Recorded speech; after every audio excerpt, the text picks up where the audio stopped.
Good morning. Dun, dun, dun, dun, dun,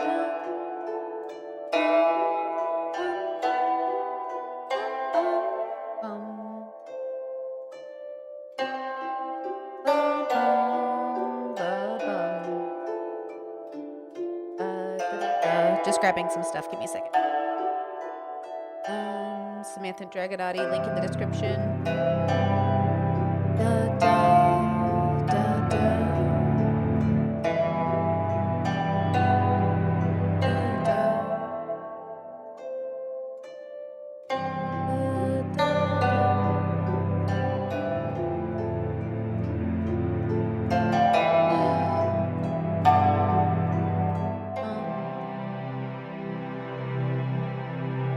Right.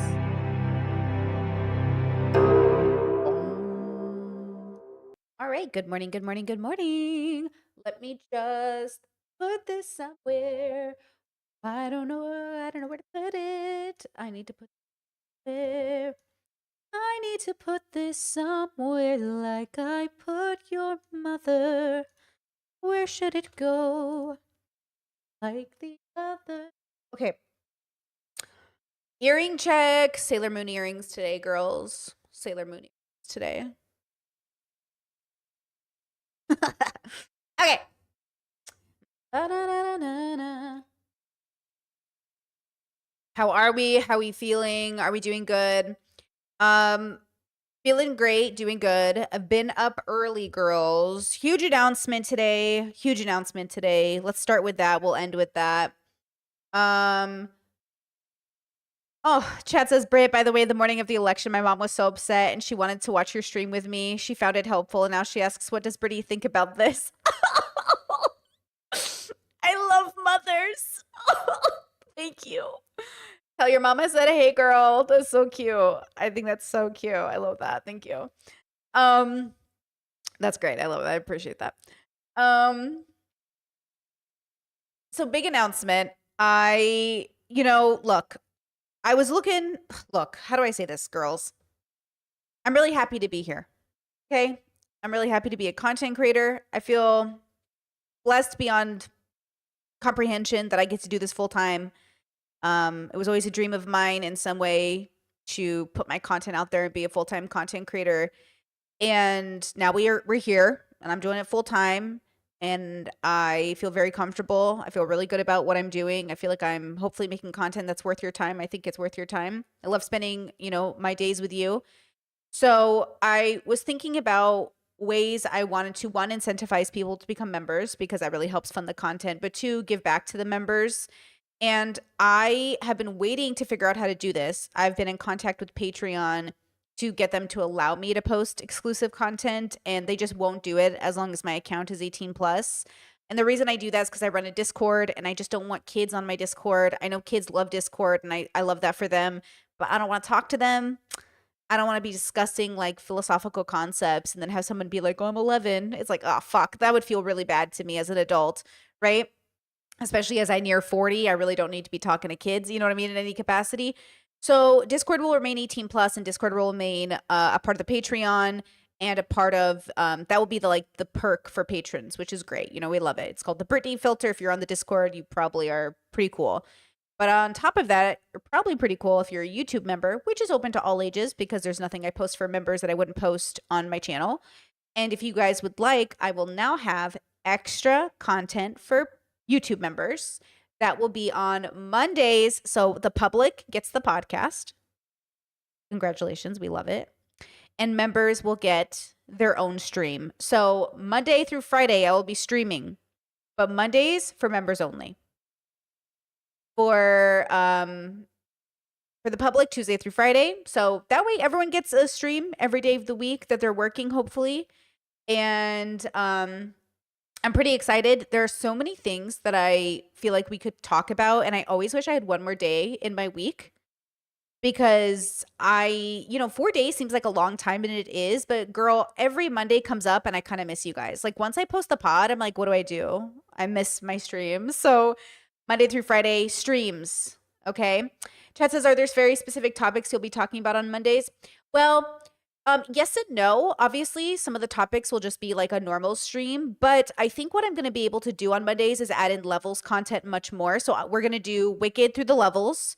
We're going to do content like that, something that I've been wanting to do for members, but I feel like I need you there for the conversation because I wanted to make a video like Wicked through the levels, but I wanted your feedback. And so I was like, bro, I don't want to make just another podcast every week for members only without any of the direct real life feedback.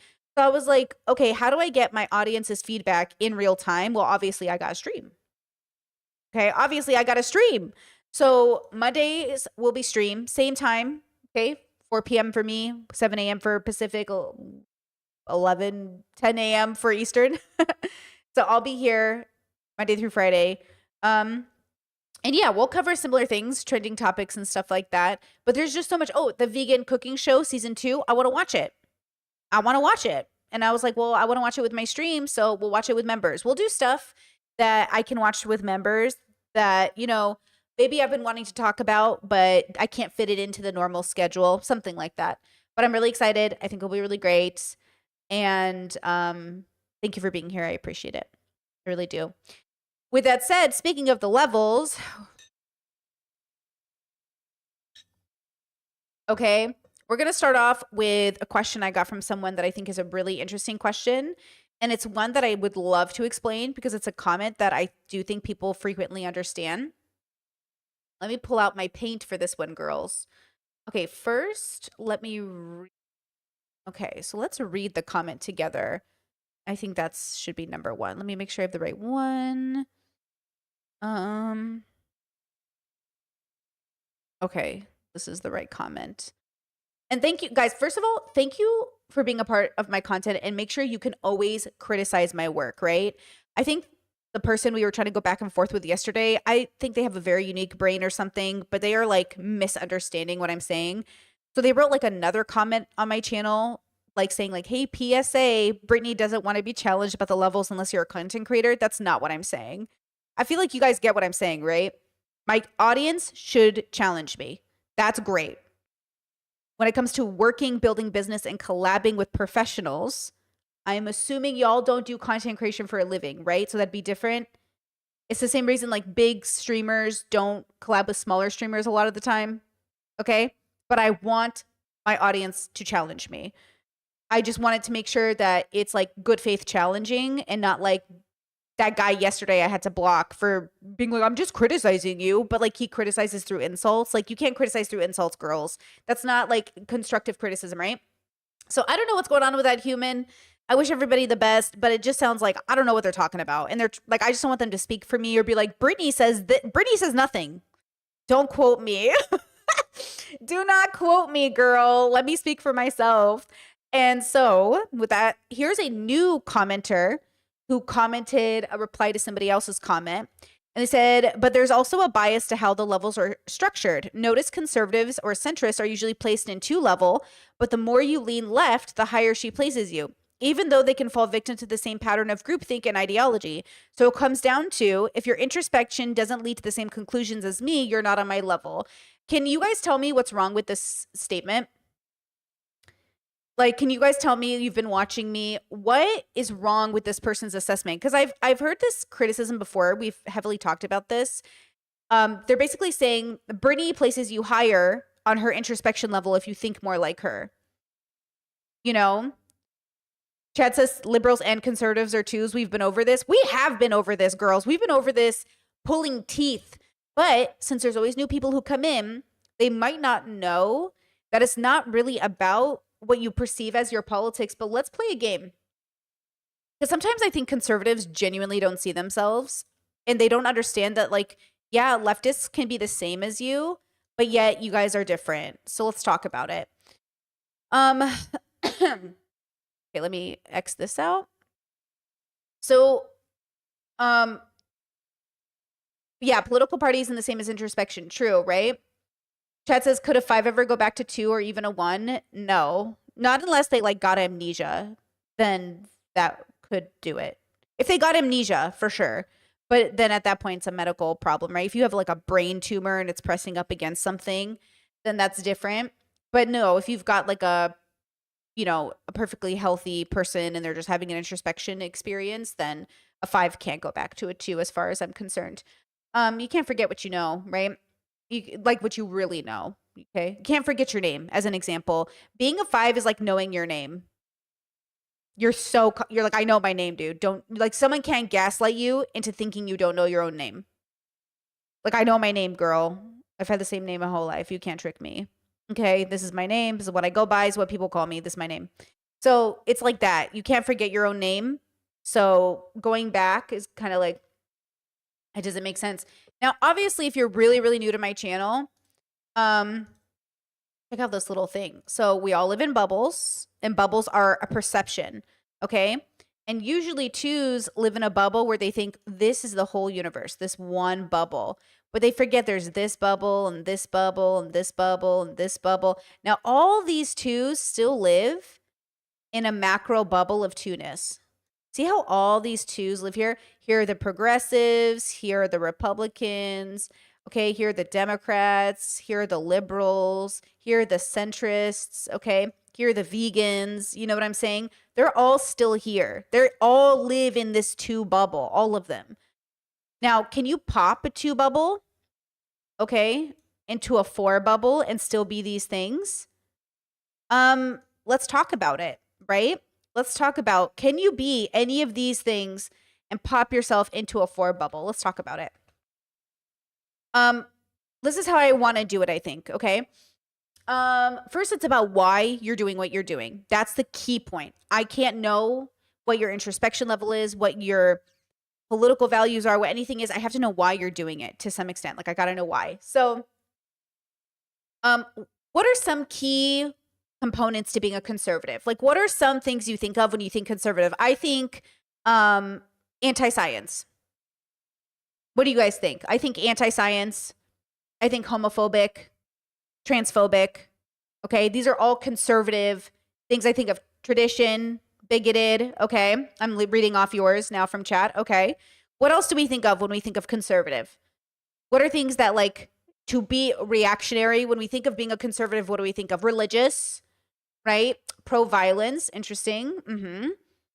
Okay. So there's like an assumption like anti-vax, maybe. Flat earthers, maybe. What are some other ones? Like ideas, patriarchy, unaccepting, conspiracy theories. Okay. Calling people R words. Okay. Conservative equals comfort with the familiar too much. Okay. Okay. Now, what do we think of when we think of progressive? Oh, traditional gender roles. I love that. Nationalism. Oh, good. Okay. Yes. Okay. Now. Okay. What's like progressive, right? So when I think progressive, I think liberation. I think deconstruction. I think pro-freedom. I think equal rights, love that. Free thinker, love that. I think women's rights. I think equality. I think science, research-based. I think, harm reduction, love that. Minding your business, I love that. What else are we thinking? I think charity. I know a lot of liberals who give to charity. I think of that. Chat says progressive equals more fearless and aspire. Joke's on you. All these things are bad. Ha ha ha. Globalization. Interesting. Willingness to change even when it hurts. Okay. Different future than your parents or ancestors. Ooh. Aware of systematic oppression. Okay. Okay. Anti-racism. Okay. Or at least the intention of being anti-racist. Humanism. Care for the environment. Oh, that's a good one. Environmental. Yeah. Climate change. Ooh, conservatives, climate change deniers, progressives, climate change embracers. Cooperation. That's a good one. Equal opportunity. Okay.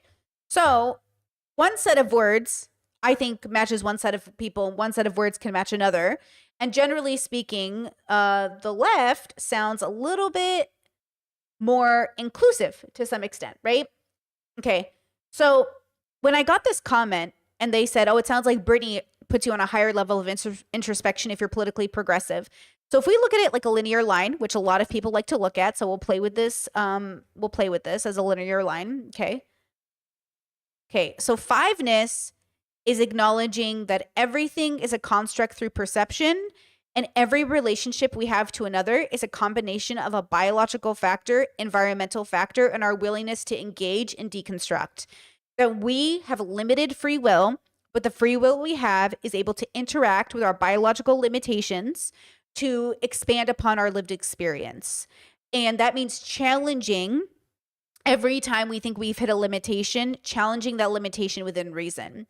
So if you've got a level 1, I guess 2, 3 is the bridge, and then 4. So if you've got a conservative and a leftist sitting together, and the conservative, actually, hold on. Actually, they would start here. Okay, I'm assuming most conservatives and most leftists are 2s. That's what I'm saying. I'm saying most people, especially people whose whole life revolves around politics, you're probably going to be a 2, right? No, nothing inherently wrong with involving your life around politics, but just more likely, okay? So you're going to be a 2. And then as they introspect, right, they can either, can you see, yeah, hold on, can you see this? So this is the 2 bubble. And within this 2 bubble, they all exist, right? And usually what happens, guys, is usually people hop between, they'll be in this bubble, let's say, and they're like, oh, I don't want to be in that bubble. I'm going to pop it. I'm going to be in this bubble now. Oh, okay. But then they're like, I don't want to be in this bubble. I'm going to pop into this bubble. But see how they're still just popping within the 2 bubbles? If you guys saw recently, Ryan Beard made a video about Def Noodles, and Def Noodles went from being pretty liberal to now he's a MAGA guy.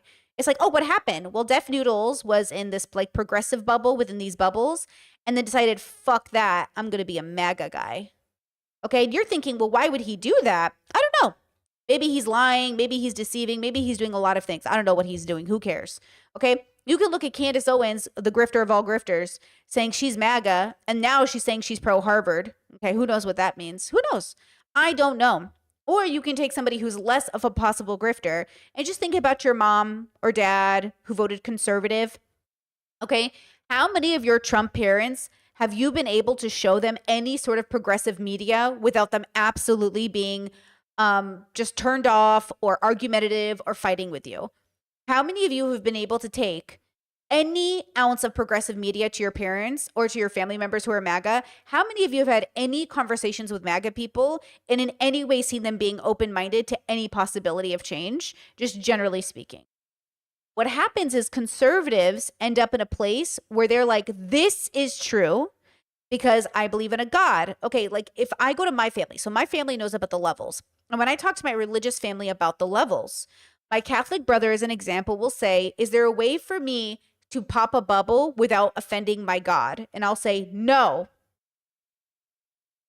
And he'll say that it's not worth engaging, right? So if you have a person who's not worth offending their God, so they're not willing to introspect or question their relationship with, like, let's say nudity or the human body, right? Like my brother comes from a Catholic belief that you can't masturbate, you can't look at girls in bikinis. He's so strict with it. My parents are so strict with it, they won't come into our liberal homes if there's nude art on the wall. If there's bikini girls on the anywhere, they'll be absolutely not. This dress, I couldn't wear in my family's home because my shoulders are showing. I would have to wear it up. This is too revealing for the family that I grew up in.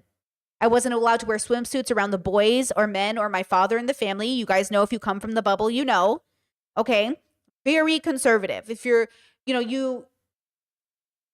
that inherently causes a limitation, an ability to pop a bubble and introspect deeper, right? So if you are literally saying, I'm not willing to engage, I'm not willing to look into it, then you're literally saying, I'm going to put this limit on myself. Now, there are edgy boys on the internet, especially in debate bro circles, who will start being like, there is no topic I'm afraid to cover. I'll debate anything. But they're not debating anything with the hope of deconstruction. They're debating it to see if they can convince somebody to believe in something they don't believe in just to win a debate. That's why they're always debating pedophilia, right? The debate bros are always just like, but is pedophilia wrong? Like, they just want the win over the argumentation. They're not actually deconstructing to really understand the nuanced experience of being born or having the experience of pedophilic tendencies. They're not actually trying to understand it, right? Which is different. Dr. Kirkhonda has like a couple of podcasts. I haven't listened to them, but interviewing both male and female pedophiles. And as a psychologist, this is the kind of person you want to listen to talk about it, because he's serious about finding out and harm reducing people's experiences, right? But conservatives, they're not like that. Conservatives aren't actually having the conversations in a way that they're entering the conversation with this idea that like maybe being trans isn't that big of a deal, you know, or being gay, right? It is conservatives that are the ones who are always deliberately dumbing themselves down. And because they're doing that, they're just isolating any possibility for introspection on a higher scale, universally speaking. But funny enough, twos, including conservatives, can be very introspective in their own lives. They might not go all the way to 5, but that doesn't mean they can't introspect very deeply in their own bubbles, okay? So a 2, maybe, you know, there's like different levels to the bubble.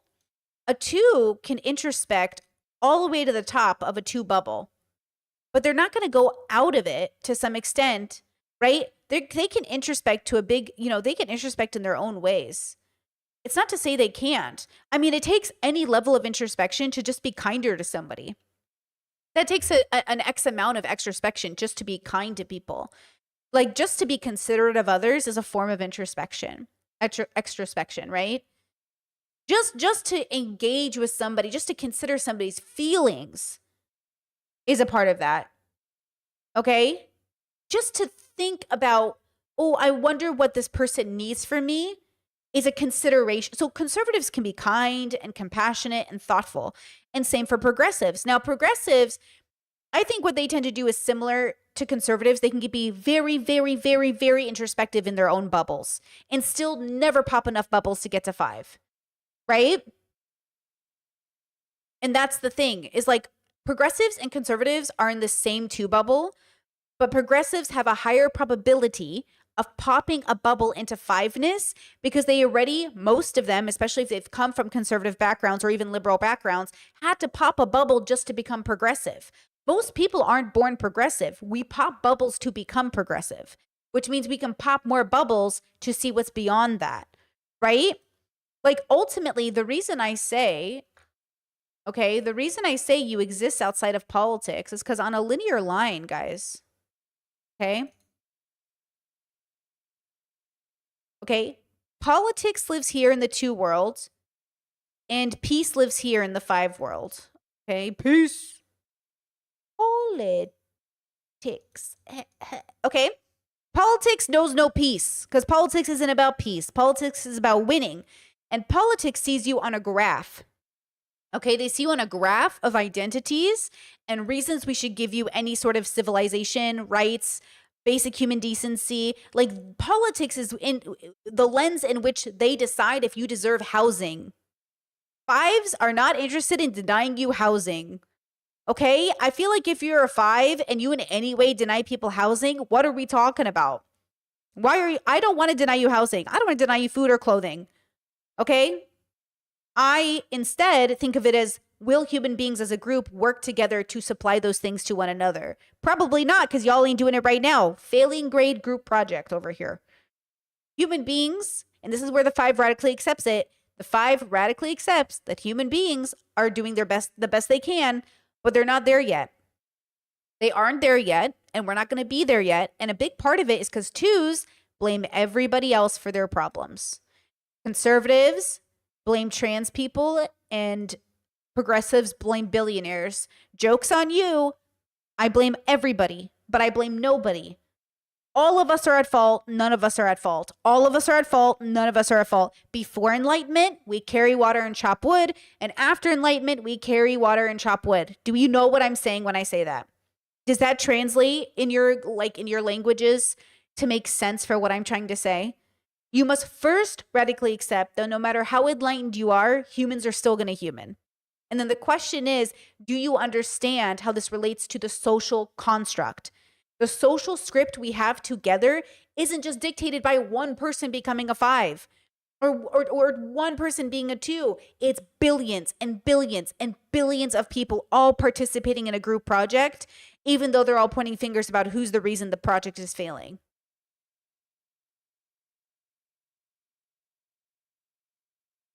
You know? So when people say like, oh, Britney's going to put you on a higher level if you agree with her politics, Britney's going to put you on a higher level as based off your ability to introspect, extrospect. Example, I'll give another good one. You know, I'll often say on stream, like, I would fight the world for my family. But that does not mean if there was a literal civil war in America that my family and I wouldn't be on opposite sides. And that's the truth of it. The truth is, I'm not actually going to throw everyone else under the bus for my bigoted family. But I'm not going to throw my parents under the bus for a world that would be bigoted towards them either. Do you know what I'm saying? But there are people out there that will vote or act in a way that is against everybody else just for their one loved one. And I think that's the problem. Is like, it's not about your loved one, but I can see why you feel like it is. But just a reminder that the loved one you're so willing to defend, like, is that the moral thing? Is that the ethical thing to do, right? And this is like the trolley problem, but the trolley problem isn't real. Anybody in the middle of the trolley problem is going to save their kid over the 100 people next to them. But in real life, we're not in trolley problems. We are in very different social situations in which, yeah, sometimes your family's going to be wrong and they're going to die on that hill and you got to let them.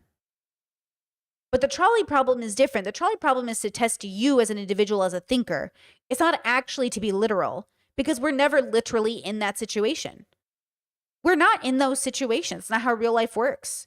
Real life's a little bit different. It can feel that way when maybe you've got a wife who's dying on the table and you have to save the baby or her. But that's stuff you got to talk about first, initially, so you know what to do, right? Chess says this reminds me of Aang not wanting to achieve his full power because of Katara. Exactly. He won't let go of the attachment. Exactly. Yep.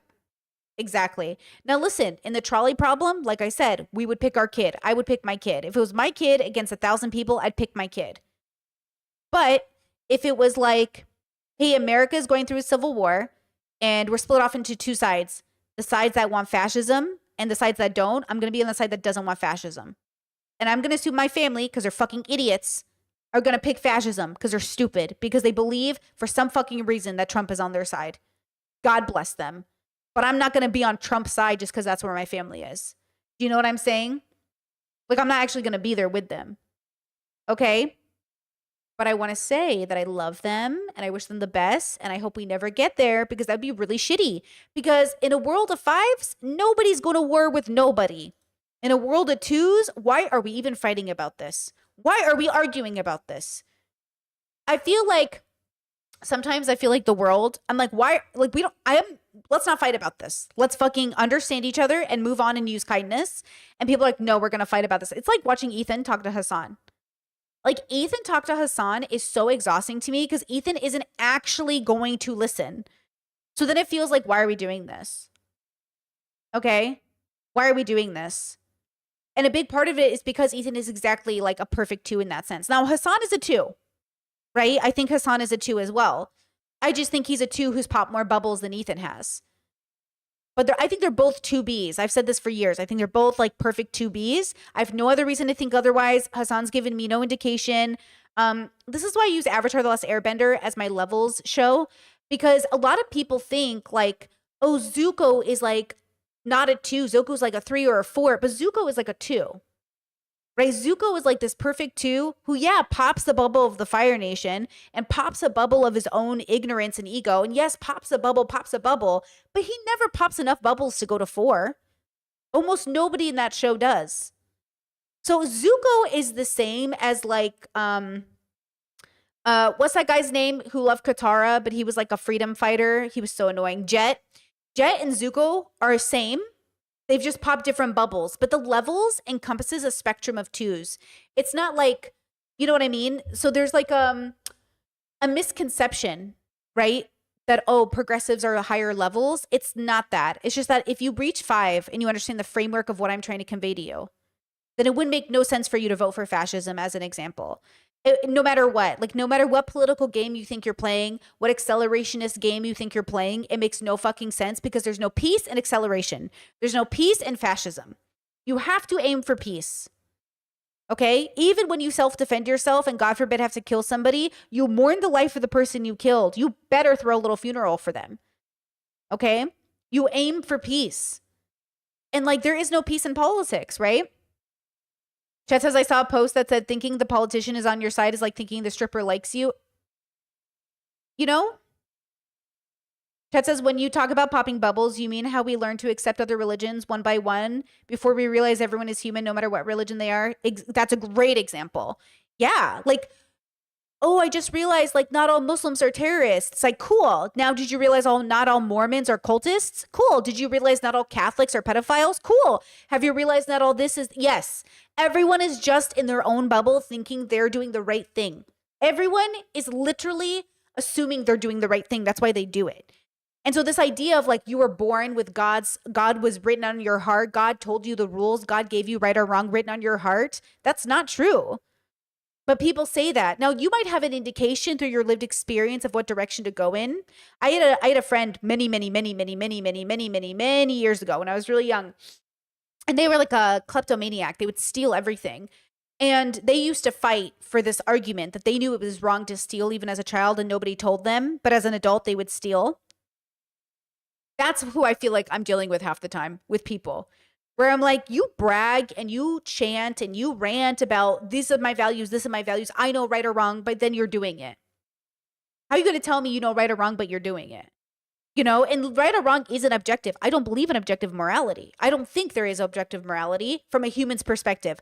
I don't think humans have access to objective morality, but I think there might be a universal objective joy or good or morality that we don't have access to that is also not coming from a consciousness, like a God, but more like one with nature. That's kind of how I think of it, you know? So when I think about the levels, it's not that, oh, conservatives can't be fives. It's just like what five would hold conservative values? Do you know what I mean? Like what five would think trans people aren't valid, or like it wouldn't make sense to have an abortion, or it can't make sense to like what five wouldn't understand the differences and nuances of people's cultures. And while we acknowledge the humanities of people's cultures, we also acknowledge their constructs, and they're doing it because they want to, not because they have to. Your culture isn't objective. It's just traditional. And sometimes those traditions should be changed, right? So what five is looking at a person and like, you know, what five is like sitting there and saying, I'm the most introspective, extrospective person to whatever extent that means in regards to two. Okay. So in comparison, and I'm going to come to the conclusion that voting for fascism makes sense, that voting anti-science makes sense, or that any of these things make sense, right? It just doesn't coincide correctly. Like it's not right. Discord said late, but it makes sense. Conservatism is less inclined to fiveness compared to progressive worldviews because conservatism as an ideology is inherently conserving. Introspection beyond a certain point isn't usually encouraged. Exactly. You have to test yourself. You have to test your beliefs. You have to challenge yourself. And so when you avoid the challenge, you know, that's why I say, I want you to challenge me. But you have to also understand, if you challenge me, I'm going to expect you to either understand that you might not understand what you're talking about, or when it comes to my levels, the thing I created from my brain, I might be waiting to hear from a person who like gets it enough to not have to correct you every time you speak. So like that guy I had on yesterday that I had to block eventually, he wasn't getting it enough and he wasn't open to the idea that he was learning something new. And so like I want the back and forth. I just need people to understand. And that's kind of the point of two-ness is convinced they already understand. Fiveness should know when they don't understand and say, I don't understand that. Can you explain it to me?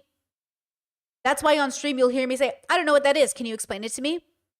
Oh, I'm sorry, I got that wrong. Can you explain it to me? Because I don't fucking know.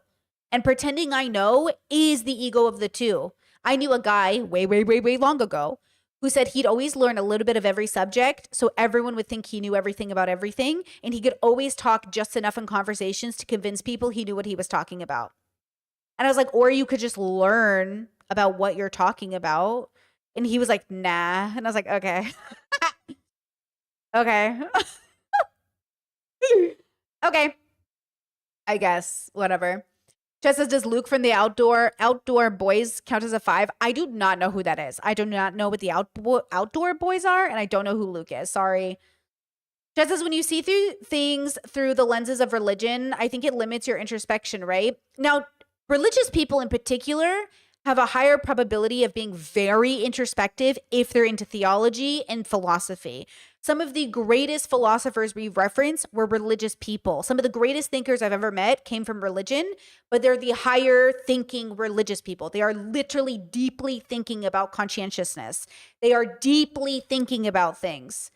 So obviously, like, it just depends on the kind of relationship you're having with religion, but the introspection stops where the bubble stops, where the rules make you stop, and that's the problem. The introspection, extrospection stops because the rules of the religion might stop you from asking or going beyond certain questions. Like, if you ask the Catholic Church, is it ever going to be okay for homosexuals to marry? And they say no, then you're never allowed to challenge the dogma of the church to bring in or include gay people. Or even at that point, if they started bringing in gay people, you could just admit it's a construct and we can get over it. Because remember, as a 5, I don't even know why you belong to a religion if you can change it. Do you know what I'm saying? If you know it's a construct, if you're a 5, why would you be in a religion? Unless, and hear me out, you're doing it for funsies and it's comfortable and it's something and it's traditional and it feels good. That's different. A 5 can choose to go to church because they're vibing, but you're not going to see a 5 out here advocating for the religion. You're not going to see a 5 out here trying to convert people to a religion. You're going to see a 5 going to church, but you're not going to see a 5 vouching for the church. Right? So that's the difference. It's not that a 5 can't participate from the outside of what looks like a 2's relationship with religion, but that's why I say you only know why you're there. I don't know why you're there. I don't know if you're going to church because you believe in it or because you're just enjoying the vibes because you miss it because you went as a kid. I don't know. But that would be like a key difference, right? That says fair, but there's a spectrum in each religion. Yeah, but it's all still a construct. It doesn't matter. Like, when I were talking about my levels, it doesn't matter. Religion is a construct created by humans with X limitations that build the construct in the first place. If the construct has to exist, it exists within the limitation of the human perception. It's a made up thing. We made it up. So it has limitations. It has a barrier. It is all within nature because we are nature, but it has by nature a limitation. And so the question is, purposely like limiting yourself is fine but like they don't think they're doing that. Like, people always limit themselves and then are convinced they're not limiting themselves. It's not bad to limit yourselves. I think some of us all agree you shouldn't overeat. We all limit ourselves on how much we can eat. Kind of a weird example because like sometimes you got to overeat. Some days it's just one of those days. But you know what I mean? Like, we know that's not what we should be doing. So there is rational, reasonable ways to limit yourself. But I think when it comes to figuring out the answers to the universe, like all of creation, all of meaning, nobody got time for religion. Unless you're doing it for vibes. If you're doing it for vibes, we love it. If you're doing it because you think it's objective, you better dedicate your life to figuring that out because I don't see how that's true. I don't even see how that's true. Chat says, being gay, something like a religion, certainly a construct, no. Being gay, well, it depends on what you mean by being gay. Do you mean 2 men kissing as an example, or do you mean a human being having a natural desire and attraction to the same sex? Because being gay within itself is a construct we created to explain intimacy between 2 same-sex people. And so we call this thing gay, and that's the construct. So the term gay is the construct, but the action behind it is not the construct, right? So the attraction is not a construct. The word we put to the attraction is a construct.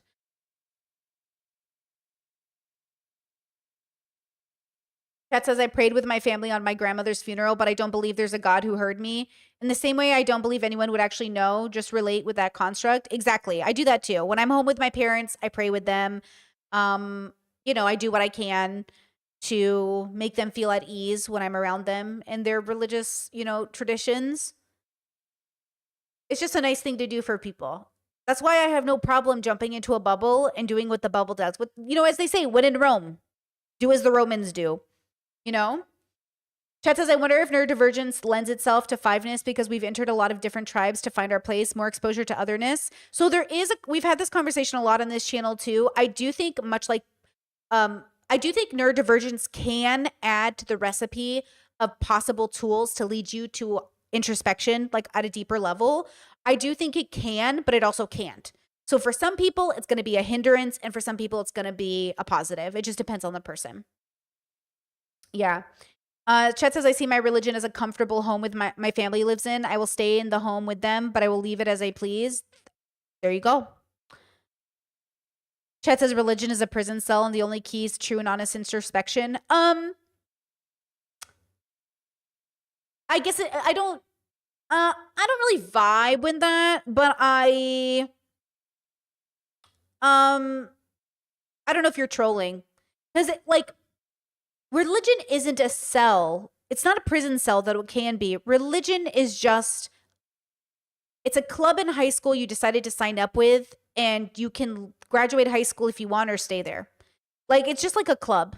You can stay in the club or not, but your life, you know how people join, like, I'm not rich, so I don't know, but aren't there like rich people clubs people can join and their whole life is like surrounded by this club?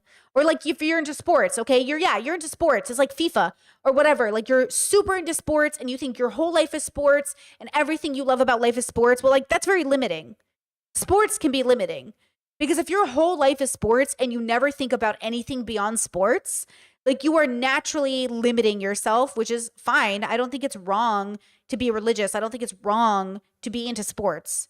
I just think if you're trying to be more introspective, extrospective, if you're trying to pop those bubbles, then you're going to naturally need to step out of this thing you love. I'll give you a good example. Are you ready? Here's a personal example. In my 20s, I like lived and breathed BDSM dungeons. Okay? Lived and breathed it. Absolute vibes, loved it, wanted to work my ass off just to be able to afford to go to parties, wanted to buy every dungeon toy I could think of. I've been to conferences, I've traveled for BDSM events, read all the books, love BDSM. But as I began my introspection journey, I ended up moving away from it as a lifestyle and think of it more as something I participate in, but not something that my life revolves around. I thought I was going to be an old dungeon lady. I thought in my 20s, there was no way I wasn't going to make my whole life BDSM because there were so many elders in the community, so many very prominent, very successful people in the vanilla world who would come to the dungeon and spend all their time there. One of my play partners at the time, he was a guy who made like millions of dollars off tech stuff. He sold something to Microsoft or whatever. And he just did that. He donated like so much money to the dungeon and had a lifelong pass and would come to all the parties, and then he would have me as his plus one. We would have so much fun. And we really loved like vibing out together. And I used to think, man, I can't wait to be an elder in the BDSM community. What a vibe. But now I realize like, oh, that's not going to be who I am. Not because BDSM isn't great. It's fucking vibes, bro. But because my introspection journey has taken me away from that isolated bubble. Because it is a very niche community. It's so great. But it is a very niche community, y'all. You know, it is, you could spend your whole life at the dungeon and the whole world could melt around you and you'd never know. And that's how great it is. You can. It's just the greatest place ever. But I couldn't stay there forever. And that's okay. You know, that's okay. And that's okay if you do, and it's okay if you don't. It's okay if you move on. It's okay if you stay. It's all good. But it's like a religion. It's like a sports club. It's like anything else. Anything you dedicate your life to that takes up all of your time, it just means you're not spending it doing anything else. If you love D&D and you never do anything other than D&D, and you never explore any other topics, you never talk about anything else, you never read a philosophy book, you never meditate, you never go out, you never travel, yeah, you're going to have a very particular experience. You know? Chat says, how does a BDSM dungeon party differ from a normal party? Well, the BDSM the bondage and the submission and stuff like that, right? Rules are different. There's social rules to clubs. People have titles. There's ways to speak to people or not speak to people. You might be at a party where some people are nude or some people aren't nude. There might be, sex happening or not happening. There might be, someone getting whipped or not whipped, or somebody getting paddled or not paddled. Versus a regular house party is usually just a bunch of people drinking, maybe having sex in the corner in somebody's bedroom. A lot of BDSM dungeons don't have drugs or alcohol. So almost 99.9% of the parties I went to in the dungeon never allowed drugs or alcohol. So there's that. I'm trying to think. It's like a different culture. BDSM is a culture. There's like rules, titles, even the greetings are different. Like, yeah, BDSM is a culture. So you're walking into a cultural, same thing like Miami partying is different from LA partying. Like Miami and LA don't party the same. You know what I mean? Ooh, does this statement make sense? To identify as something is to exist in that bubble? Yeah, to some extent, for sure. Yeah, that's a good one. To identify with something is to exist in the bubble. Yeah, which is why to some extent, eventually in Fiveness, you almost realize like you don't even exist. That's what I think the trail into Buddhism gets you. This idea that like you don't even exist, dude. And to some extent that's true. To some extent, the you that you understand, it's not real. But you are very, very, very real. You are very real. You are so you. But the you that you think is you is not the you that always is and will be. Like when I was a conservative Britney and I thought I'm going to be conservative my whole life, well, obviously that's not true because this Britney existed. But I had to unlock this Britney like you unlock levels on fucking Donkey Kong Country, which I beat yesterday. I beat it yesterday. Okay? Yes, girls. Shout out to my childhood. Super Nintendo style, baby. That's what you're doing. Introspection is unlocking different levels of you. You're powering up. You're Goku. You're spending time in the hyperbolic time chamber, and you're fucking beefing up, baby. You're beefing the fuck up, baby. Okay? No, chat says, okay, she's a gamer. I'm not a gamer. I just play on the Switch, okay? Is that gaming? I like the Switch, and I'm playing Spankies now. Now I'm on to Spankies, okay? But I like the Switch. I like Smash. I like Mario Kart. I like all the games I grew up with, okay? Stop. Chat says, girl, you're a gamer. I'm a gamer. It's happened. I am officially a gamer. Right. So, okay. So all of this to say, yeah, to game is to be a gamer. Okay, well then now I'm a gamer. But everything is a construct. And then there are things that, and this is the objective I'm talking about, is sort of the things that aren't a construct and that just are. Some things just are. And that is where we're all arguing about what just are is.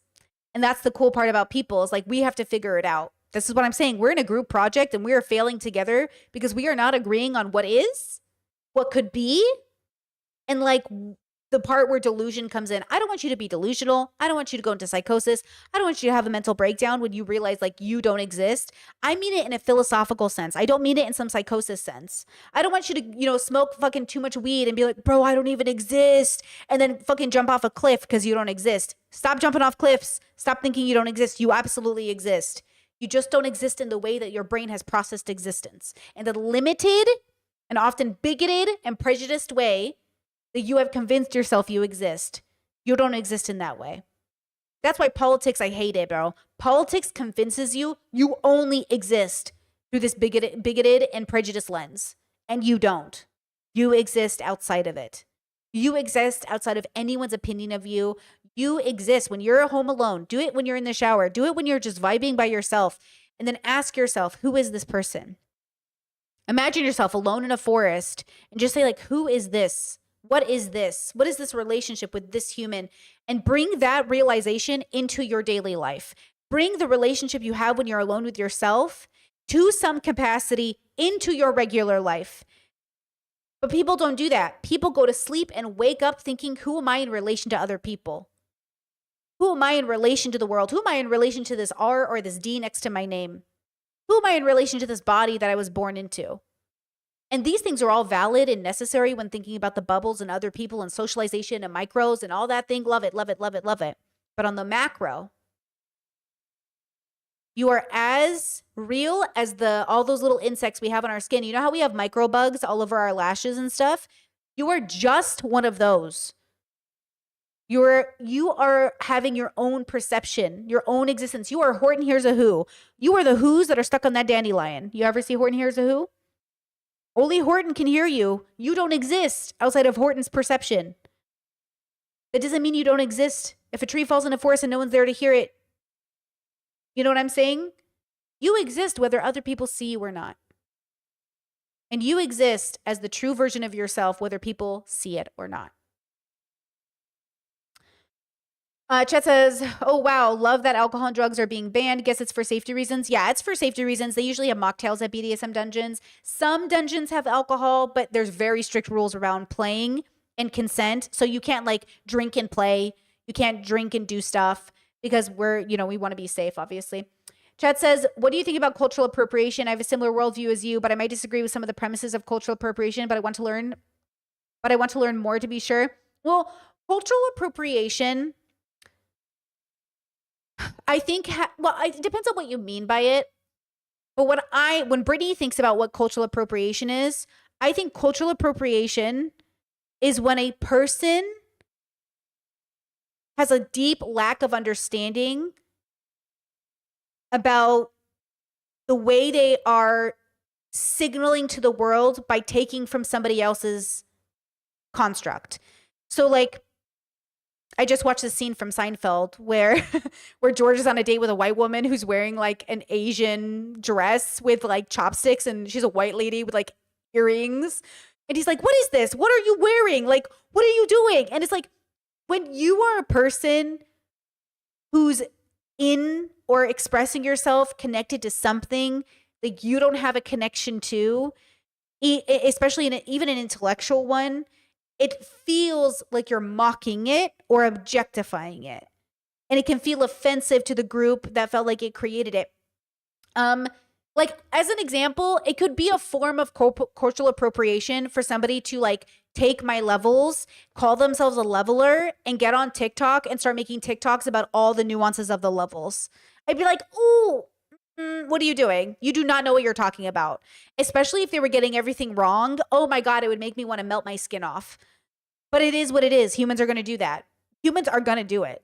You know what I mean? But like, it's like that. It makes the person who created the thing or the people who feel connected to it feel like, oh, it's like BDSM. When 50 Shades of Grey came out, I was like, oh, no, you're ruining the thing. You're ruining the thing. You're not expanding on it. You're not making it better. You're ruining it. That's what I think of as cultural appropriation. It's taking something and ruining it. You ruined it. Like, that's what I think of. But I don't know if that's how other people see it. So I do think there's a difference between cultural appreciation and people being able to have hairstyles or food or clothing that makes sense. But I just think a lot of people who culturally appropriate are just ruining it. You're ruining the vibe, and you refuse to examine why you're ruining the vibe. You know, that says can't be ruining it, more like a shallow imitation. Sure, it doesn't actually ruin it for the originators, but it can feel like you're breaking my favorite toy, which is an attachment, right? Like, obviously, to some extent, even caring about culture is an attachment to the construct. And so I think tradition should be changed and modernized. A lot of people who adhere to tradition are keeping a construct alive that might be at the expense of themselves.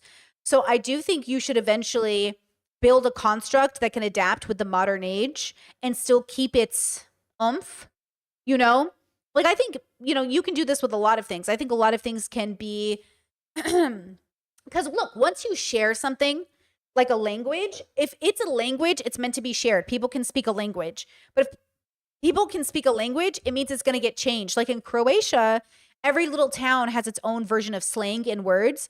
Like, there are some Croatians my partner can't understand, even though they're Croatian. They're like, oh, they're speaking like a part of Croatian I don't get. They're saying words that like, oh, I don't say it like that. you know?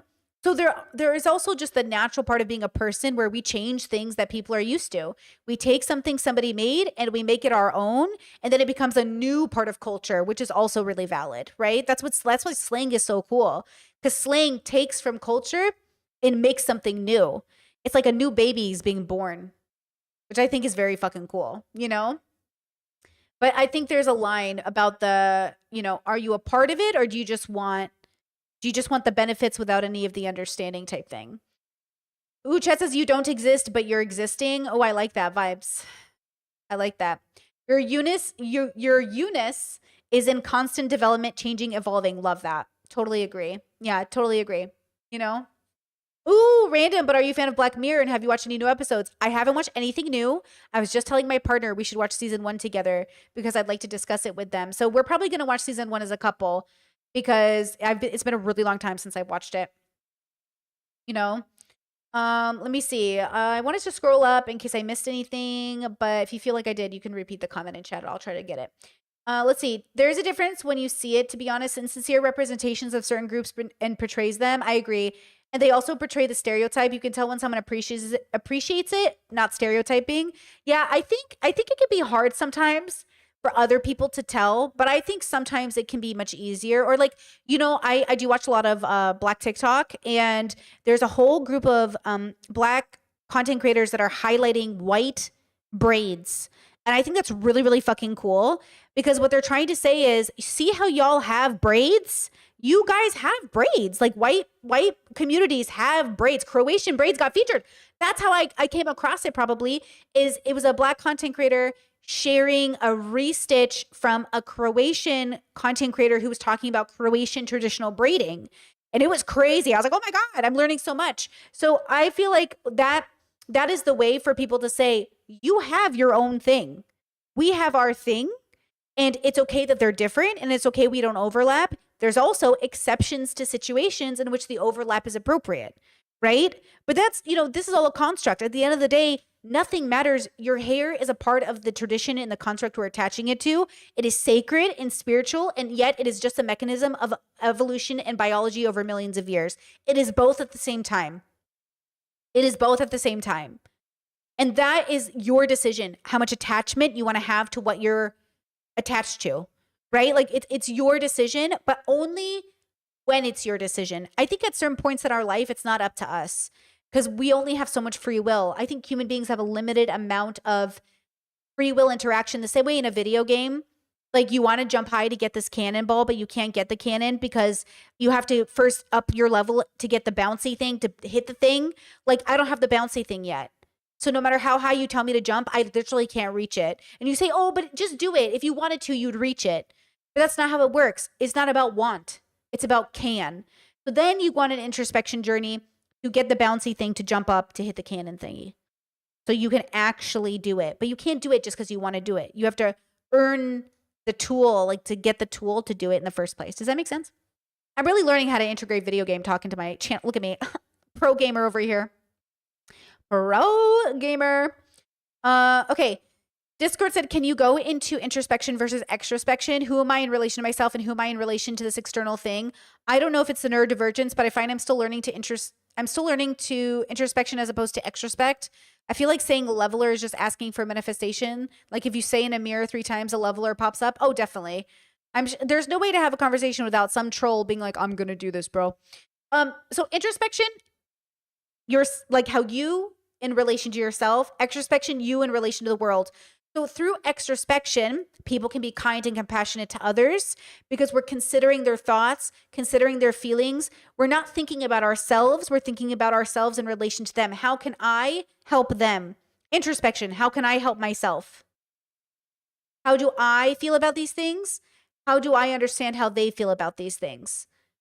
You're learning people, you're learning about yourself in relation to the world. So the levels is you in relation to yourself in combination with you in relation to others. So ones have a dilemma with the introspection and extrospection. They're useless to themselves and to others. Twos can be people who are lacking in introspection, but are extrospective enough to show up to work every day and feed their kids. You can be a person with a full-time job, a community member, helpful. Everyone in the community thinks you're great, and you can go home and have the most miserable life because you're lacking in introspection. Okay, you're lacking in a self-awareness that helps you better yourself, but yet you can still be really good at extrospection. So you're able to literally understand. That's why they say it's easier to help others than yourself. It's easier to solve other people's problems than your own problems. Introspection's harder than extrospection, mostly because also we're taught to extrospect. We're taught to do it through culture, right? We're taught kind of in a shame tactic, which is ironic enough. We're sort of taught how to think about others because we're afraid of getting shamed. But this leads to the possibility of you popping the shame bubble into shame also being a construct. Shame is a construct of the bubble. Guilt is when you've betrayed your own values, which is a construct. You constructed these values, you've betrayed the value, you feel bad. Shame is when you've broken the construct of the bubble. The bubble had an expectation of you, you didn't adhere to the expectation, now you feel shame. And once you pop the shame bubble and realize it's a construct created by the bubble you choose, you can leave that bubble and go to a different one. You can be like, oh, I'm not going to stay in this conservative bubble where I'm shamed for being gay. I'm going to go to a better one where I'm not shamed for being gay. The dilemma is you want to make sure as you're changing bubbles, you're not running away from the responsibility of the deconstruction your soul is asking you to do, girl. So you want to make sure as you're bubble hopping into different bubbles, you're not running away from the self. Because sometimes people run away to different bubbles to get the validation they're seeking at the detriment of themselves. So you want to introspect so it actually helps you. If you're not benefiting, if you're not growing, it's not helping. Bojack is really good at this. Bojack is so good at going to where he's validated, but not to where he's encouraged to introspect. He's self-aware. He'll state the fucking problem. I'm only at season 4, so no spoilers, okay? We haven't started season 4 yet. Just finished season 3 for members. Just finished. It's up. Go watch it.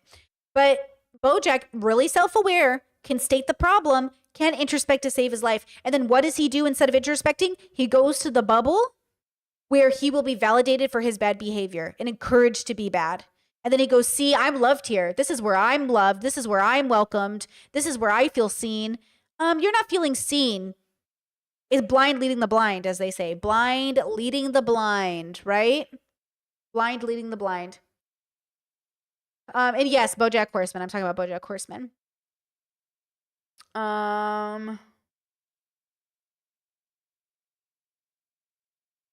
Wait, chat says as a white woman who is currently losing all their hair because of health reasons, I have started to look into getting wigs, and the women that work at the wig shops have been nothing but kind to me, even though I'm a white person technically in a space that's not my own.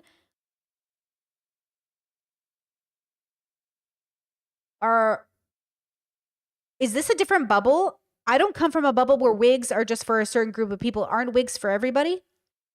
Or do you mean like it's a specifically owned wig shop? Like it's a wig shop that's specific?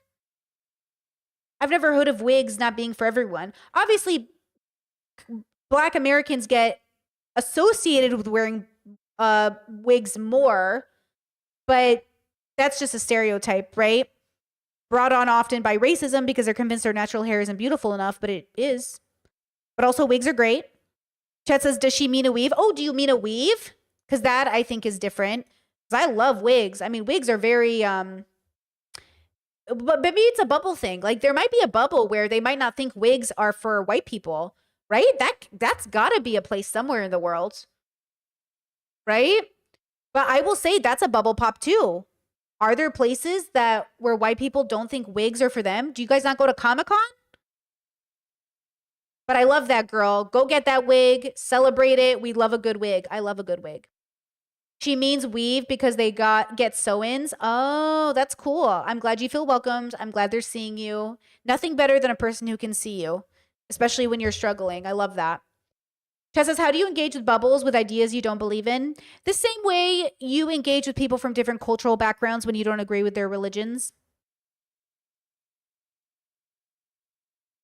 Same thing. A bubble is just a culture. To me, it's all culture at this point.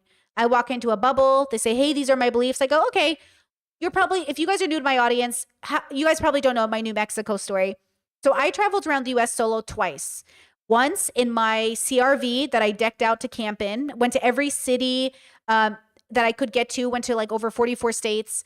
Then I went to I did a second trip in my trailer, and same thing. I went to basically the same states. I didn't go to Alaska and stuff like that, right? And so I went to all these states in my trailer, did all the national parks, 2 different trips, 2 different summers. And the second time I had my cat, Indiana Jones, which was really fun. The second trip I did, I ended up in New Mexico at this really famous bridge. I'm sure I could Google it, but I don't know what it's called, where it's just the most beautiful bridge you've ever seen in New Mexico, surrounded by like a dozen volcanoes. Okay. Surrounded by like a dozen volcanoes. And it was a camp spot and a place where people sold goods. So it was like a marketplace, but like also like a rest stop. So I stayed there, and at nighttime, the pitch blackness was so scary. I almost peed myself. I didn't process that the sun had gone down, and I opened up my trailer door to, throw out some water from making pasta.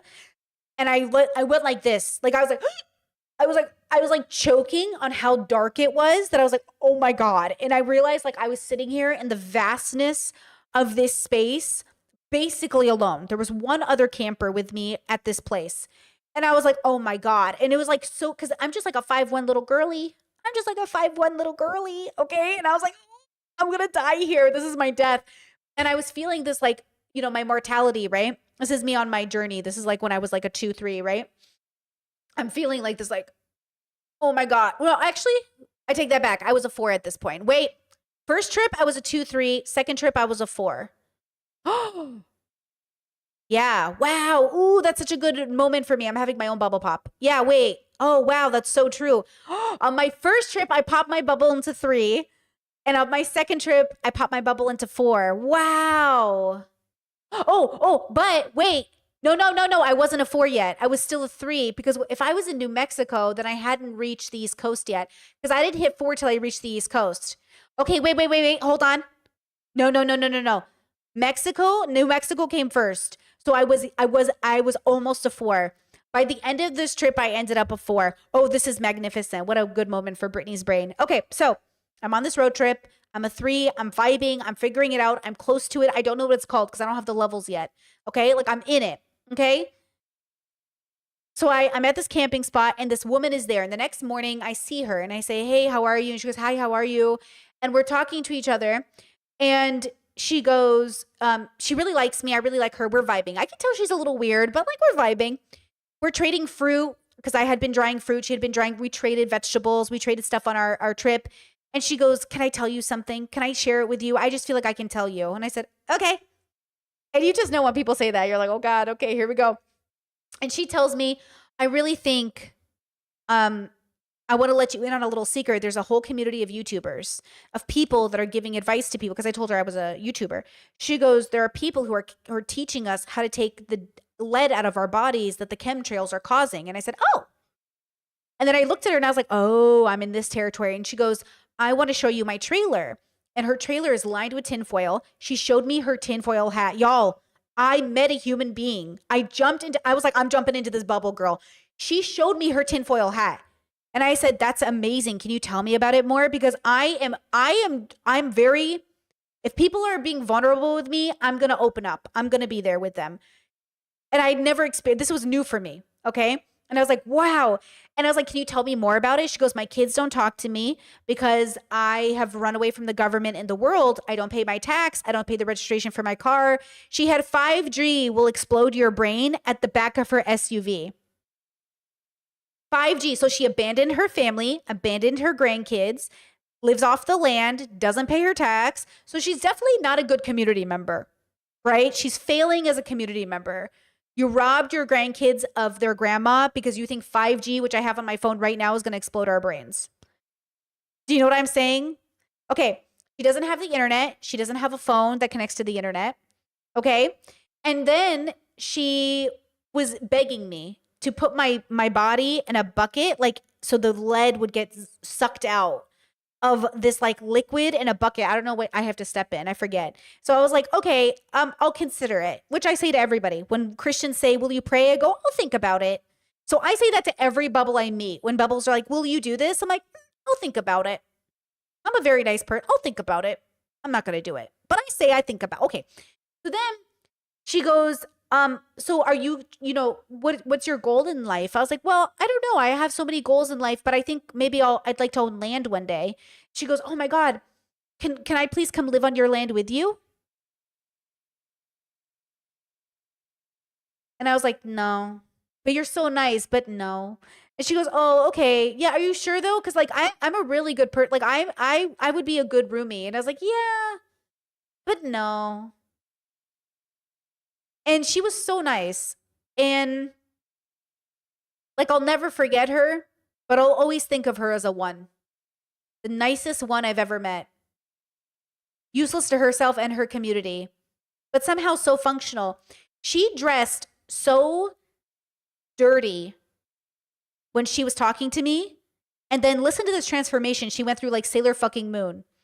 She got up like Sailor fucking Moon herself and transformed into the most beautiful lady to go sell her wind chimes that she made out of what were they made? Like stained glass, like she would smash and make wind chimes.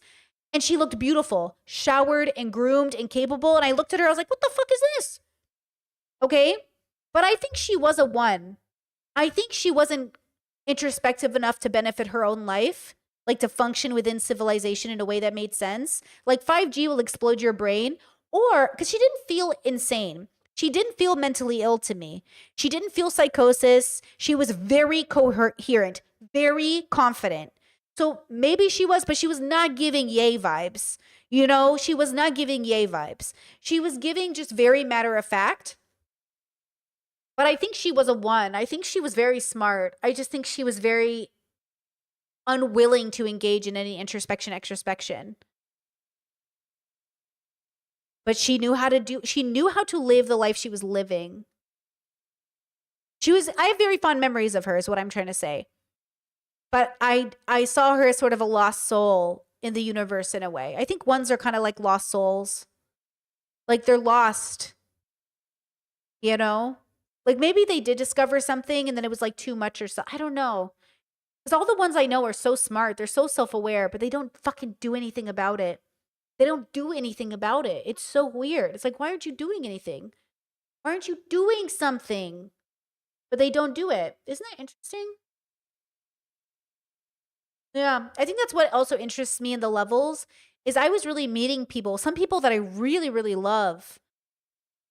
And I just look at them and I say, why? You're so capable. You're so smart. Why are you not able to do the most basic fucking shit?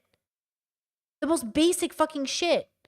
I mean, so basic that like, I don't understand. And there's something blocking them, but it doesn't feel medical. It feels like a choice. But like, what does a choice even mean? What does it even mean with such limited free will, But yeah, she was cool. But, I don't want to live on a property with her. I don't want to live on land with her, Discord said I'm behind on stream, but do you think people extrospect more than they introspect, or to a degree it's easier to extrospect than introspect? Do we default to extrospection? If so, why do you think it's easier to be consumed by things around us versus facing ourselves? Yeah, I did. Yeah. Oh, okay. Not me mentioning you. You mentioned it in stream later. Okay, good. Because I did answer that. But hey, it's a great question. Because yeah, like we really are trained to extrospect. It really comes through society and culture, which is why women especially are trained to be very considerate. I actually think, what I think actually has a higher probability as well as becoming a 5 is a woman. A man has to deconstruct so much to just get to that point. I used to think that some of the men I would meet were 5s, but then the patriarchy would get a hold of their dick, like fucking Kanye and Elon. You know what I'm saying? Like it is so clear in their misogyny that I'm like, hey, for a person who thinks they're a 5, your misogyny is really fucking showing right now, or your like patriarchal ideas are really showing right now. Get your shit together. Like, what are you doing? And it's like they got lost in the sauce, girl. So I think if you're a woman, but not just any woman, you got to be like a minority woman in some way. A white woman who's disabled, a black woman, something. You got to be something that makes you not a part of benefiting fully from the bubble you're in, because you have to be in the bubble. The bubble you're in has to give you enough reason to question the bubble. And if you question the bubble just enough, there's a pathway, okay? The question is, does the pathway give you introspection or conspiracy theory. And that's it. When you start questioning the bubble you're raised in, introspection or conspiracy theory. Girls, let's go towards introspection, not conspiracy theory. Introspection, not conspiracy theory. You know what I mean? Let's see. Discourse says sometimes as a woman with ADHD, I feel like a 1 because there's so many things I know would benefit me that I can do, or things that I want to do that would make me happy, and I just can't make myself do them. And if I can make myself do them, I can't make myself do them consistently enough to make much of a difference. So sometimes I feel like a 1 because I'm like, this is not great. Why do you keep making the same mistakes and not doing what would help? Okay. As a person who's pretty sure she's ADHD, okay, and I'm a 5, I am at war with myself all the time. I'm at war with my biological limitation. I'm at war with my chronic pain. Do you know the hardest time or the hardest thing about gaming this last 3 days on the Switch? It triggered the fuck out of my fibro. I had so much fun on the Switch this last 3 days enjoying Donkey Kong. Triggered the absolute fuck out of my fibro. I was in aching pain. I was on the bed. I was like, oh my God. And my partner was like helping me, massaging me. And like, he's like, it's okay. It's normal. It's okay. You're going to be okay. And I was like, oh my God. I just wanted to play some fucking video games, bro. I just wanted to have fun. And I am at war with this body. I am at war with this like vessel. Okay.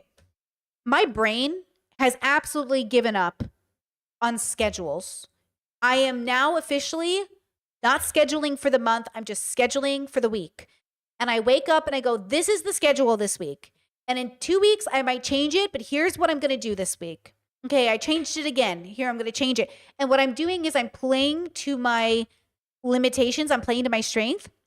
And I'm saying, okay, if I can't be a person who has the same schedule for 50 years in a row, like some people out here, I'm going to be the other one.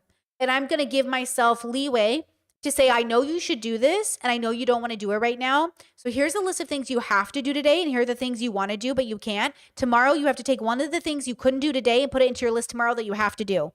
Does that kind of make sense? So what you do is you negotiate with yourself, because like, that's what I do, girl. I negotiate with me, and I go, okay, Britt, you couldn't do it today, and that's valid, and I think that's very good. You did everything you were supposed to, but tomorrow, you got to pick something you're going to do tomorrow that you didn't do today that wasn't necessary. Chad says, do you write this all down? I do. I keep everything in a Google Calendar on my phone, and I look at my list every day, and I make lists. And before I go to bed, I double and triple check my list. My partner's always watching me go, hold on, I'm filling out my schedule. Hold on, I'm writing down my list of things I have to do. And I make these lists, and I transfer the list into 3-day spans. So I put a block of color on my Google Calendar that says, okay, for the next 3 days, you have 3 days to do this task. 3 days to complete this task. 2 days to complete this task. 24 hours to complete this task. And these tasks are not things that are going to trigger my PDA. They're things that are going to remind me of how much choice I have in life. I have choice, and I choose to get these things done in a way that makes sense for my brain. Okay? Instead of thinking, you're horrible if you don't get it done. You're not getting it done. Like, I used to beat myself up. Like, you're such a bitch. Get it done. You're lazy. You're blah, blah, blah. And then I was like, no, I'm not. I know I'm not those things. Instead, I'm going to tell myself, you're doing so much as it is. You work an average of 10 hours a day. It's literally like, that's the average of, I know everyone's doing it. I know everyone and their mom is working 10 hours a day. I know I'm not special, but like, that's a big fucking deal. And we shouldn't be doing it, right? Like, we shouldn't be working 10 hours a day, but here we are. Unless we really want to. But, at this point, it's not really a want for everybody. We all have to work, with this economy, everyone's working. So, okay, I'm going to work and I'm going to sleep for this many hours, which means I'm going to have this many hours to do these other things. And yes, it's going to feel like I have no time in the day to do anything, but that's why we're going to pause and breathe for 10 minutes and realize all of this is my doing. Everything I'm doing in my life is something I created in relationship to the world, and I can make this as good for me as I need it to be within reason. Okay? Because we all got to do stuff we don't want to do. So I think, you're not a 1 because you're neurodivergent and it feels like you know better and you should do something you're not doing. You're just ADHD, and it's a disability. And it's limiting, and it's crippling, and it's hard. And that's why introspection can help you, because it's not you. It's the brain you were born with, which is fine. And this brain is playing with a different deck of cards than everybody else, and that's fine. And the world isn't here to understand you, but you're here to understand you. You're here to understand you. And once you understand yourself, introspection enough, you're not only forgiving and compassionate to yourself, but eventually you extend that to others too. And you realize, like, man, everybody's probably just working with whatever limited amount of tools they're working with. Wow, look at what they're able to build, you know? That's why I got diagnosed with autism, because I was like, something's going on. My executive dysfunction is so bad as I get older, and I'm in pain, and I have this chronic illness, and I feel like I can't do these simple fucking things I want to do. Sometimes I get so crippled, I will sit there and be like, go film a video, Brittany. Your hair's already done. You've already showered. Go do it. And my body's like, we can't be on camera. We can't be on camera. We can't be on camera. And I'm like, go do it now. This is the only thing you do. This is your only responsibility in the world. Go film a fucking video. And my brain's like, no, I'm not doing it. I'm not doing it. I'm not doing it. And I'm like, and then I sit there and I go, fine. If you don't film a video, you have to go edit something. Go edit a clip. Nobody's going to see you. Put on a sweater. No one's going to see you. Go edit now. And then I'll sit at my computer and I'm like, okay. And then I'm like, okay, no one's going to see you. Go do this. Okay, fine. You don't want to be on camera today. You got to do something else. And it just happens. Like my brain just goes, no, I'm not going to do it.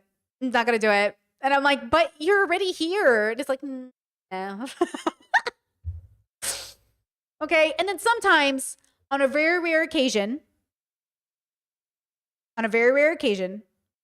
I go, you're going to do it whether you like it or not, and we will pay for it tomorrow, and it has to be done.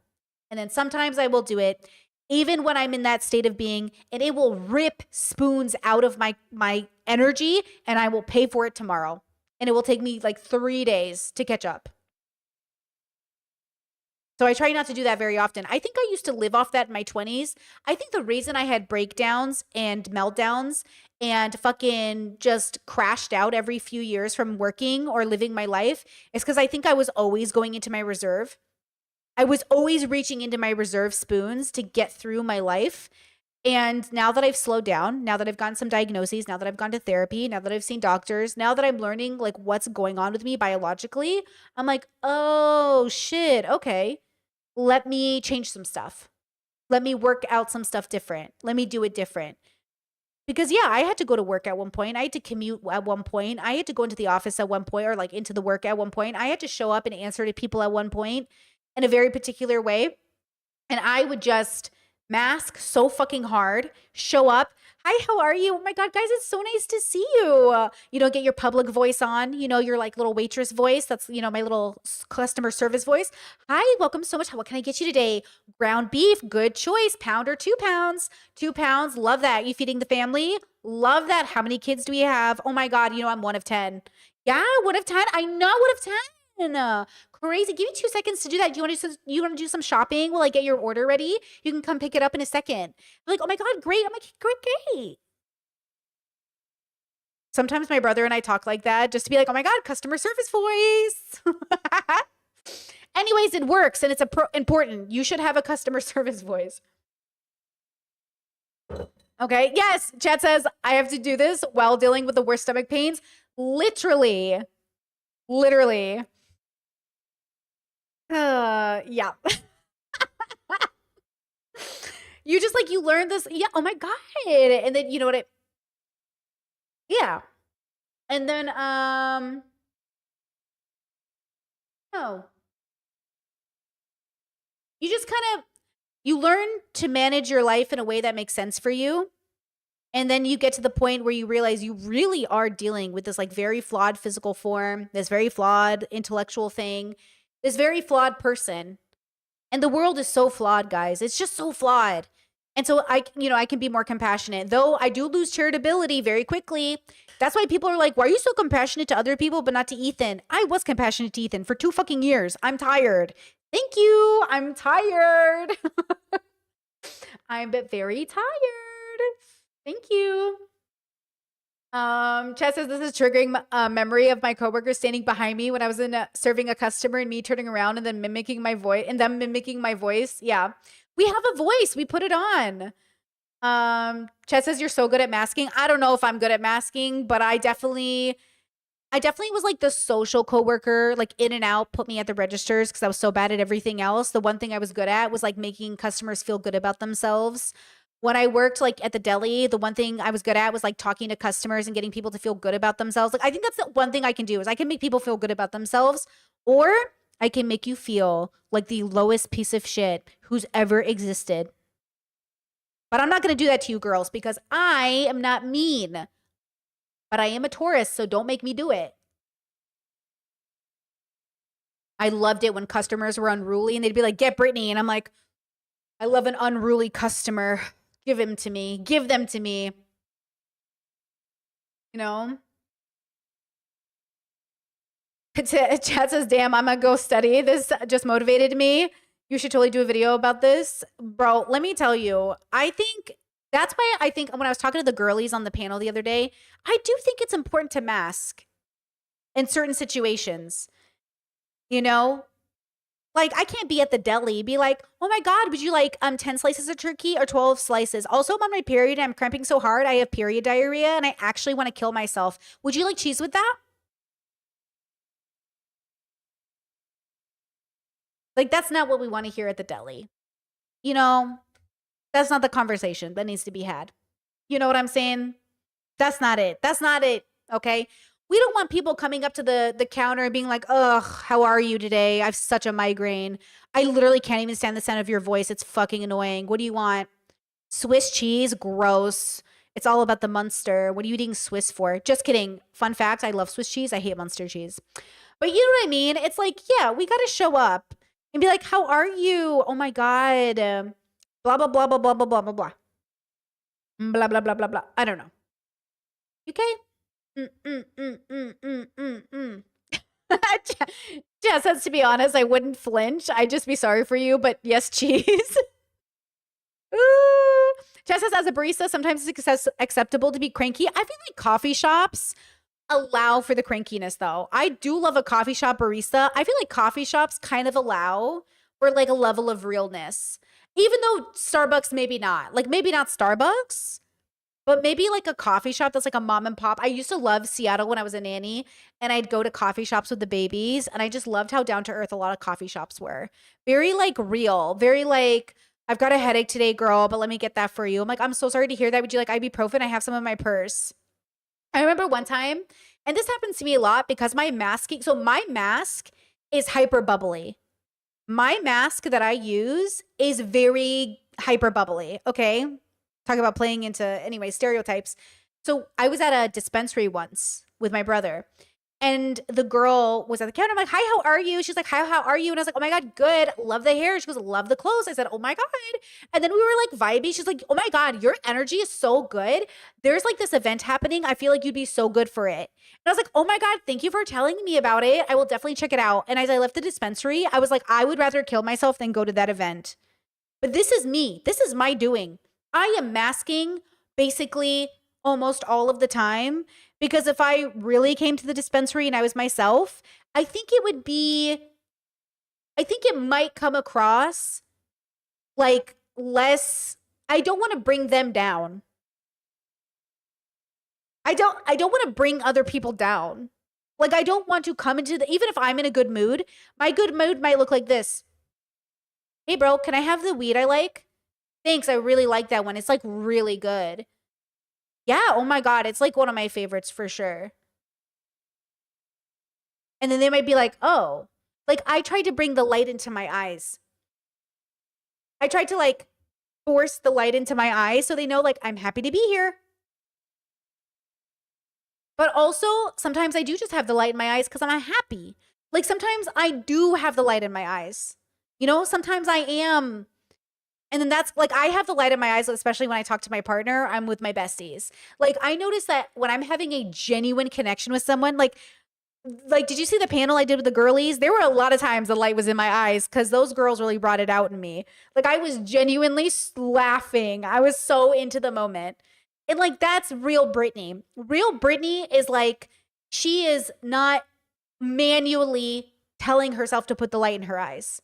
Masking Brittany is like, and cue the lights. and cue the connection and cue the body language. But Brittany, who's just genuinely there, she doesn't need you to, she doesn't, like, I don't need to manually tell myself and make eye contact. And you guys, my whole life, I didn't realize this was autism, that I've been telling myself and make eye contact. 1, 2, 3, make eye contact. Don't. So my partner says I have a hard time picking an eye. I'm like, mm-hmm. And like, I go like this and he's like, pick an eye. And I was like, and like, I'm like, and it's manual. Okay. Manual. So yeah, it's like, all of this is why I say I am happy to mask because it's better for everybody. But I think I mostly want to mask because I just like, I want people to feel safe with me and I want them to know that I'm not here to hurt them. And sometimes the version of myself that's more natural can, especially around a stranger, can almost signal a lack of warmth. But I don't mean to do that. I don't know you and I'm not connecting with you right now because like I don't know you like that. You know what I mean? Or like sometimes I also think it gets in the way of being honest with people about like truth, like how you honestly feel about people. I don't know, it's confusing. I just think you need to discern when to do these things, right? Chat says, Brit, this is why strangers feel comfortable around you. Oh, I'm so stupid. Wait.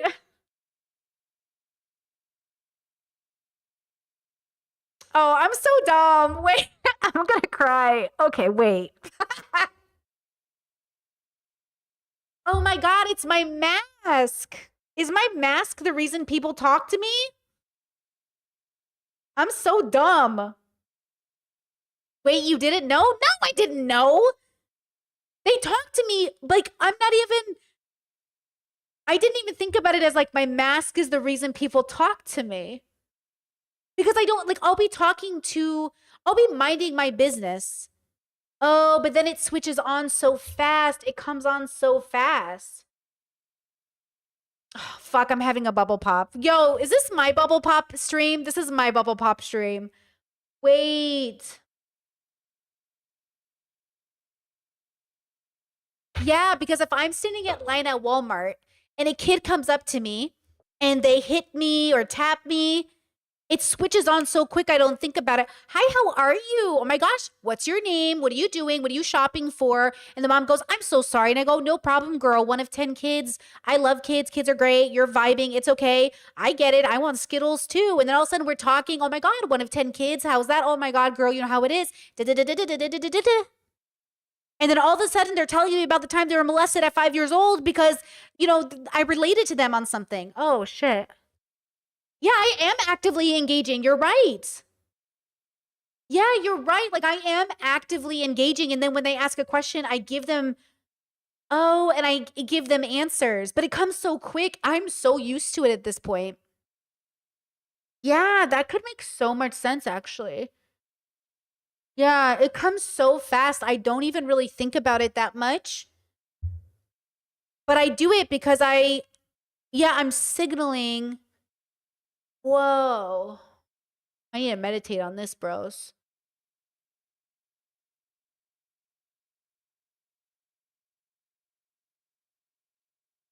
Yeah.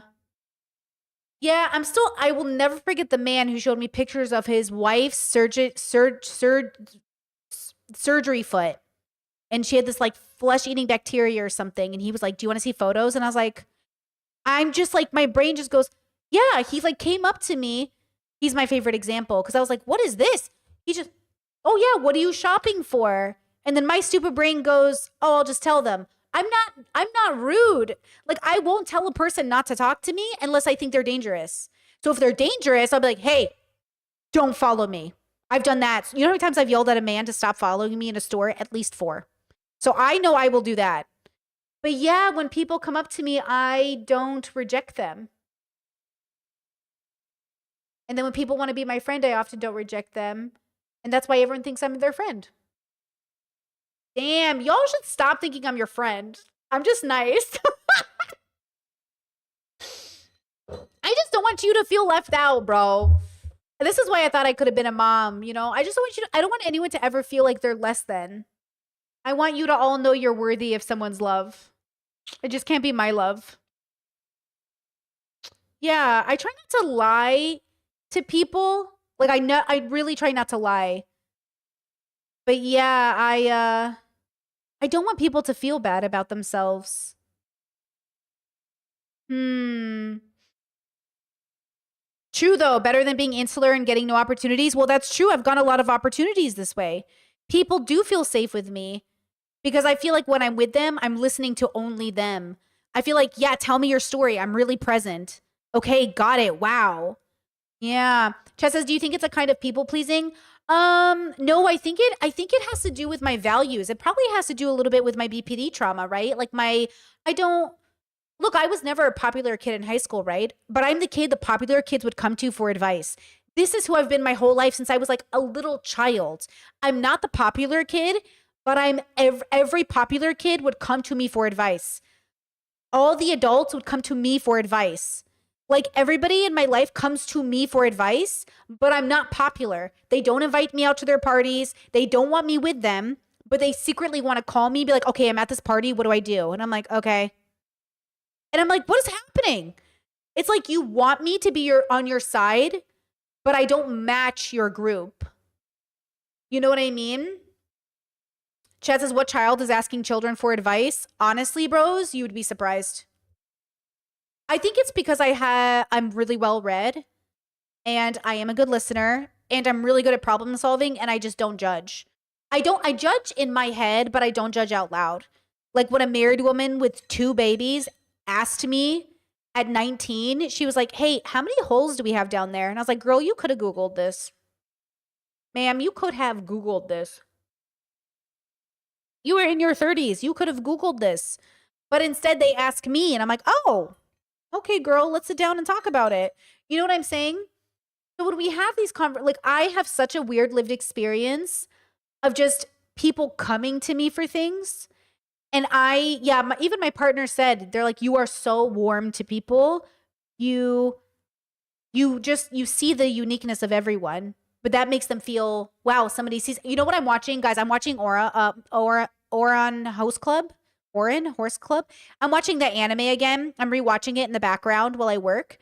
And I feel like I make people feel the way the twins feel when the main girl can tell them apart, but nobody else can. Do you know what I'm talking about? Does any anime viewers here? Okay. Do you know how, like, that's how I think I make people feel? And so they go, oh my gosh, there must be something very special between us. And I'm like the main character. I was like, there's nothing special. I'm just noticing things. I'm just autistic. Do you know what I mean? Like I'm not special. You're not special. I just noticed something and I said it out loud. Do you know what I mean? I think that's what's happening. But it makes people feel so seen, which I love. I wish I could do that for everybody. I wish every person I met could feel deeply seen. Because I think feeling deeply seen is what we're all looking for. But I recommend you feel deeply seen by yourself. By yourself. Not by yourself, but by yourself, who you are.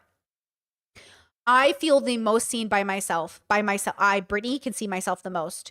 And then my partner is the next person who sees me the most. I've never met somebody who could see me like my partner can see me. I've never had that.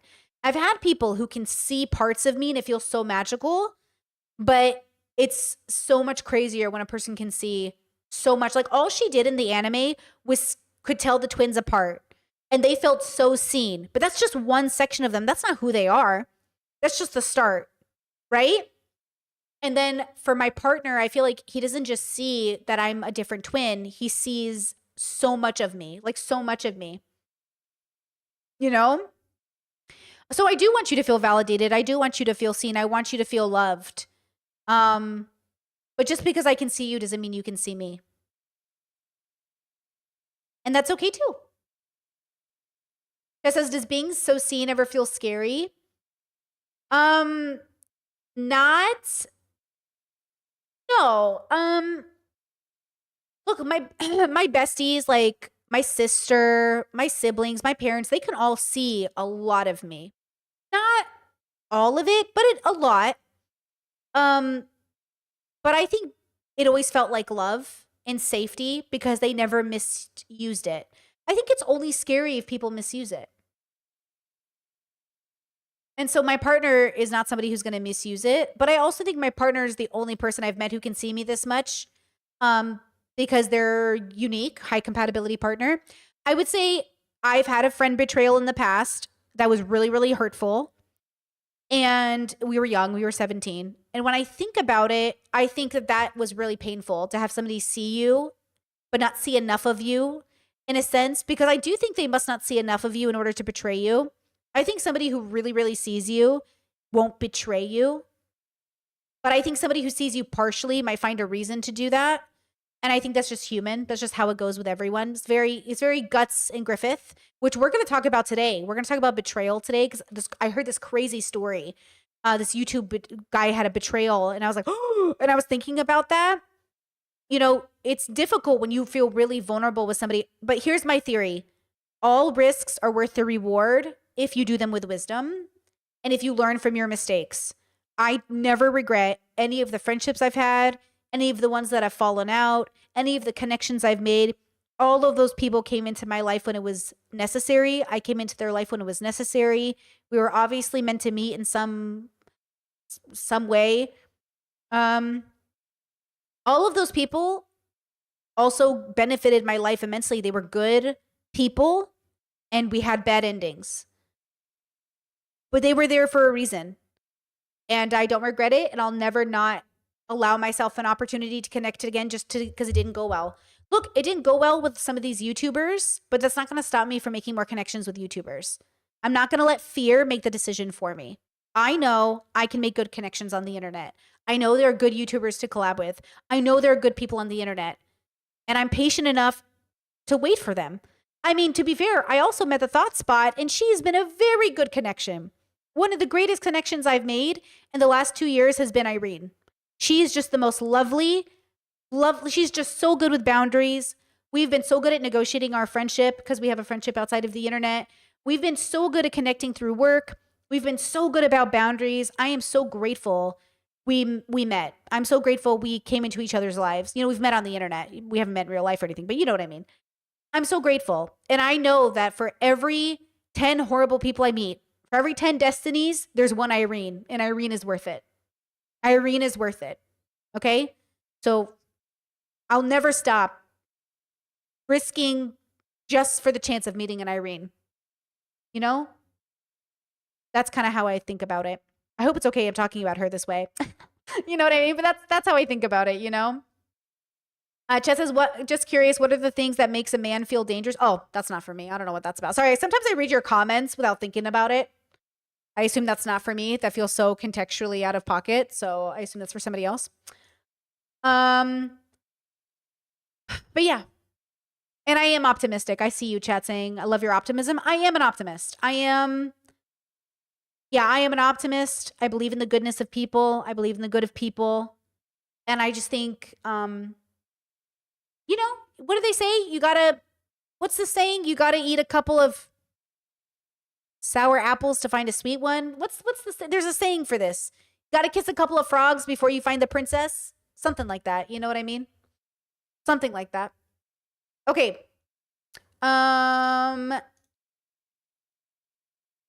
Give me 2 seconds to take a break because now I have to tinkle. I will be back and then we'll get into this video because I'm really excited to talk to you about it today. I think it'll be so fun. Uno momento, por favor. Okay, give me a second. Listen to Samantha Dragonotti. I'll be right back.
Whoa, loud. Okay. Dina, kissy girl, kissy girl.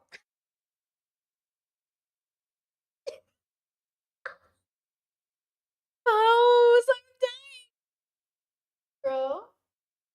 Pretty girl, pretty girl, pretty girl. Okay, I was thinking, you know how I say like everything I do is kind of like it's a quote. When I say pretty girl, I'm copying Jack from Will and Grace like 20 years ago, singing to his parrot, pretty girl. And that's what I think of. Pretty girl. Hi, girl. Get out.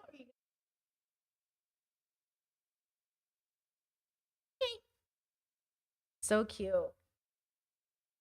I'll let her sit there until she bothers me to let her out. Now. Na, na, na, na, na, na. Na, na, na, na. Da, da, da, da, da. So,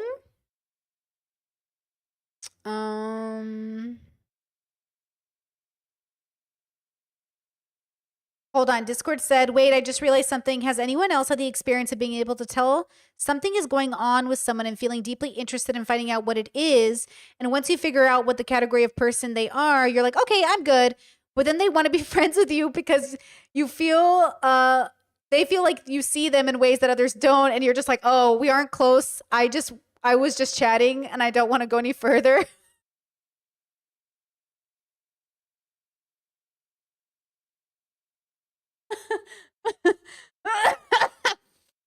Honestly, bros, this is the double-edged sword of being very interested in people, but so relatable.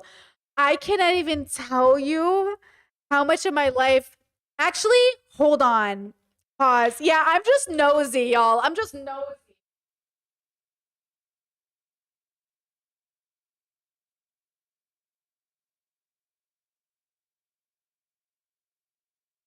My mom would say, "Hey, why are you in everyone's business?" And I would say, "Cuz they keep telling me the business." Stop telling me all your businesses. But the dilemma is like somebody will say this in conversation. Somebody will say, well, you know, because of what happened last night. Actually, yeah, it's a double edged sword, y'all. It's a double edged sword. It is. I actually made a rule, like, not to ask people, like, I don't know. I don't know. I don't know. Because, like, there is something in people when I can tell they're keeping something. I'm like, ooh, tell me what it is. I wish I didn't know that. Why'd you tell me that? And it's like a double edged sword. You know? Chat says, did we already just address the dress? Where can I procure this dress? I got it off Amazon years ago. I'm doing a boycott of Amazon for 12 months at least, if not forever. So I don't want to encourage you to buy from Amazon, but I did get this from Amazon many years ago. You know, but yeah, it is a double-edged sword. I am very interested in people, and because most people are always in their own world, they're not like paying attention to people. It can stop them from being. But you know what? To be honest with you, you know what's crazy? Okay, this is another part of my personality type. People will realize I'm interested in knowing them because I'm interested in like the category of person they are. So I'm like, oh, tell me more. And they're like, you tell me about yourself. And I'm like, anyways, so here you said this, and then you said this. Can you tell me more about that? And they're like, yeah. And I'm like, okay. And they're like, so how are you? And I'm like, great. Anyways, could you go on this? Can you tell me more about this thing? Because you said this, and that makes me wonder, do you think this is because of this? They're like, yeah. Why does this relate to your life? I'm like, definitely a little bit. So when you said this, do you mean this? It ends up being that I don't talk about myself. Like, I feel like I talk a lot about myself, but it's not the same way other people think I'm talking about myself.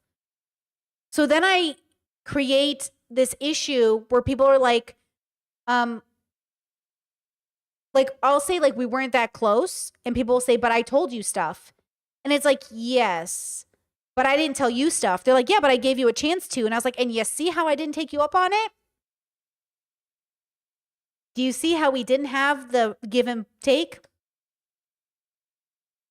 Do you know what I mean? And I'm not obligated to share that with you or connect with you just because you want to tell me. But like, you're an adult. If you're volunteering your life to me, I'll take note of it. I'll listen. That's why I listen to strangers when they come up to me.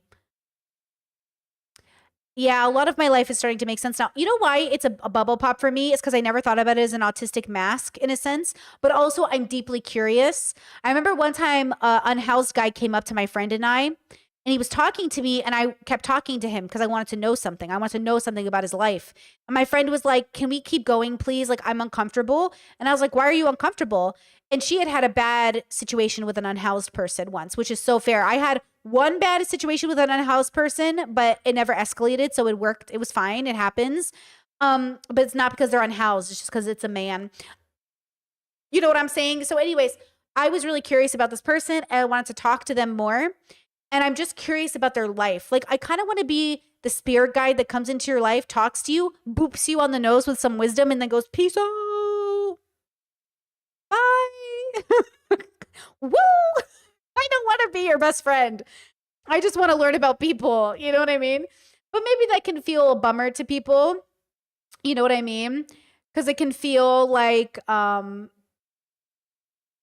you're using me. Okay, listen to this. Listen to this story about unhoused guy. So I was working in the deli, and our deli had a microwave that people could use. And this unhoused guy used to come through there. Big guy, like 6'4", 6'6", big guy. Okay, big guy, tall and big. Okay, just like very intimidating looking person. He'd come in. He'd use the microwave. And he would just, Habibi, okay? I know he was he got something going on. So he would do this. He would just, wait. He would, okay. You're me. And this is him. He would stand all the way back there by the microwave and just look at me and smile.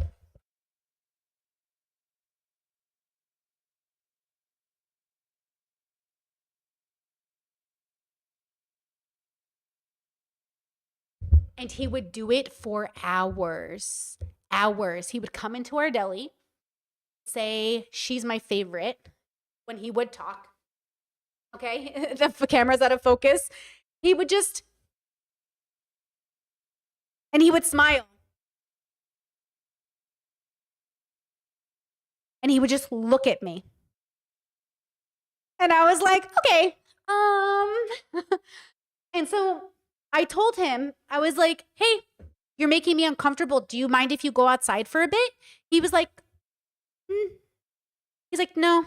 And then he would just stand there and watch me. And I'm like, okay. I was like, they're going to take you away. Like, if you don't go mind your business, they're going to come and they're going to have to take you away. And I was like, and I don't want you to be arrested because you just want to spend time in my deli, but you're making me uncomfortable. He wasn't getting it. Okay. And so eventually they did have to escort him out and try to explain it to him. But one of the things my boss also made everybody do for a while was escort me out of the building because they were worried he was waiting for me. And I think that's reasonable, right? But my heart went out to him, honestly, because he seemed, like there was something going on. And I was nice to him. And that's the problem. I was nice to him. I was really warm and loving. And anytime people came through my deli, like I was so nice. Do you know how many people slipped me their phone number when I was working at the deli? And I never knew how to tell people, like, I'm in a hairnet. Guys, I worked in a hairnet. That's how lonely people are, that they're like, this girl in a hairnet, I'm going to slide my number to her. I was in a grandma hairnet in an apron. Okay. And I was like, girls. And I just knew, I could feel it. I could feel that they didn't love me, but they loved the way I made them feel. And I wanted to make them feel good. I think, that's why I wanted to be a sex worker at one point, in real life sex worker. At one point in my life, I romanticized the idea of becoming an escort because I thought, man, I could really make people feel loved. And then I realized, oh, and then they kill you.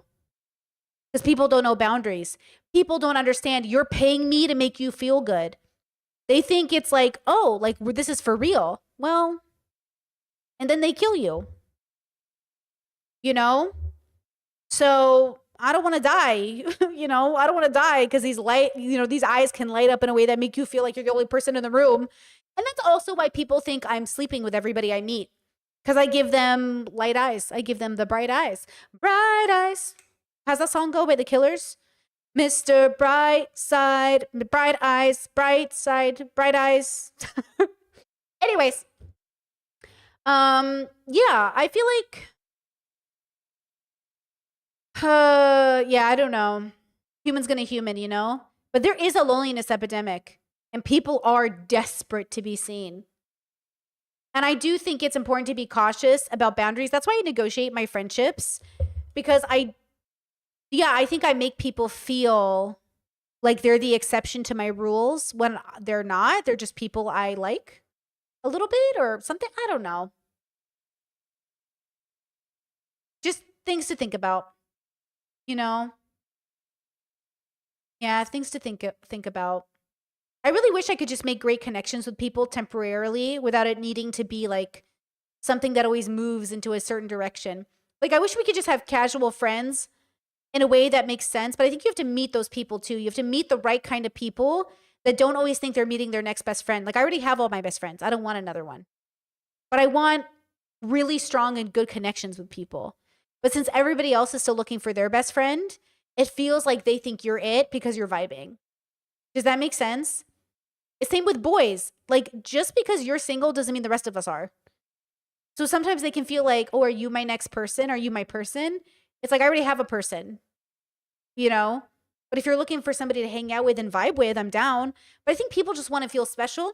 I think that's what happened when my Discord got a little weird and I had to ban some people. I think they got it into their heads they were special and that they could throw tantrums and I would let them stay. And after they made it uncomfortable for others and I got complaints and I banned them, they were like, I can't believe you banned me. And I was like, I can't believe you thought I'd let you stay on a Discord where people were complaining about you because you were behaving badly. And that's the thing that I don't think people get about, you know, you might feel special, but you're not special enough to be inappropriate with people. Like you're not special enough for me not to ban you. You're all special. Everybody's special.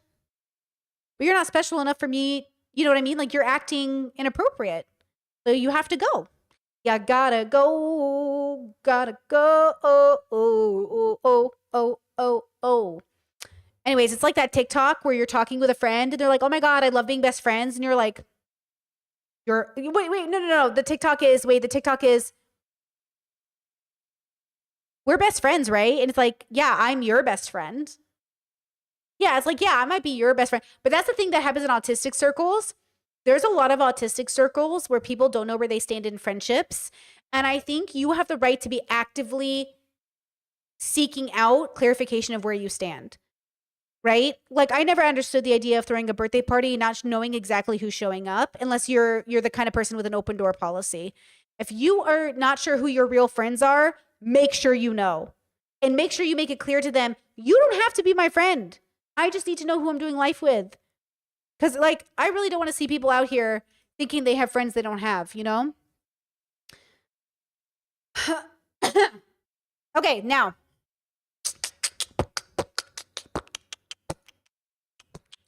talking about friendship, are you ready for this? $120,000 was stolen from me and it was my friend. This had me shook in my boots. Charisma on Command. I think we might have watched his videos before. I don't really watch him. It's a little bit too much of the boy bubble and I'm trying to get away from that.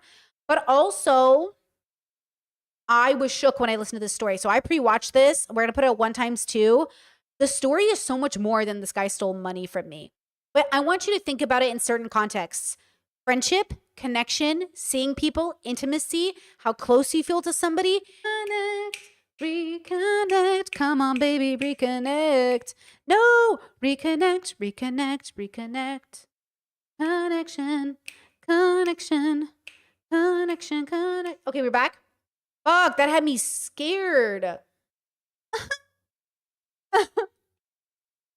Okay, we're here, right? Oh, Thank you. I was so scared. I hate when it totally shuts down on me and then I have to restart a whole new stream. Okay. Chat says I can hear you singing the connection song. Okay, perf. Okay. So he said, this is all proof. This is all real because I have receipts. Screenshots of our actual communications are included for transparency. Okay, ready? This individual was named and given the opportunity to respond and declined.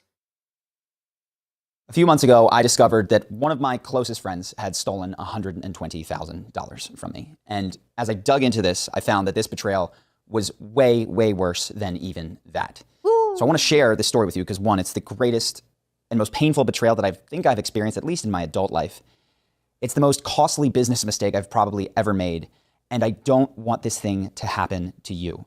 Sadly, I've come to see and learn that this pattern of behavior that I thought was basically impossible is far more common than I'd expected. And though it's not a lot of people that do this, they tend to run this pattern over and over again, so that the number of people that are actually impacted by this is far, far greater. So if you see any aspect of yourself in this story, I hope that this wakes you up and prevents you from experiencing what I did. And that's so important because you know how I say on my level system, ones are like not most people, like very few people will be ones.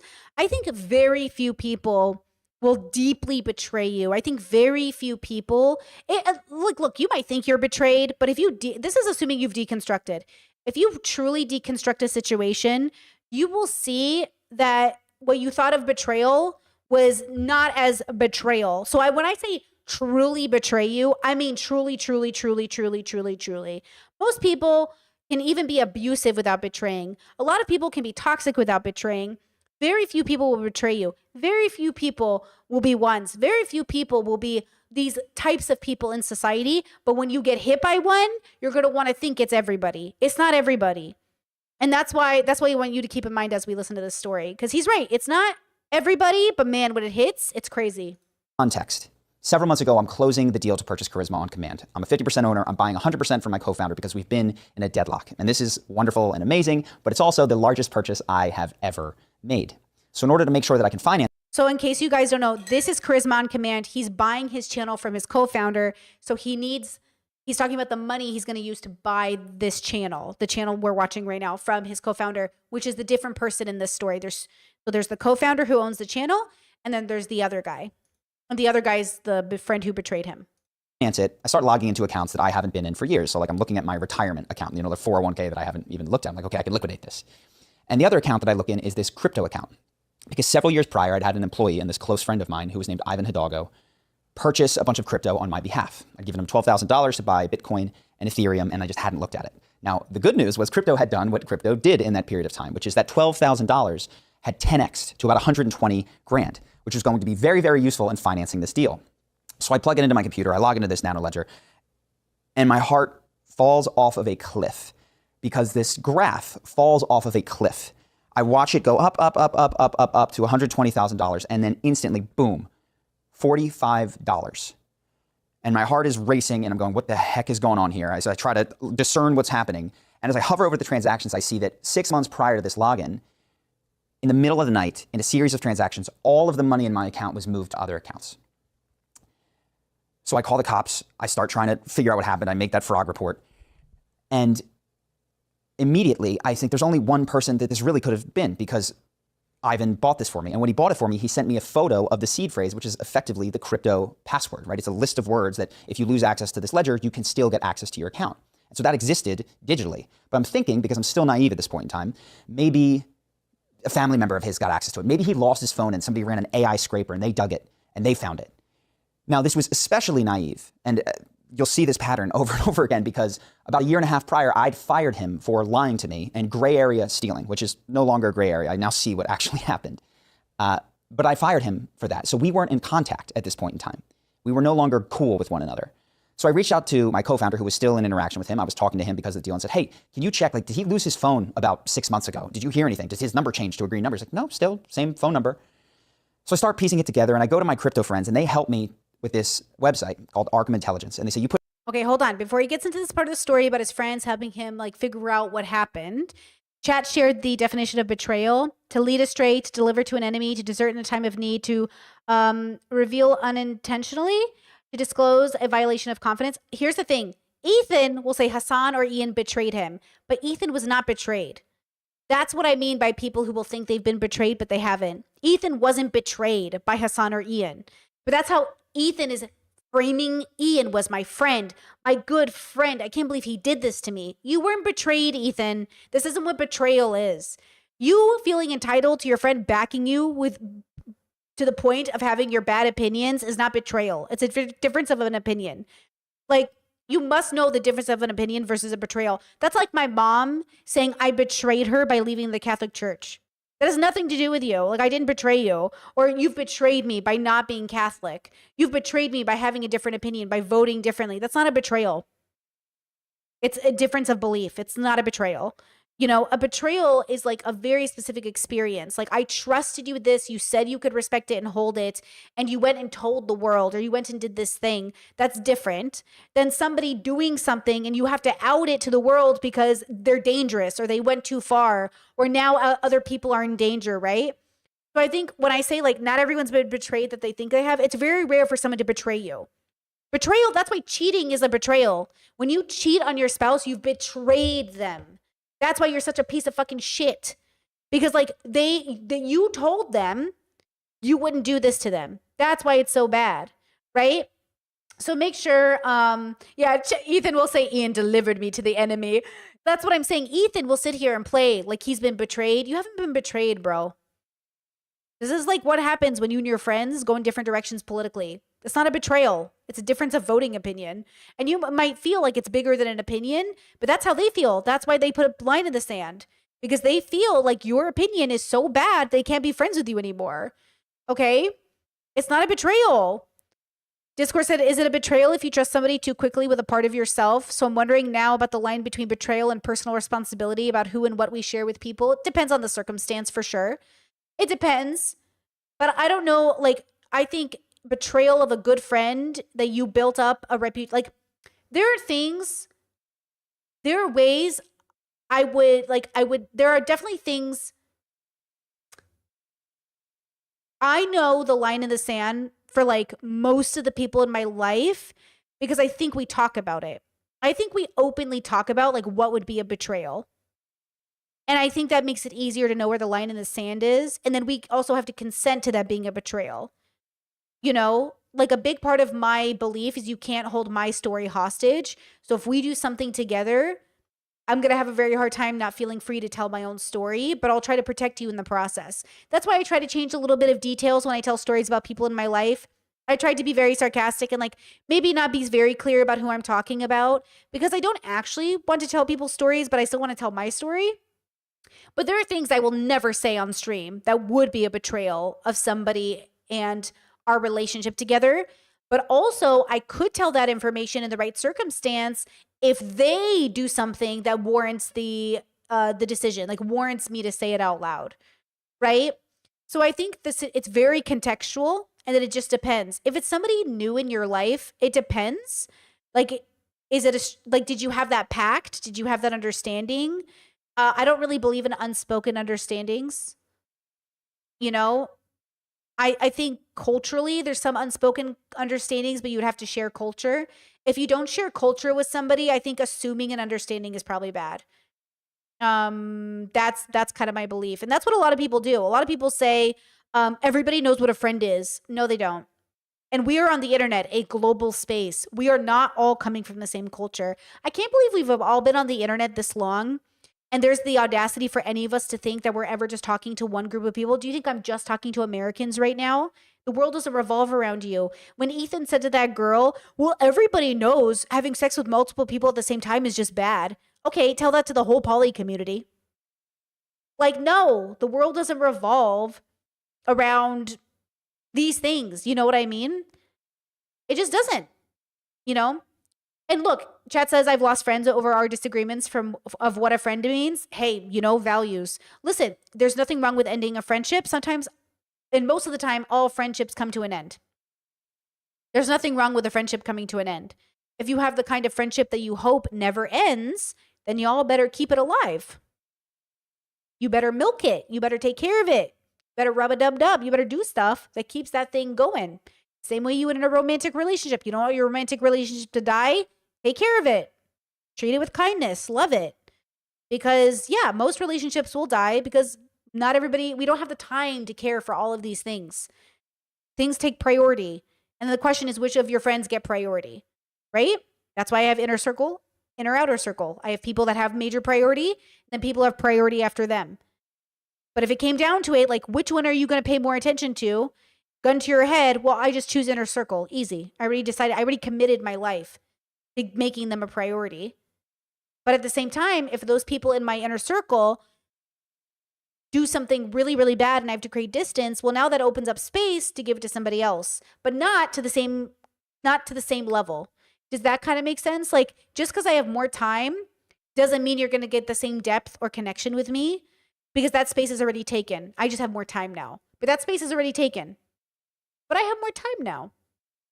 This is also autism. A lot of autistic brains rank friendships so they know how to socialize with each friend. And I definitely want to do this because like I said, I tend to make friends with everybody, even strangers. And I can't give all those people my attention. Hello, this woman met me in New Mexico and wanted to live with me right away. What can I say? It's the autistic charm, autistic swag, you know? Okay, back to the story. Put any crypto wallet in here and it will show you all of the interactions that this wallet has had publicly. So thank God for these friends. I take the account that took the money, I put it into Arkham Intelligence, and boom, it explodes with information. It's got all these charts and I'm filtering through this like black screen, super matrix style, except it's not matrix. It's so obvious. It's not reading zeros and ones because I look and his literal name is present on this page. Investor. How could you risk stealing from somebody with your whole last name on the document? Who is this person? That's what I'm saying. What is happening in this? And the story gets worse. The story gets so worse. But how I would be so embarrassed. I would be mortified if somebody saw that I took $5 out of their wallet, let alone 120 fucking thousand. Like I would be so embarrassed. You know that infamous Destiny situation where Destiny said I would trust Brittany with my bank account numbers and everyone thought he was crazy? You should trust me. I don't steal from people. I'm a very good fucking person. Okay? And pirating is not stealing. I don't care what anybody says, okay?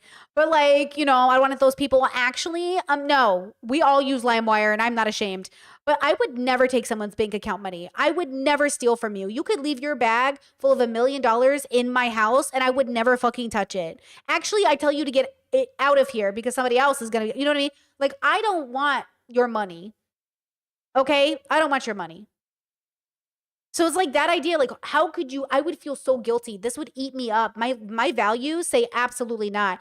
He full on did this with his full name on the document. Ivan is staring at me.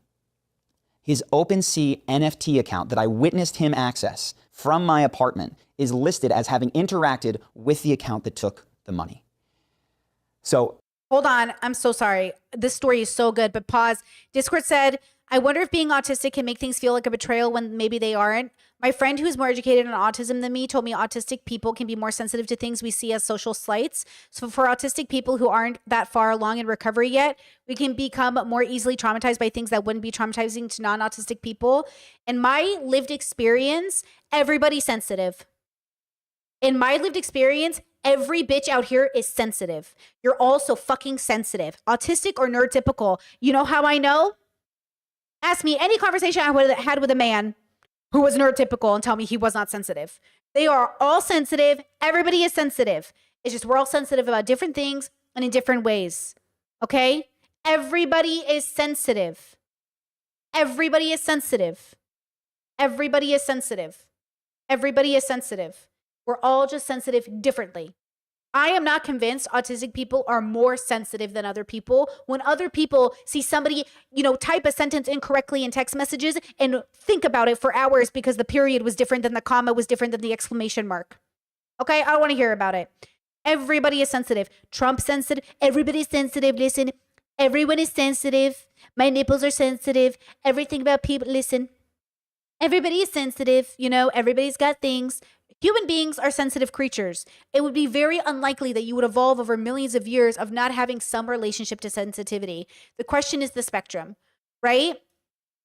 The question is that. Now, neurodivergency can make you filter out the script differently, or BPD can filter out the script differently, right? Okay, but everybody is sensitive, and anyone who says otherwise is a psychopath. Chat says everybody can be offended, but not everyone is sensitive. Girl, everybody's sensitive. Never met a person that wasn't sensitive. Okay? Never met a person that is sensitive. Never been a person. Never seen one. Never. Sensitivity to me is, oh, I am sensitive to the slight change in your voice. I'm sensitive to the way you make me feel. I'm sensitive to the way this atmosphere is making me feel. I just don't believe it. Everybody got something. Everybody got something, okay? The question is, will they show it to you? The question, are you aware of it? The question is, have they buried it deep down so you don't see it? Like, okay? Why do you think people always talk about, you don't know what haunts me at night? You know how many men I talk to who are like, nobody knows how sensitive I am, Brittany, but with you, I feel comfortable telling you, I am sensitive to these things, but I never show it to anyone else. Everybody's sensitive. Everybody's sensitive. They're just not showing it to you because they don't think you're a safe space. Okay? So I'll just say it this way. If you have BPD or autism or other things, you might filter things out differently, which could make you think, but that's why you use data. We're using scientific data to realize, okay, am I misunderstanding this conversation or are we missing the conversation? Like, what's happening? Well, you said this in a sentence structure. Do you mean this or do you mean something else? And like, I'm fine being wrong, but I feel like the data shows us, like, it feels like you're trying to communicate this, right? And so again, when we have these conversations, it's like autistic people might be prone to misunderstanding things because of autism, but if you explain it in a way they understand, they're not going to misunderstand any more than anybody else. And that's the difference. If you explain it to my brain, I'm not going to misunderstand it any more than anybody else who could misunderstand something they're not aware of because of social rules they weren't taught. In the same way, I say like, all white people are racist under white supremacy. If you don't know what that means, you're going to take the wrong message away from that. When I say all men are misogynist under patriarchy, if you don't know what that means, you're going to take the wrong message from that sentence and you're going to get offended. Right? Do you know what I'm saying? So like,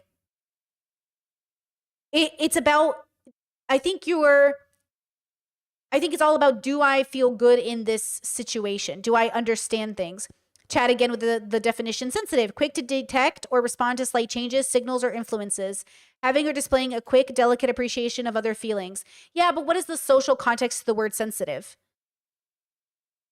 The social context to the word sensitive is also making bigger things out of nothing or bigger things out of things that aren't intended to be big things, right?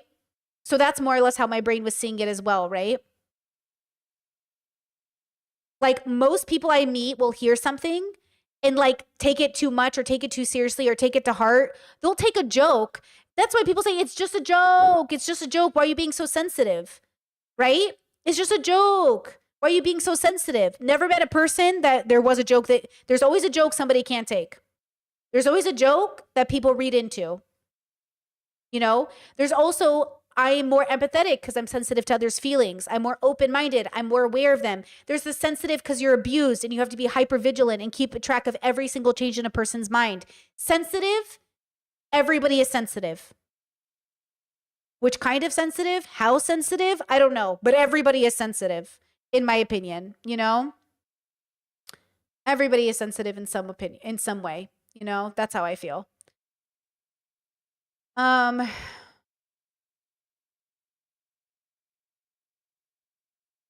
Talking about sensitive, I feel like this is a very insensitive question.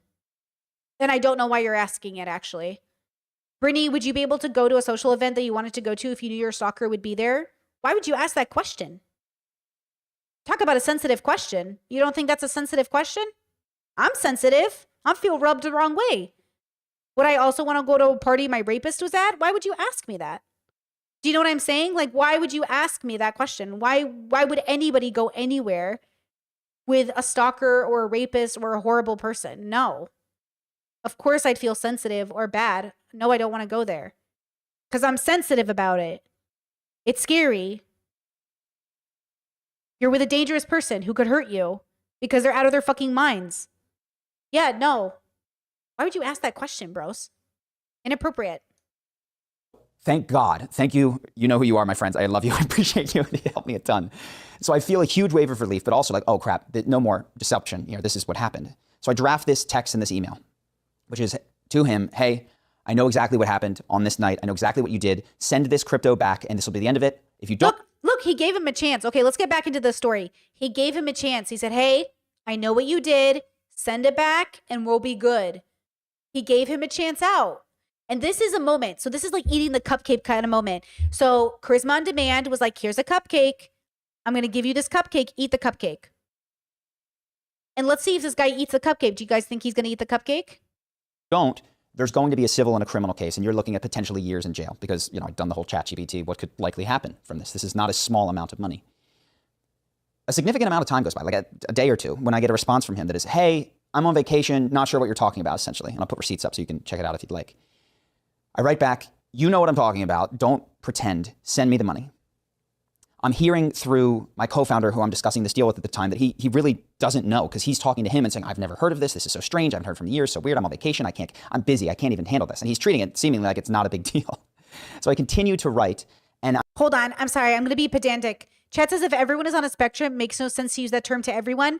If it's on a spectrum and everybody's on that spectrum, it means everybody is sensitive. If everybody's on a spectrum, then everyone's on a spectrum of like 0 to 100. Psychopaths would be 0 sensitive, and the most heightened sensitive person would be at 100. Everybody's on a spectrum. It's just, are you on the 0 or the 100? And I already accounted for the 0. I called them psychopaths. That's my opinion. I'm talking to friends who tell me that I'm going to have to show him hard evidence because in one of his texts to me, he says, these are huge accusations. If you have any hard proof, I'd like to see it, which is a weird thing to say. Like, how would I have hard proof of something that didn't happen? But I do. And so they coach me through the recording of this video that I start. Oh, girl, you're breaking my heart, chat. Chat said I asked that because I was invited to an event where my stalker was there. And I feel too sensitive to go. My friends really tried to convince me to go, and I feel defeated and I'm afraid to go. I'm sorry, girl. I thought, my bad. I was sensitive. I thought you were a troll in my comment section trying to like trigger me or something, because that shit triggers me. I'm really sensitive around my stalker situation because it's like, it's so scary and I feel really bad because I know this person is really sick and everything. But I thought you were a troll. Of course you're not a troll. I know your username. My bad. Let me recalibrate. Don't go. Don't go. Fuck it. Not worth it. Don't go. Not worth it. Okay? Stay home. Vibe out. Watch your favorite fucking movie. Watch my stream. Vibe. Don't go. Okay? Don't go. Enjoy your life. You don't need to see this person. I don't think you should be around them. Don't give them the satisfaction. You know what I mean? Like, don't go. You deserve so much more. Yes, protect your peace, as chat said. Protect your peace. Don't go. And honestly, I think your friends are not maybe aware. Maybe they're undermining how serious of an issue it is. A lot of the people in my life did that too. A lot of the people in my life did not understand how scary, how genuinely scary it was to have a stalker. It's so scary. It's like, I don't know what it is. It really eats you up at night. And I want you to, I know it's going to be hard for those people to understand, right? But don't go. You don't have to go. Vibe out. You know what I mean? Yeah, I hope your friends get it eventually. It can be hard for people to understand how scary it is. But stay home, enjoy your life. Don't give your stalker the satisfaction of seeing you, No arguing in my chat. Chat said I love arguing. I don't. It brings down the mood and it makes you look like you're not engaging in real thought. Arguing is not good. It's not good. It's not introspective. It's not healthy. If you want to discuss, if you want to have fun, that's fine. But you are actually ruining the mood right now and you will be blocked. You have one more chance. Like he's giving this guy a chance. I'll give you a chance. Don't argue in my chat. Thank you. The first time I record it, I'm screaming and swearing. And I show them, I'm like, is this what I should send to him? They're like, no, less swear words. We're not trying to scream at him. We're trying to get him to send the money back. So they help me with the charisma aspect of this, which is to flatly explain everything in this video that I send to him. This is you, Ivan. This is your wallet. It's only got like 30 transactions in the last 4 years. And there's multiple instances of you interacting with Investor Ivan on OpenSea, which is your OpenSea NFT account that I can tie directly to you. The options that you have are Continue to deny this, bring that denial to court, and see how it goes. I wouldn't recommend it. You're going to lose both the civil and criminal case, and then you're looking at actual jail time. I don't recommend it. I'm willing to do that. The other option is that you can send me back the money now. And what do you know? He gets this video and remembers, oh yeah. And the process begins of him sending me this money back, which I was able to recover in full, except that it took, some teeth pulling in order to get him to do it. So he gave him a chance. He said, hey, I know what you did. Send it back to me. And he goes, I don't know what you're talking about. I didn't do it. Thank you so much, girl. Thank you so much. Hallie, thank you for the super chat. Thank you for being patient and explaining yourself to me. I think I was riled up because chat had me on edge a bit. The debating stuff puts me on edge, and then I thought you were debating with me. You know what I mean? Like, I gotcha. And I appreciate that you clarified, because I don't want you to have to feel pressured to go to that party when it's not going to keep your peace. Keep your peace. So he sends this guy a message saying, send it back to me. He says, I don't know what you're talking about. Then he goes, I'm going to take you to court if you don't send it back to me. So then the guy sends him the money. Who did that? Who's this guy's brother or mother or partner? Can you imagine dating a guy who did this to somebody? Can you imagine being siblings? This is what I'm saying. So your inner circle is this guy.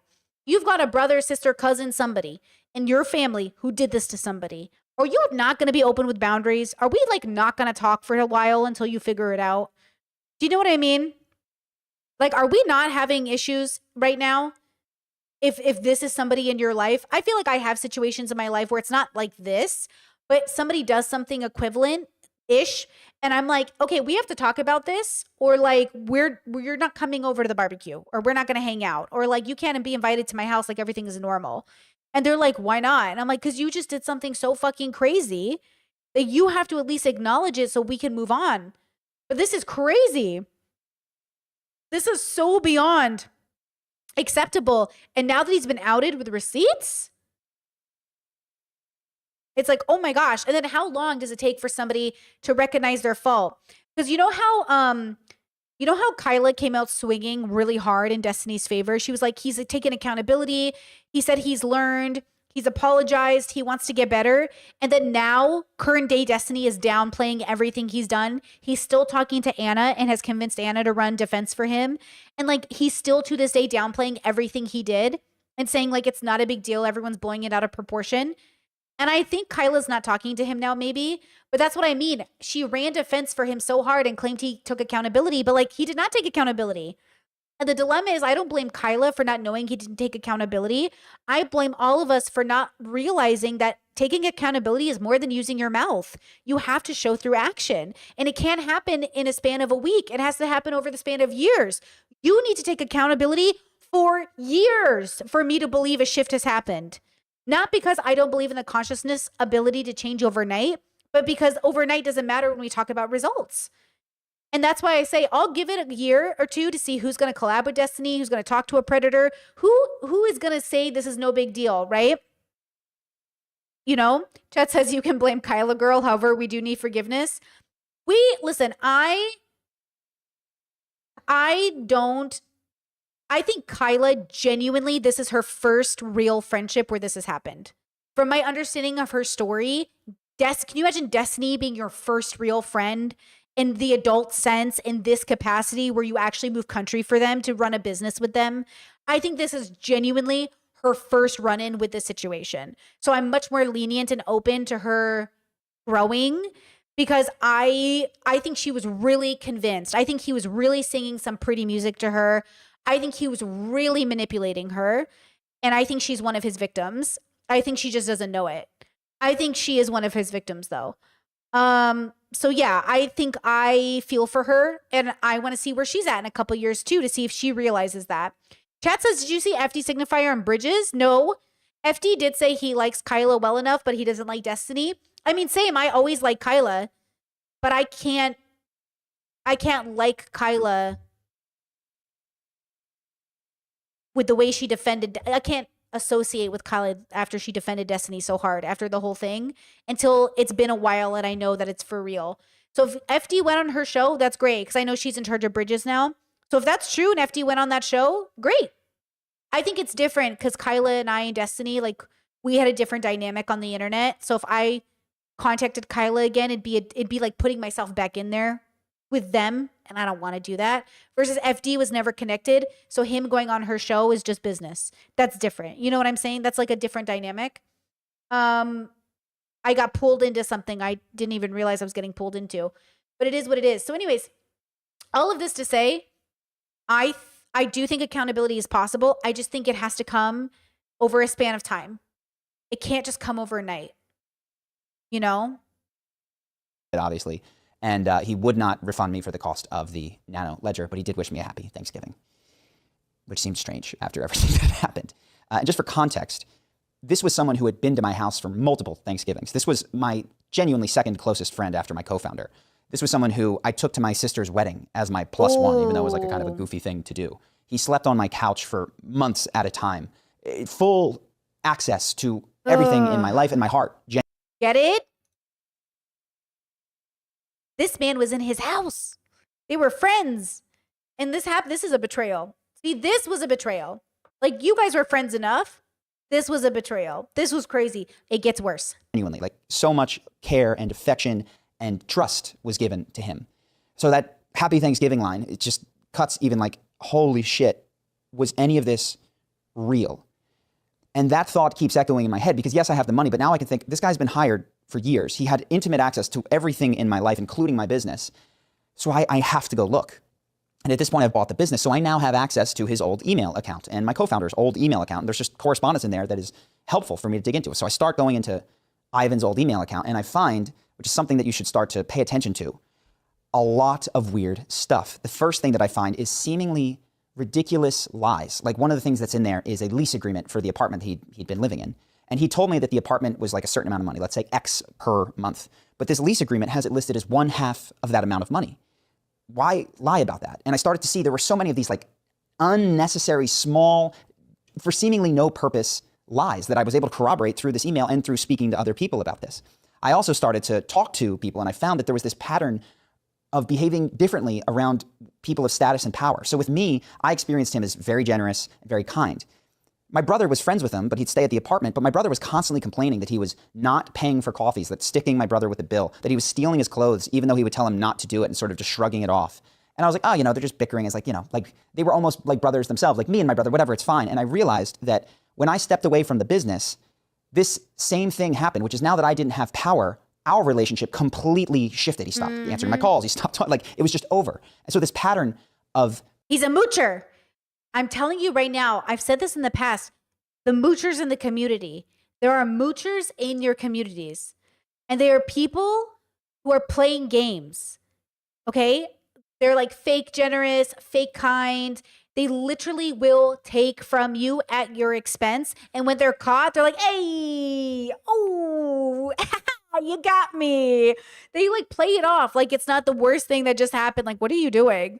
And they literally just take, and I don't think they feel bad about it, which is very different than somebody who, and I don't want you to internalize this as like, I'm a mooch because I'm disabled and I stay home and I can't work right now. You're not a mooch, dude. You're disabled. Okay? A mooch is somebody who, even though they can do better and more, does the opposite. A mooch is somebody who says, hey, my rent is $1,200 when it's actually $600 just to get more money out of you. A mooch is somebody who takes advantage of you.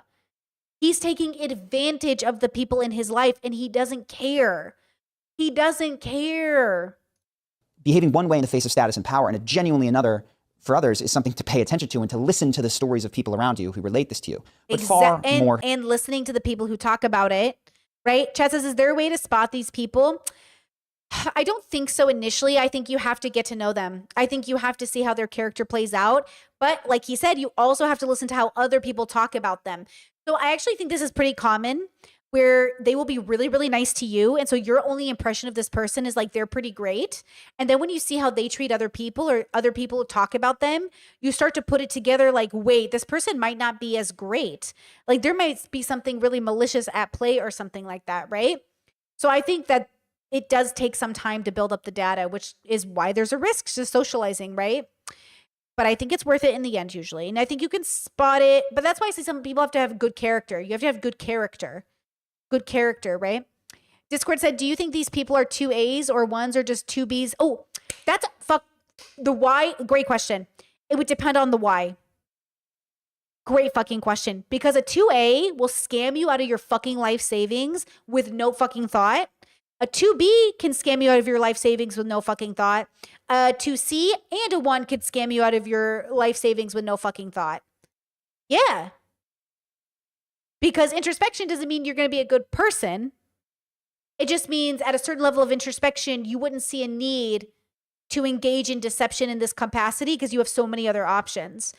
People have only the options their values allow them to adhere to, right?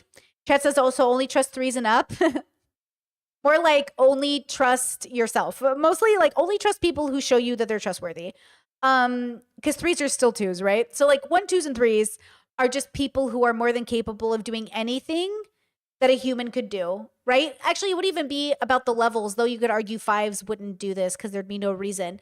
But or 4s and 5s wouldn't do this, there'd be no reason. But the reason I think people do this is because it's a part of their values, so they don't see what's wrong with it, truly. 2, they're either desperate, and even though they know it's wrong, they figure, hey, like I deserve this money, so I'm gonna do it. Or some other capacity, which might be a biological kind of possibility that maybe they're born in a particular way, like a psychopath who has like no capacity for understanding the differences to some extent, but maybe not, because they could still logic their way to a conclusion. Maybe, I don't know. I'm not a therapist. I don't know stuff. So I don't know. But I would say that mooching, depending on why you take people's money, is different. Because a mooch, more likely to be a 1, a scammer, more likely to be a 2. Does that make sense? Like a mooch is a person who can't figure out how to scam in a way that is more like big business and billionaire status. Because billionaires figure out ways to scam the system, to find the loopholes in the system in order to get money. They're not 1s. They're not mooches. They're really, really good at chess. They're like really good at business. They're just ruthless about it, and they don't care if they take your life savings to do it. You know, there's a difference between a bag campaign that's trying to convince you to buy this $10,000 backpack or whatever because of status, and the difference from a 1 who mooches and steals from you in the dead of the night. You know? That says I'm terrified of being a mooch. You know, fun fact, I think that is a lot of people's fear. I think a lot of people are afraid of being a mooch. My parents always taught me the best way not to be a mooch is to make your presence the least noticeable to the people who are around you. I wasn't always good at this. Sometimes I was really sick, and without being a mooch, I was really in need and people took care of me. But I will say that, you know, you show up, you do dishes, you clean up, you hang out, you pay bills, you help participate, you show up in someone's life who's helping you, and you're not a mooch. But if you're a mooch, you're there and you do not help, you do not participate, you do not contribute. Somebody who's a mooch is somebody who just takes advantage of people. You know, just don't take advantage of people. And I think you'll always be in the good spot. You'll be in a good spot if you really don't take advantage of people, you know? Serious. In these emails and in correspondence with my co-founders was the founding story of why we had even hired him. You see, at the time when listen to this. He was hired, I think in 2018, I was very busy with videos, and my co-founder did this hire. He ran the process, and I came in at the end for like the final which of these 2 people. But I hadn't seen any of the references. I hadn't really seen the application. I hadn't seen even, there was a story that he had sold his digital marketing agency, Ivan had done this, to a larger digital marketing agency for 3 million Canadian, which is why he was wanting a new era of his life. He wanted to be a mentee essentially at a larger business, but had all of these digital marketing skills and provided tax documents and references and weird looking like income forms, but all of this had come in. And so I finally get eyes on this and I see, oh shit. As I start to really look at it, yeah, at first glance, these are tax documents. They're like signed, they're filled out, except the business number and the year is listed as, well, this is like a 2016 tax document. But when I run that business number in Ontario's business lookup and find the actual business, the business isn't founded till September of 2017. So I'm looking at a tax document that doesn't correspond with public records. He's written in his application, like, this is the name of the company I sold to, but I can't let you talk to them right now, the lawyers or whatever. It wasn't even can't, you know, some weird thing. But when I call that company and say, hey, did you guys purchase a business for roughly 3 million Canadian in 2018? The woman goes, no. I say, well, maybe you wouldn't know. She says, no, I've been here for 20 years. Let me put you in with the CEO. I'll have him email you. So he emails me and says, hey, how can I help? And I explain the situation. And within like a 5-minute phone call and 2 hours of waiting, I get back an email from the CEO that says, I do not know what this is. I don't know what you're talking about. So the entire founding story that predicated this business relationship, this friendship that was, I thought, like so close, someone that I would genuinely, like I didn't care about money. If I'd lost money, which I lost a tremendous amount working with him because he was not effective at his job, obviously, because he hadn't done the things that he said that he'd done. That didn't matter because he was my friend. And so this caused a tremendous amount of pain, but also a lot of how the hell did this happen? Like what was occurring in me that I created space for this? And there's a number of things. I told you some of the small ones, but the real one that I want you to pay attention for is if you don't trust your own sense of distrust, because I did not. Oh, he's going to get into it. Hold on. Chet says, does taking advantage of people have to require a level of intention? Genuine question. I'm curious. Not always, but most of the time. So, I come from a very large family with my siblings. Sometimes it can get to the point where I'm like, hey, I love you. You are unintentionally taking advantage of the situation, and I need you to get your shit in order because I don't know if you've noticed, everybody is, contributing, and you are the only one not contributing. And they're, usually like, oh man, sorry, my bad. Like, I didn't mean to do that, and it's like, yeah, well, I'm letting you know now before it becomes like a whole thing. But we can tell you're kind of letting other people handle stuff so you can play video games more. You don't have to do stuff. Or we've noticed that like you're not the first to volunteer. You let everyone else volunteer so you don't have to volunteer. You're taking advantage of the situation. You're reaping the benefits of everyone coming together and you're not participating. So I think even if in their head they weren't thinking of intentionally, they were allowing everyone else to do it so they didn't have to do it, or they would like make it so they didn't have to participate. I think sometimes we can run the risk of falling into our evil, into our vices, that it leads us to taking advantage. It can lead us to taking advantage of people, right? And so you do need people who can call you out and say, I love you, but you're doing this thing. And if you keep doing it, we're going to have a conversation about boundaries and living situation and all this other stuff, And then, of course, that person can say, okay, my bad. How do I show up? How would you like me to show up? And it's like, okay, let's divvy out, let's say chores to everybody, or let's divvy out stuff, and then we'll make things happen because we are a team at the end of the day, or we are showing up and no one's perfect. I've been this person. With me, one of the things I used to do is I used to like to take all my stuff out and put it all over. Like I used to make little like nests for myself in public spaces when I had roommates, and I would make a nest for myself and have all my magazines and all my stuff and all my favorite things somewhere. And then I would sit there every day.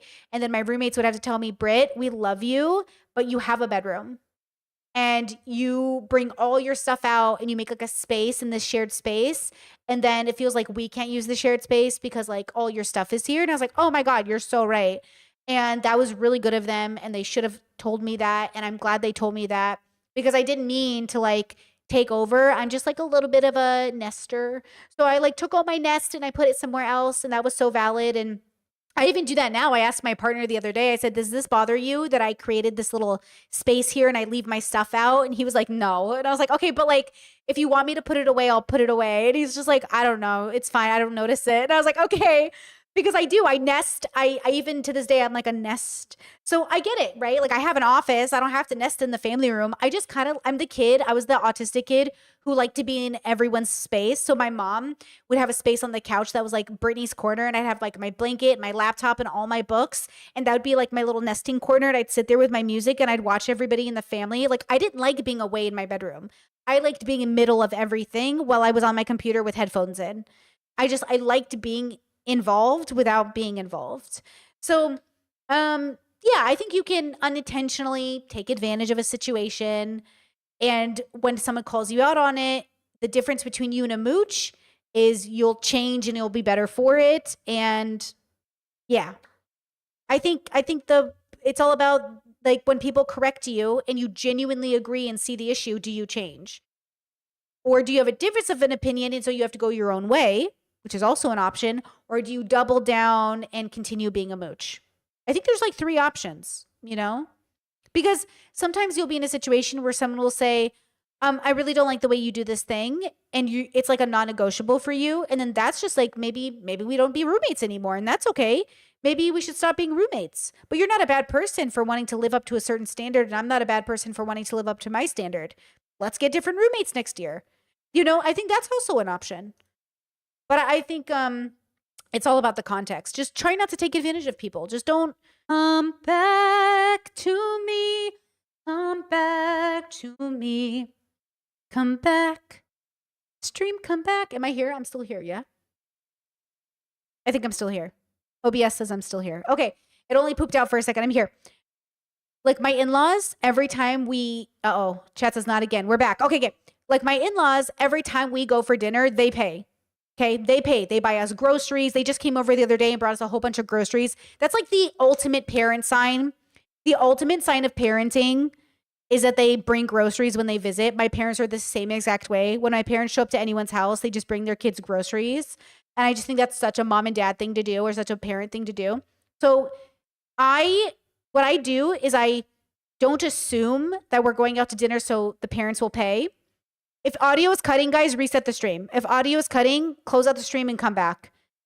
But what I do is I ask my in-laws, like, are you sure you got this? Like, do you guys want us to take you out? And they'll be like, stop it, we're your parents.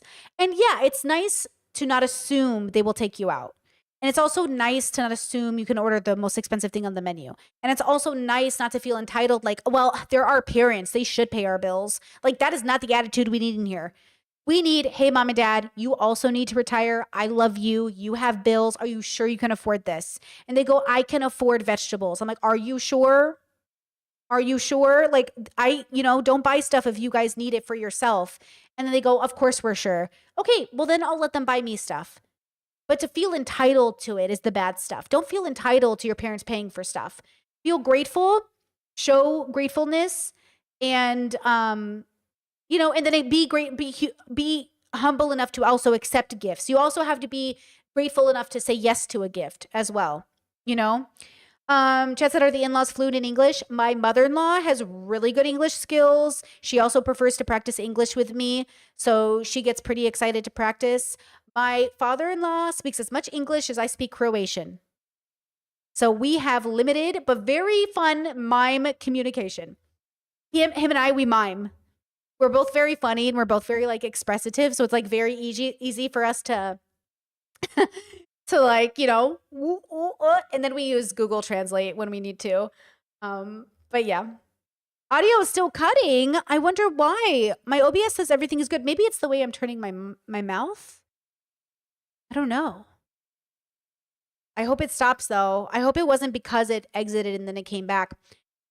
Chat says, what are good ways to show gratitude? Like being around, trying to support where you can. Yeah, having a good attitude. Okay. Having a good attitude, showing up with joy, not being negative when people say, hey, how are you? Like really pulling from the good things of the day. Gratitude comes through with joy, like happiness, kindness. Showing gratitude can come in all shapes and sizes, but saying something, verbalizing it. Hey, I really appreciate you today. Hey, I really love you. Hey, I do that with my partner. We try not to take for granted one another. Thank you for doing the dishes. Oh, thanks for doing the laundry, baby. Like, thanks for getting that from the store. I really even though it's his job to do the grocery shopping and his job to do laundry. Thank you so much for doing the thing that I already expected you to do, but I appreciate it. And he thanks me for going to work and paying the bills. And I go, thank you so much for supporting my career. I really love you. And he goes, thank you so much for working hard. And I say, thank you so much for working hard too. Thank people, love people, show gratitude. Say, hey, on occasion, really get very serious and say, hey, honestly, you are my best friend. And I am so lucky I know you. And I can't believe we came together as little girls when we were like 11 and 10 years old. And here we are 20 something years later, like you are really my sister. And then you guys cry it out. And then, I'm sneezing over. Oh, I'm in my feelings. Hello. Sometimes you have those deep kind of like, hey, I really love you, bro. And you're like, I love you, bro. Anyways, okay. Like sometimes you got to have those really serious kind of grateful moments. But most of the time showing appreciation is really just a 2-second effort, and it really goes a long way. Really goes a long way, Um, okay. I think we're good. I think my audio's good. Sorry, it was being weird, guys. Let's go back to the video so I can. When I thought that Here we go. someone was lying to me or wronging me, particularly in a huge way, I would start to feel like I was mean. I was being bad. How could I accuse that person of that? Especially in the face of someone who double, tripled, and quadrupled down. Now, I could confront someone for a minute. If they said, yeah, you're right, that would create that instant relief. But I would feel so guilty if I believed something bad about someone else that they contended was not true about them. And so I look back at my own correspondence with my co-founder, and I see this instantly. I have an email to him that's like, this feels like a mentorship. He hasn't taught me anything. He has no discernible expertise. He can't even seem to write, which was all like, it was ridiculous how bad his work was. It was so bad that we stopped paying him for a month. And I thought that was such an admirable thing of him to not get paid for that first month, but it was so abysmal. What I didn't realize is that I had this distrust of my own distrust that became pathological responsibility taking. Pay attention for this. Because instead of saying, we disagree and therefore you're going to go, it was, you say this and I don't feel it. Therefore, I need to give you more opportunities to show yourself to me. I need to elevate your position. I need to explain myself more clearly. I need to give you a different project because if you couldn't succeed in that one, but you say this is true about you, I must not be using you effectively. And so for the next several years, I promoted endlessly. Like he would fail and I would give him another promotion to incentivize him to do better in this. Okay. Chat says, where does this come from? That folks feel guilty for noticing the bad in others? Living for people's potential. And 2, we assume people are like us. We assume people wouldn't do what we would do, but we also assume people are like us, so they might do what we are going to do. That's why when people ask me, like, don't you think you'll get bored in your healthy relationship? I go, ooh, you're telling me something about yourself. Because I don't have healthy couples asking me, do you think you're going to get bored in your healthy relationship? Right? People tell us who they are, but it's our job to believe them. It's our job to really hear it. And I don't always hear it. Sometimes I don't want to believe people when they tell me who they are. That's why when I confronted a few people over the last couple years, I didn't want to believe it. Even I have moments where I'm like, no, not you. Like, not you. Really, you? And I'm like, oh my God, everything makes sense. Of course. Like, you've been telling me this for years and I didn't realize it. But now I'm realizing it. Now I have to call it out. And they're like, I can't believe you're calling it out. You've known this for years. Why are you calling it out now? Because I just realized it. Like, I really just had an embodied, I knew logically, but I'm now having the embodied experience of like, oh, okay. Then, of course, there's this idea that you don't want to be wrong. God, I don't want to falsely accuse anybody, right? I don't want to do that either. But then I also rely on data. Well, how much data do I have? My mom would say that because I'd say something about someone. I'd be like, that's a bad person. And she's like, why would you say this? I was like, this. And she'd say, yeah, but how do you know that? And I'd say, this. And she'd say, yeah, but how do you know that's true? And I'm like, well, this. I have the receipts. Look, I'm not just going to get out here and start accusing people. I'm going off the receipts. And often it's people's own words. It's people's own words. It's people's own words. And own words with nuance. I hate being taken out of context. That's why I really try hard not to take people out of context. And it's why I'm easy to forgive, but also don't play with me. Don't fucking gaslight me, bro. Don't play with me, bro. Because that's what I fucking hate is when people are like, Brittany, I think you're autistic and borderline and you might be taking this out of context. Nah. I didn't go to therapy and spend fucking lots of money to not figure out how to fucking tell bullshit from not bullshit. So you better tell me what part of my data is incorrect because I got receipts. Okay? And that's the thing is like, I will never come to a negative position about a person and say it with my chest in a way that I mean forever and always, unless I have the data. But I will say, I don't know what's up with you, but I'm getting bad vibes and it's either me or you, but I'm not going to take a chance. Okay? So I think, a part of it is that I just want to be very good at my assessments. And sometimes I'm wrong, but I'm usually wrong in the more forgiving way. I'm more wrong like he's wrong. I tend to give people the benefit of the doubt when they don't deserve it. So when I say I've been wrong, I usually mean I've been too kind and accepting and lenient and open to people who are obviously pieces of shit. And I should be more strict about alienating people from my life because I am way too fucking forgiving. That's what I mean when I say I was wrong. But they think when I say I'm wrong that I got their character wrong. No, I got your character right. But wrong. But right, but wrong. You know what I'm saying? Like, that's the problem. And so I have learned, and that's why I think when Abba used to call me out for being too lenient on Sneeko, and other men in my life would be like, you should call out men more, I started to call them out. And they're like, not me. Don't call me out. Like, I think there's a part of Abba that must be shocked that I ended my friendship with him, the same way I cut off Sneeko, I cut off Destiny. Like, if all three of you are in the same spectrum of category but different, like, they must know this. All of them are lovable in their own way, and all of them are fucked up in their own way. I can't believe they don't think they are. I can't believe they can't see it. Like, I can't believe they think women are just in their lives thinking they don't have misogyny to deconstruct. Are you fucking so for real right now? Do you not see that women are making space in our lives for you because we see that you can be better, not because we're happy with who you are? I'm so progressive. Did they really think I was sitting there in those spaces not hoping they would all be progressive or at least introspective enough to change? Did they really think this gender fluid queer person was sitting at a table with them thinking, oh yeah, these people are definitely done growing? These people who made all their money bashing women for a living, all three of them, did they really think that was it? And so when people were telling me, Brittany, none of them are good, all of them will throw women under the bus, I was like, well, yeah, but maybe they'll stop when they interact with more women. But then I'm a man, so of course I'm not going to change their mind. But also, they don't care. They don't care about women's opinions enough to take them into consideration. They're never going to change their mind because of a woman. Because if they were going to, they would have by now. And they don't. They never do. Like, I'm not naive. I know all three of these men made a living shitting on women. I had just hoped, right? But that's my problem. I am way too... I think it's because I have brothers. Because my brothers, I got a couple of troublesome brothers, let me tell you. And look, I'm not talking to three of them. Okay? Like, there's a reason. But even those brothers are like, I can't believe you're calling me out right now. I was like, I can't believe you thought I would not call you out. They're like, but you haven't called me out for years. I was like, I have been telling you for years this is coming. You're not listening. They're like, I can't believe it. And then they don't face themselves. And I'm hoping they call me one day, girl. I'm never going to block these boys. My brothers, not the other boys. My brothers. But just because you're my blood doesn't mean I'm not going to call you out. It just means I'm never going to block you. Versus these strangers on the internet, block. Block. You know what I mean? I don't know them. But I'm never going to block my bros. My little brothers? My older brothers? I'm not going to block them. But I'm going to call them out and I'm going to talk shit on them on stream.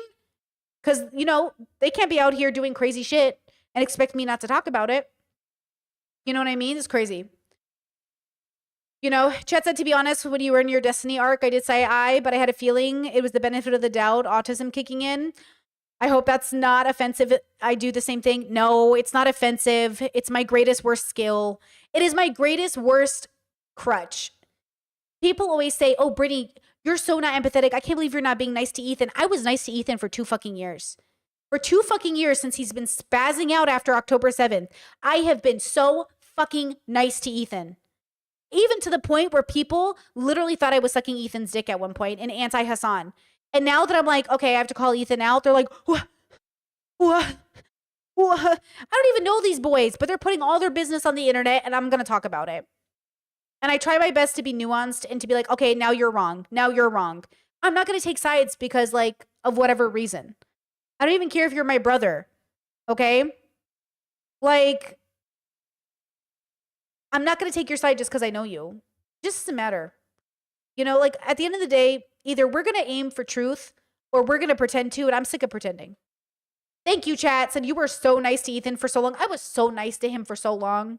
I was so nice to Trisha for so long. I'm so nice to everybody for so long. I get tired. Other people need my attention.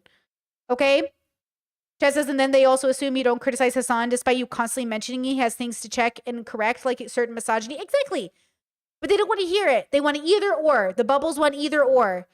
They want either or. You're either all in here or all in here. And girl, I'm not all in either. Leave me out of it. I'm just having fun with you guys. This isn't for me and you. I feel like me and my audience, we're not in the bubbles, but we hop in. We're like hopping into the bubble and we're like, hey, what's going on here? And then we hop back out and we observe it because like, yeah, I can't go to sleep thinking Hassan is 100% right. Ethan is 100% right. They're boys. Men are never 100% right. Under patriarchy, period. The end.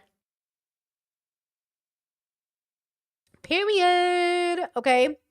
That said, everyone gave Ethan a little too much grace. Everyone at first thought he understandably might have had a reaction after October 7th, for sure. I was like, Ethan's really going through it. It's so real for him. He's really feeling it. Like, people should be empathetic to Ethan. And then Ethan just never was truly empathetic to anybody else. He made, somehow he truly made Palestine struggle about him. I don't know how it happened, but here we are. Way of like, what have I not done right here that is making this apparently very effective tool not work? And that was how he had access to things like, I was like, oh, well, maybe he can help me with crypto investing. All of this came because things weren't working, because I was ashamed of my own sense of distrust, because I didn't want to have the experience of sitting in front of someone and saying, I don't believe you. This feels completely false to me, and I don't want to work with you any longer. And it wasn't the same nefarious, fabricated lie, but that same thing was present with my co-founder, because what I didn't want to do, and I brought it up several times, was say, I don't trust the way that you ran this process. I don't trust that this is the best possible candidate. I don't trust that you're effectively doing your job, because if I had done that, the underlying fear would have come rushing to the surface, which is I'll be alone. Because if I dig into this and I find that you didn't do a good job here while I'm doing these videos, this calls into question our business relationship, which was already, there were things that were sort of sticking out as this isn't working great. And I did not want to see things because I did not want to have to go it alone for any period of time. And this is so critical. I see this constantly in romantic relationships and close partnerships. From the third party, you'll be standing there like reading somebody's text exchange or the history of how their boyfriend went out and had this really suspicious activity, and it'll be really obvious that something is off. But you'll watch someone contort themselves in order to believe the story, because what is really driving them is this terror of being alone. Yeah, oh my God, Chet says, bro had a toxic work husband. 100. He's so right, though. This is the thing. This is the thing. And I think this is what happened with Kyla and Destiny. I think it happens with all of us on a spectrum. We just really want to believe in people. And look, this is something that I don't think people understand about conservatives. Some conservatives think this is every person who's like in prison or some shit.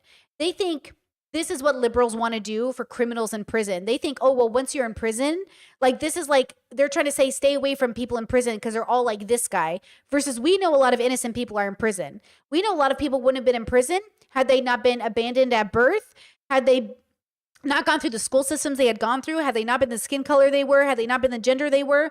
Like, we know as progressives that the prison system doesn't work in this perfect magical way where only bad people are in prison. And because of that, we should be very worried about who is in prison, right? Who is innocently there, or who is mistakenly there, or who is unfairly there, unjustly there, right? But I think a lot of conservatives think that's what you're trying to say to them, and they're so afraid of getting taken advantage of. They don't want to give people a chance, but they do it to whole groups of people, like whole groups of people. And this is why I say challenge your prejudice in your prejudice and bias, right? And I will say this, like, not all conservatives, like my parents, they lived near a prison. And one day my mom and dad were driving home, and there's a very long stretch of like acres and miles and miles and miles of, not acres, miles and miles and miles of just like desert. And there's like no resources, no pit stops. And my dad noticed this guy was walking from what looked like the jail or the prison to this area. And so my dad said, hey, what are you doing? And the guy's like, hey, I got to walk to this side of town. I got to walk through this area. My dad said, you're not going to be able to walk through this area without like passing out. It's like 100 degrees outside. He said, give me a second. I'm a second from home. Let me go drop my wife off. I'll come back. I'll pick you up. I'll take you. So my dad goes, drops my mom off, comes back, picks up this guy, talks to him, gets to know him a bit, drives him like 15 miles, whatever it is, takes the guy to where he's got to go, drops him off, gives him some money, and says, good luck. And I looked at my dad and I said, see how you can do this for this man? Why do you do this for this man? But you don't do it in the way you vote in terms of policy. And he said, because one man is one man. And I could tell he was okay. I could tell he was just down on his luck. He goes, I can't account for a policy. I can't account for millions of people I can't trust. I can't do it in this way. And I was like, yeah, but don't you think if this one guy, you know what I mean? Then what about everybody else? And it's hard, right? It is hard to see your parents be so kind to struggling people, to be so welcoming, to feed people, and then to know they vote MAGA. It's so weird, but it happens that way. I saw my parents my whole life be the house that every kid in the neighborhood ran to. You know how many kids in our old neighborhoods, like I knew they weren't getting fed, their parents weren't feeding them, and they just come over to my mom's house and be like, hey, do you have food? My mom would be like, yep. And she would feed these kids. And I just thought that was like, yeah, that's good. I want that world. I want that world. Like if I ever became a mom, I wanted to be the mom that fed kids. I always thought that was really really sweet, like really good natured. And we have all these pictures. Like now I have all these photo albums of all those kids and all those people and my mom. And I have all these photos of all of us just hanging out together. And it's why I know people who vote MAGA can be really good people and really horrible people at the same time. But I think that's everybody. Like, I think everybody's really awful and really good at the same time. And I think that's why I say be a little bit less bad every day. Be a little bit less bad every day. Because the road to hell is paved in good intentions. And I think my parents have really good intentions. Yeah. Yeah. Humans, man. Okay, let's go back to the story. The fear of being alone. And so they'll confront the person and basically allow them to lie to their face because it soothes that feeling of now I have to go it alone. And so just ask yourself, is that occurring in my life? Am I taking pathological responsibility? Am I terrified of being alone but not acknowledging and therefore lowering my standard? What you will do in these circumstances is avoid. You will avoid looking at the text. You will avoid digging into the references. You will avoid going back and saying, hey, that was a weird story. I'm going to actually get external verification of that. You will avoid all of that, and that will feel mean or bad if you were to do it. Pay attention. And so I hope that those yellow, red flags are sticking out to you. I hope, and one other thing I should say is that if you've known me over the years and we've interacted and you've felt that I have explicitly or implicitly vouched for Ivan as a worker or anything, I just want to make clear that I do not. Damn. I do not. Damn. If that's not already evident, I unfortunately expect that this pattern could continue for two reasons. One, after all of this theft, I think this is more common of the situation than other things. Like people said that about Destiny. Like if you knew so much about Destiny, why did you trust him? We didn't know the way you think we knew. I didn't know the way you think I knew. I didn't know. I didn't know anything about what came out recently. But I don't know. People tell you stuff, but the way they tell you stuff is the way this guy told him stuff. Oh yeah, like I'm just doing bad at work because this. Like you believe people. You want to believe people. You want to believe the good in people. And so like people will say like you should have known better. Yeah, okay. And like you should be prettier, but here we are. Like, okay, but here we are. Okay, we're human, bro. So yeah, like we should all know better, but also like, man, if I write off every single person for everything they do, I'm not talking to nobody. I'm not even talking to myself. Okay? Chat says we also assume people have the same values as us. That's another thing. Well, Destiny, to be fair, I literally kept thinking, like, aren't you progressive? Aren't you progressive? Never trust a liberal man, I'm telling you, bro. But I don't even mean that. I just, I'm saying these things to be a little funny. But yeah, there is something like really painful when you realize, wait a second. But then who do you trust if you even have a slight difference in reality? How can you trust that person to do the same thing you would do? Which, by the way, is why people create like racist or bigoted beliefs about people. They can't possibly act the way I would act. They're so different from me. But the truth is like people, even with different values, sometimes act the same. Like genuinely, like universally, globally, most people care for their children to some capacity. And then globally, found in every group, there's a group of parents who don't. But generally speaking, humans are pretty good at caring for their offspring in the most basic sense.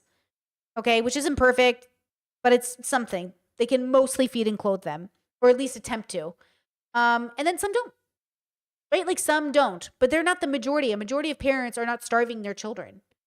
A majority of parents are not, abusing sexually their children. A majority of, hopefully, God, I don't know if we could ever know that, but I'm assuming. So like based off the data we have, that's not happening.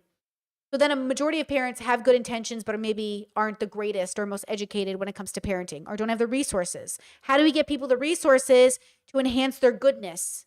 How do we give people the opportunity to enhance their goodness and not their badness?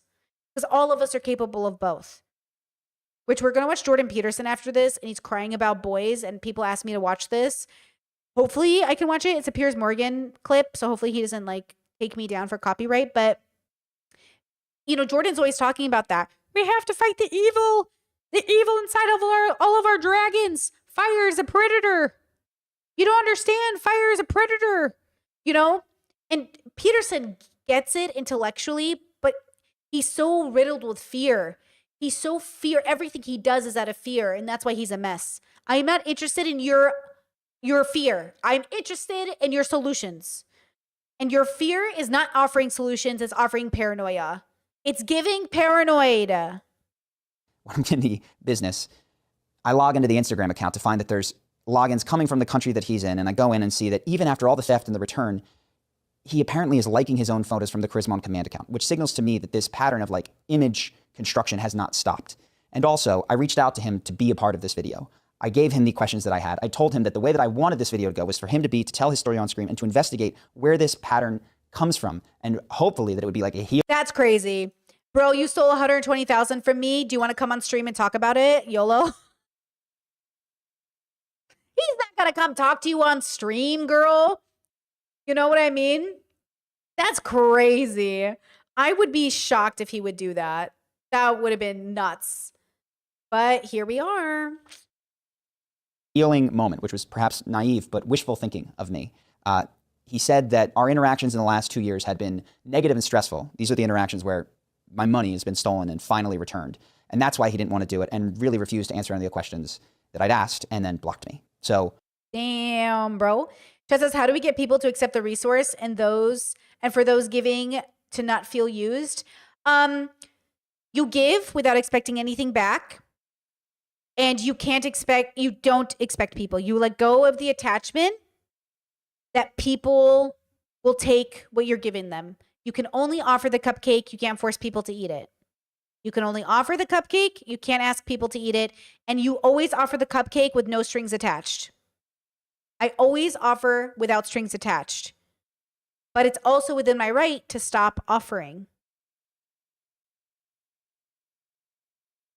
You know? And depending on the context, of course, if you mean systematically, like government-wise, different rules apply. But if you mean person to person, you don't have to offer them the cupcake. You know? That says respectfully, how do you detach? It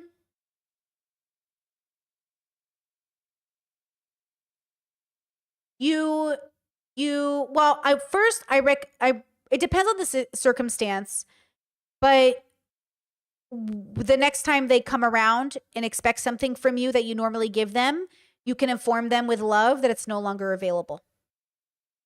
Hey, I know you have this expectation of me. I know you rely on me for this thing. I am no longer able to give it to you. And they say, what do you mean? But you always give it to me. And it's like, and I would love to continue giving it to you. But at this point, it doesn't align with my values. And I feel like I am contributing and enabling you into a direction of self-destruction that does not feel good to me. And that's it.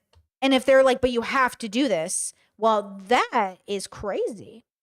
You don't have to do anything. Here, I'll tell you a story about my mom living up to her values, which you guys might find shocking.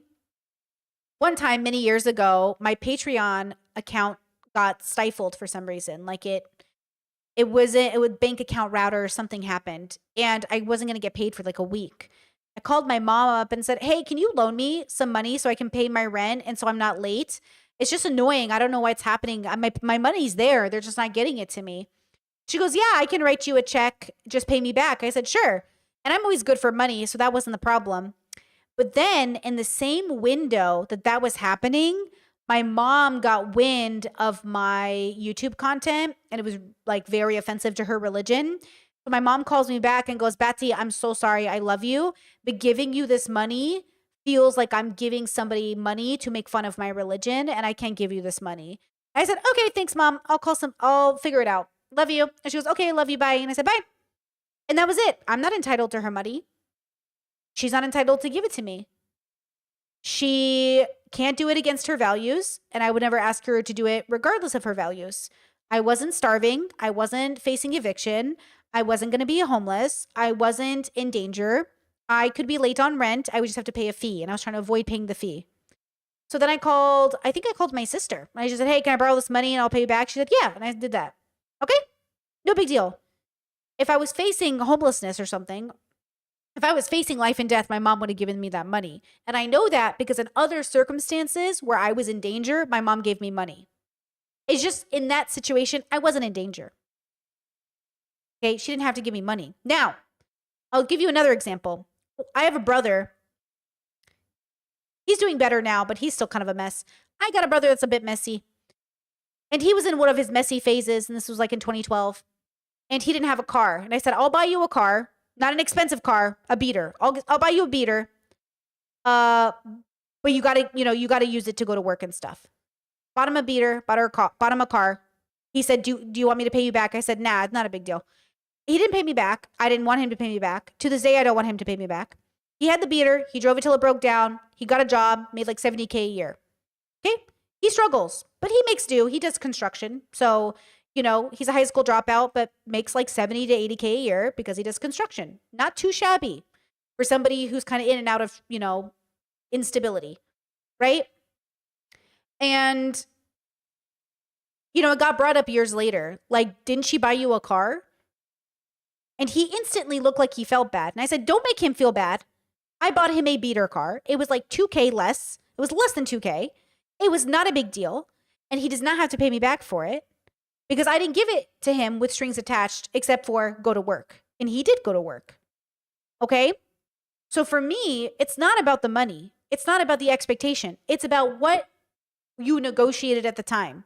It's not something I want to hold over his head. It's not something I ever want to hear about again. Because it wasn't about that. I didn't do it so I could hold it over his head later. My mom doesn't give me money so she can hold it over my head later. We do not give family members things so we can talk about it later.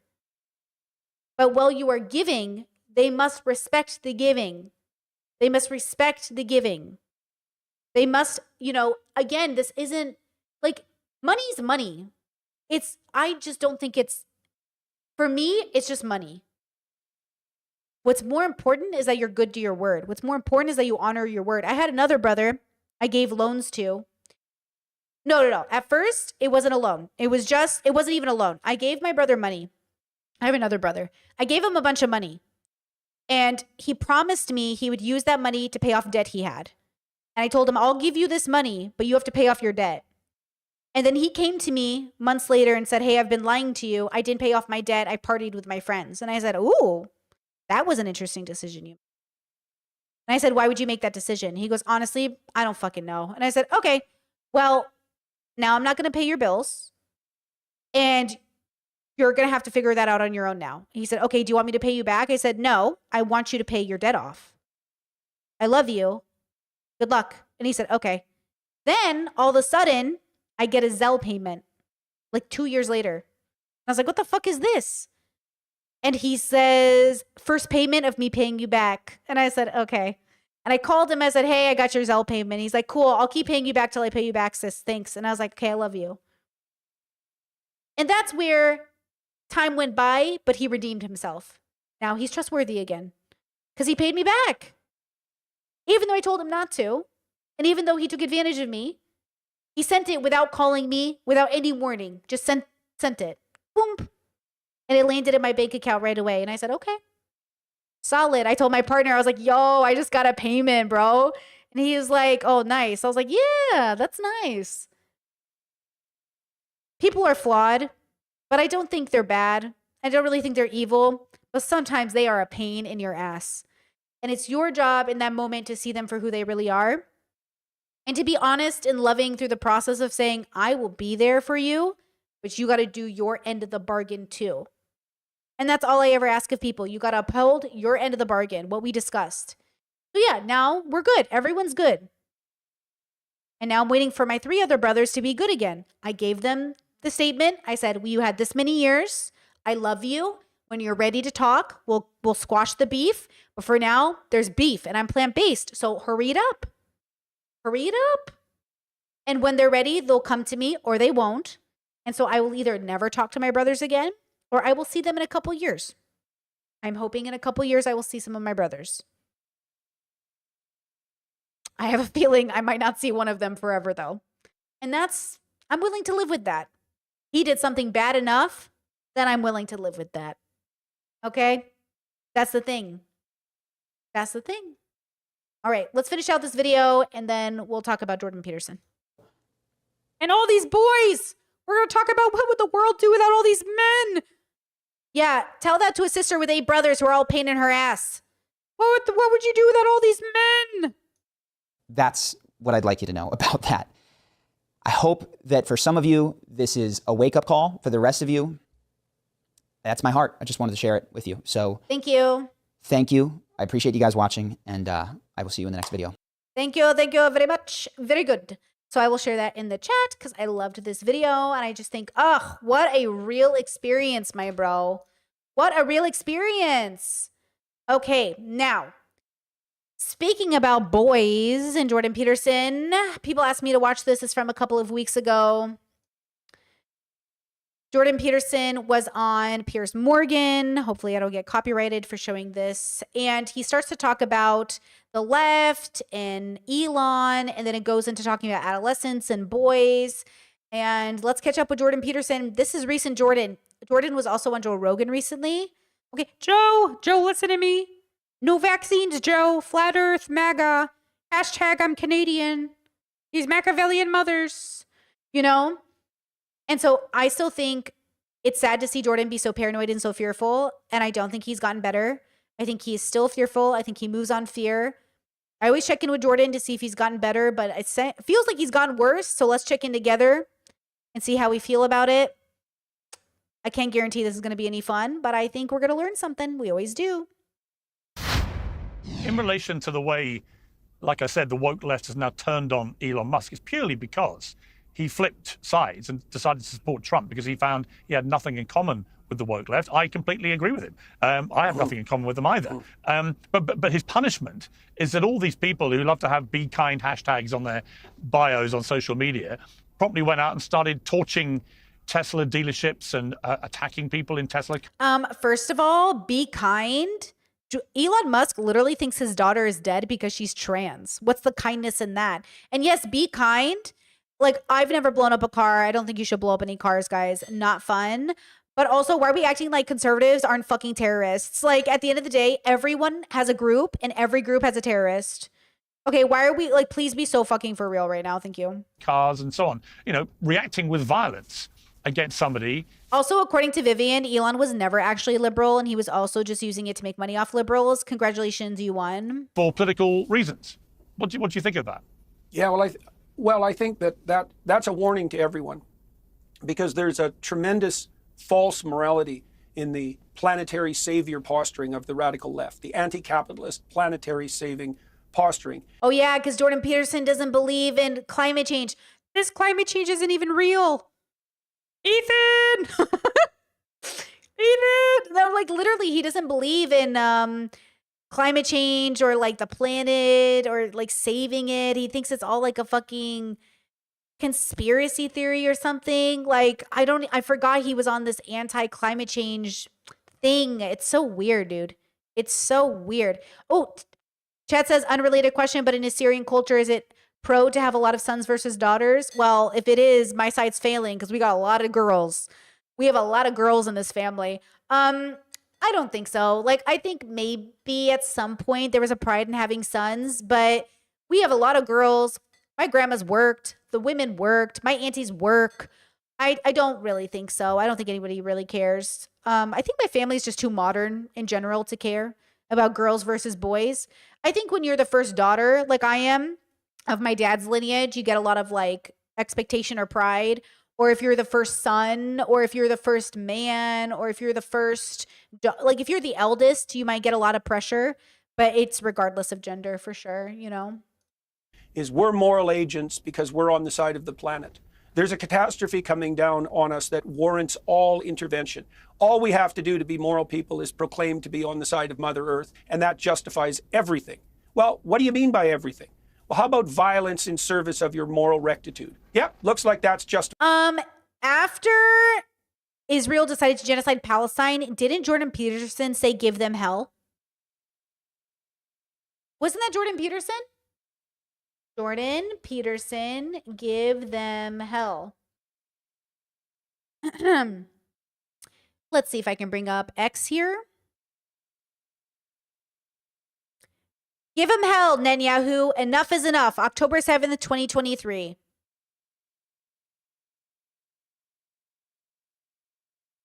Yeah. Everyone loves to advocate for violence when they feel justified in the action. Congratulations. Wow, when you say it like that, I didn't even realize it, Brittany. Thank you. I really got to humble myself. Here I am asking for I shouldn't joke about genocide. Here he is asking for the genocide of the Palestinians. But he's mad some earth liberals blew up a couple cars. How about the couple thousand billion bodies of Palestinian babies? Like, what are we talking about here? You know what I'm saying? Everybody likes to pretend they're not violent until they're violent, then it's justified. Okay? Give him hell, Netanyahu. Enough is enough. I'll never forget Jordan Peterson. So go ahead. Tell me again how violent these liberals are for blowing up some Teslas. Justifiable too. How about keying your neighbor's Tesla to show just what a. Yes, keying your neighbor's Tesla. Truly the worst thing you could ever do.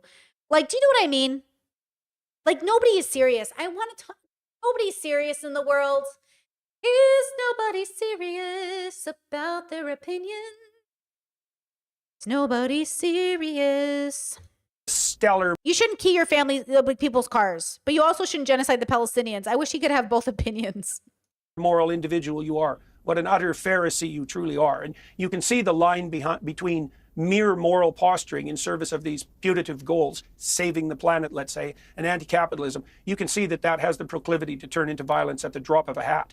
And here's the excuse. The world's greatest industrialist is trying to go through the budget line by line, which, by the way, is an extraordinary. The world's greatest industrial. Did he just call Elon Musk the world's greatest industrialist? Elon, I saw the video of a Trump sucking your toes, and I wondered, do you have room for a third? You have room for a third, Elon?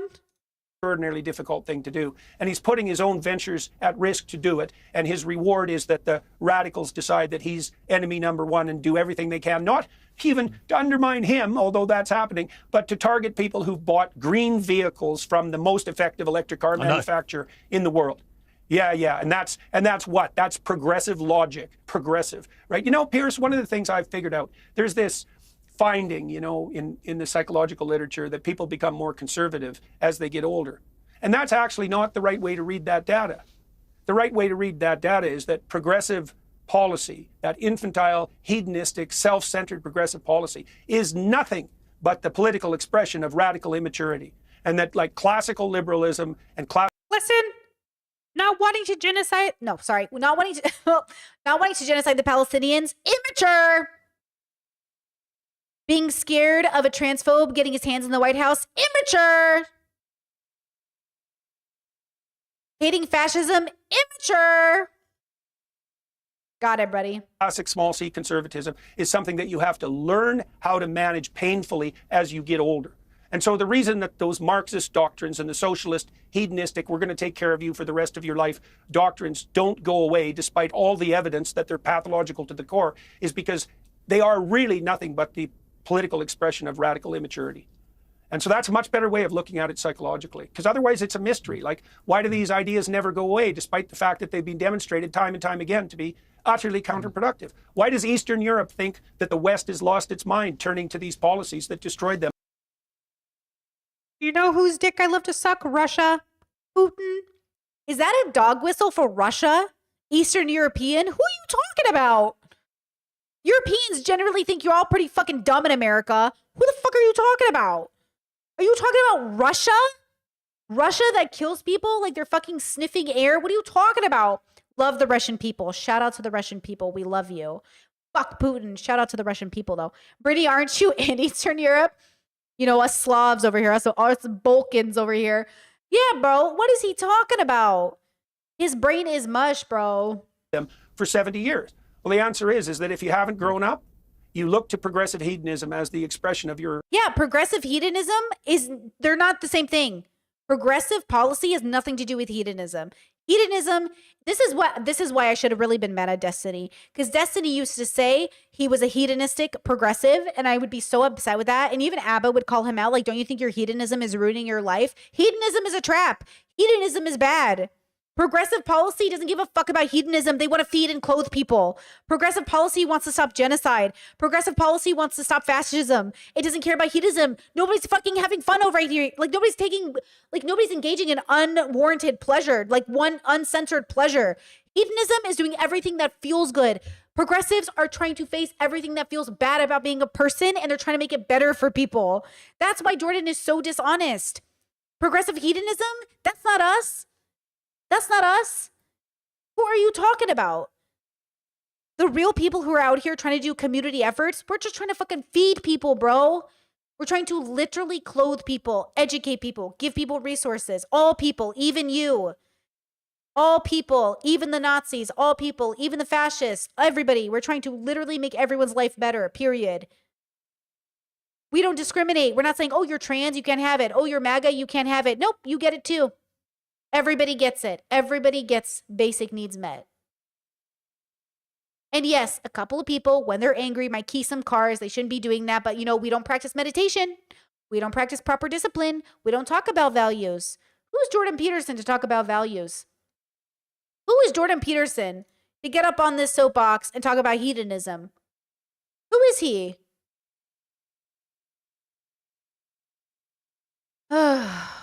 Crazy, bro. Shame on the way that he thinks of himself as such a deep philosophical thinker. God forbid. Do you know what I'm saying? Here I am as a girl and being like, here, I have a philosophy. And this is it. This is your greatest philosophical modern thinker. Jesus, we're cooked. We're cooked like an overcooked steak. Like a well-done steak, girl. We're cooked. Tess says, once you made a decision on someone, are they able to apologize their way back into your life? For example, Abba. Abba and I were not close like that. You know what I mean? We didn't have a life for him to come back into. You know what I'm saying? Like, none of these people were close enough to me to apologize their way back into my life. We didn't have that kind of friendship. It's not, you know what I'm saying?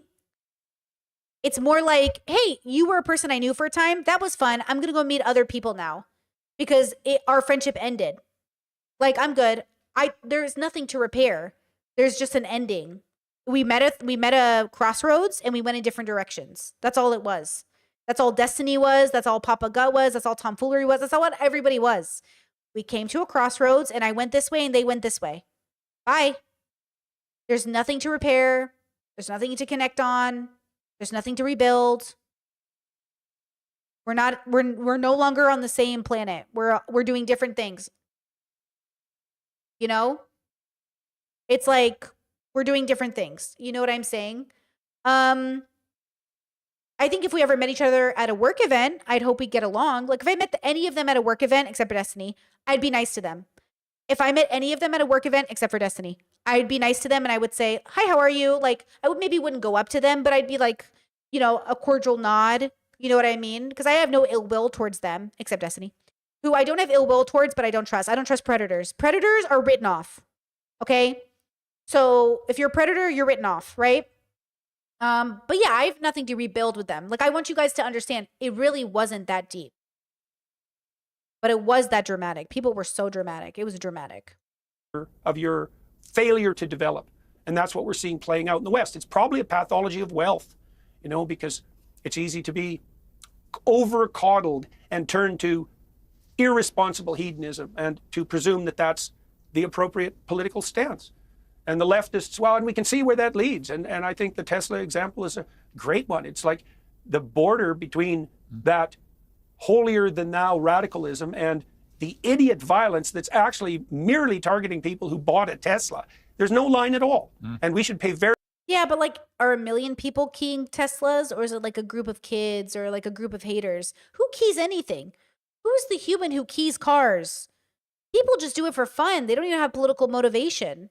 Sometimes people are just so poor, they're sick of seeing your $100,000 car in the street. I think conservatives have forgotten that. People are starving. They don't want to see your stupid fucking fancy ugly car. They're starving.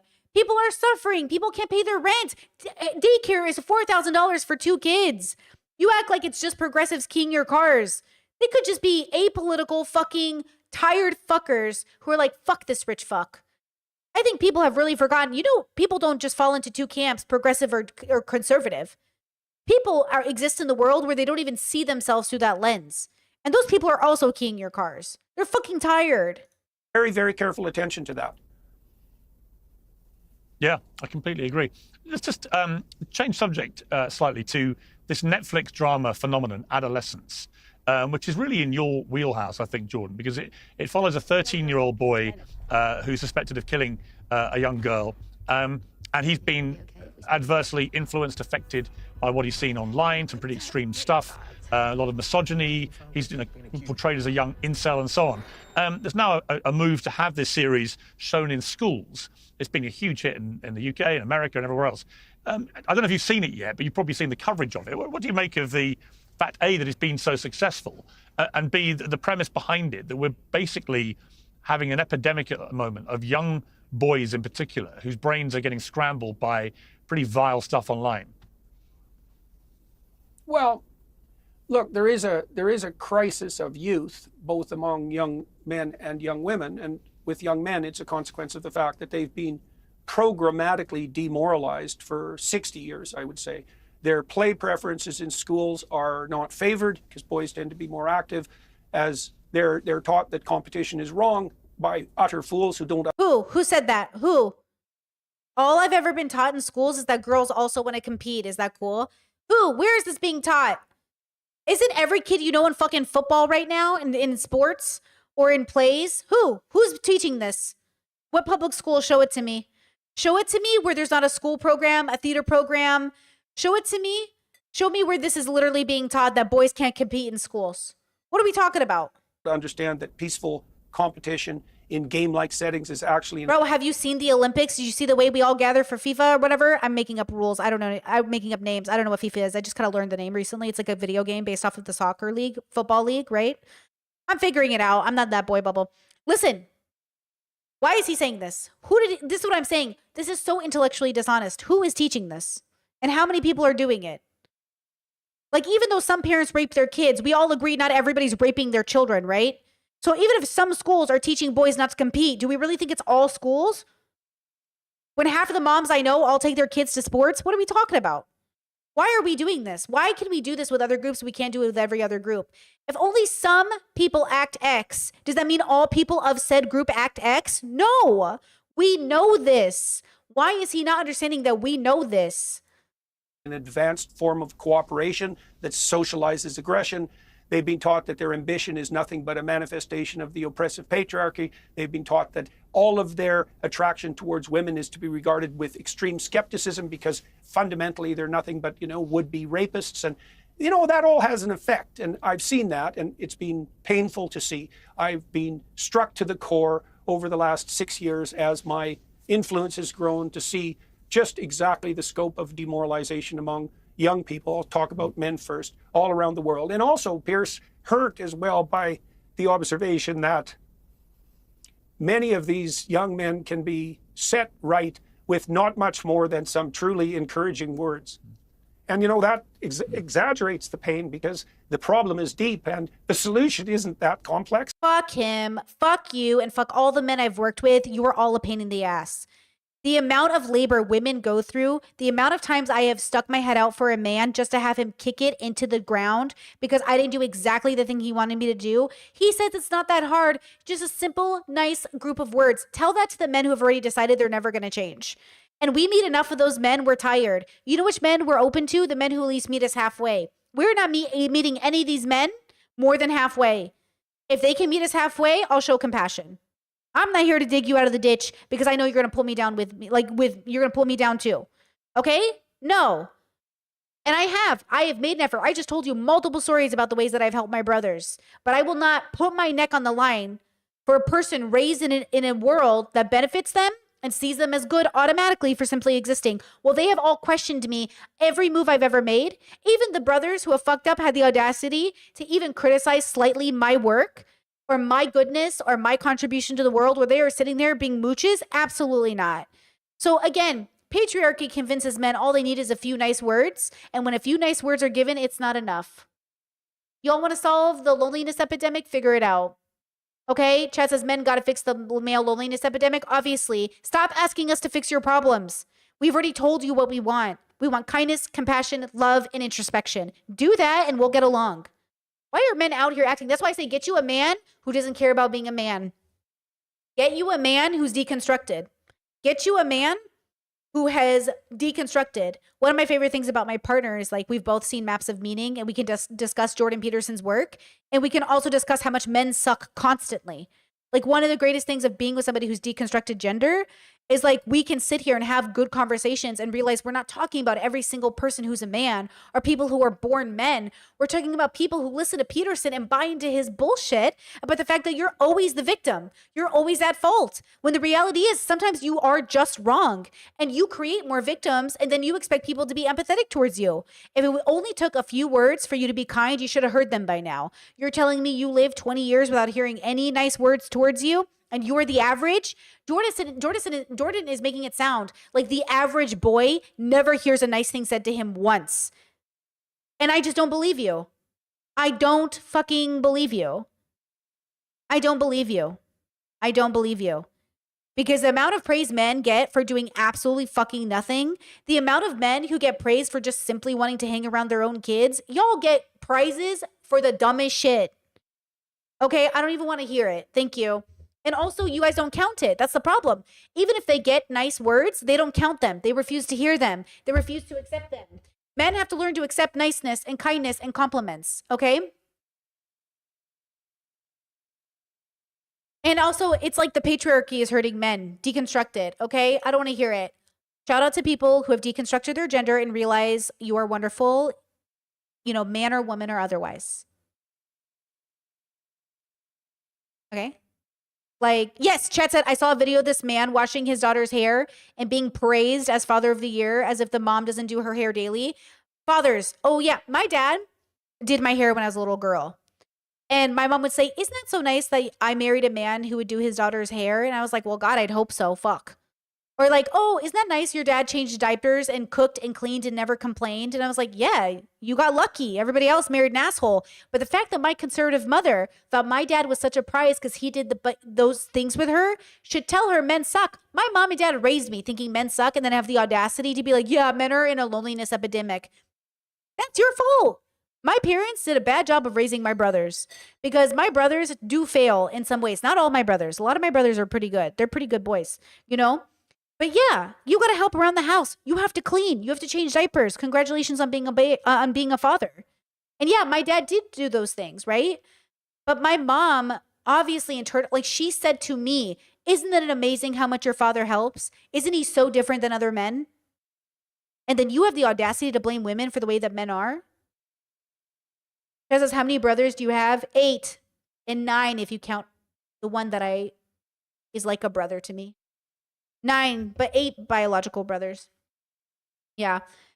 So all of this to say, like, you know what I'm saying? Like, I feel like people created this world of talking shit about men my whole life. Men, okay, how many of us grew up in this bubble? You can't wear a swimsuit in front of your brothers or your father. Why not? Because temptation. Temptation from what? What are we talking about here? You grew up in a bubble where you hear men are the scariest thing you're ever going to come up against, and then you wonder why women are raised thinking men might be scary.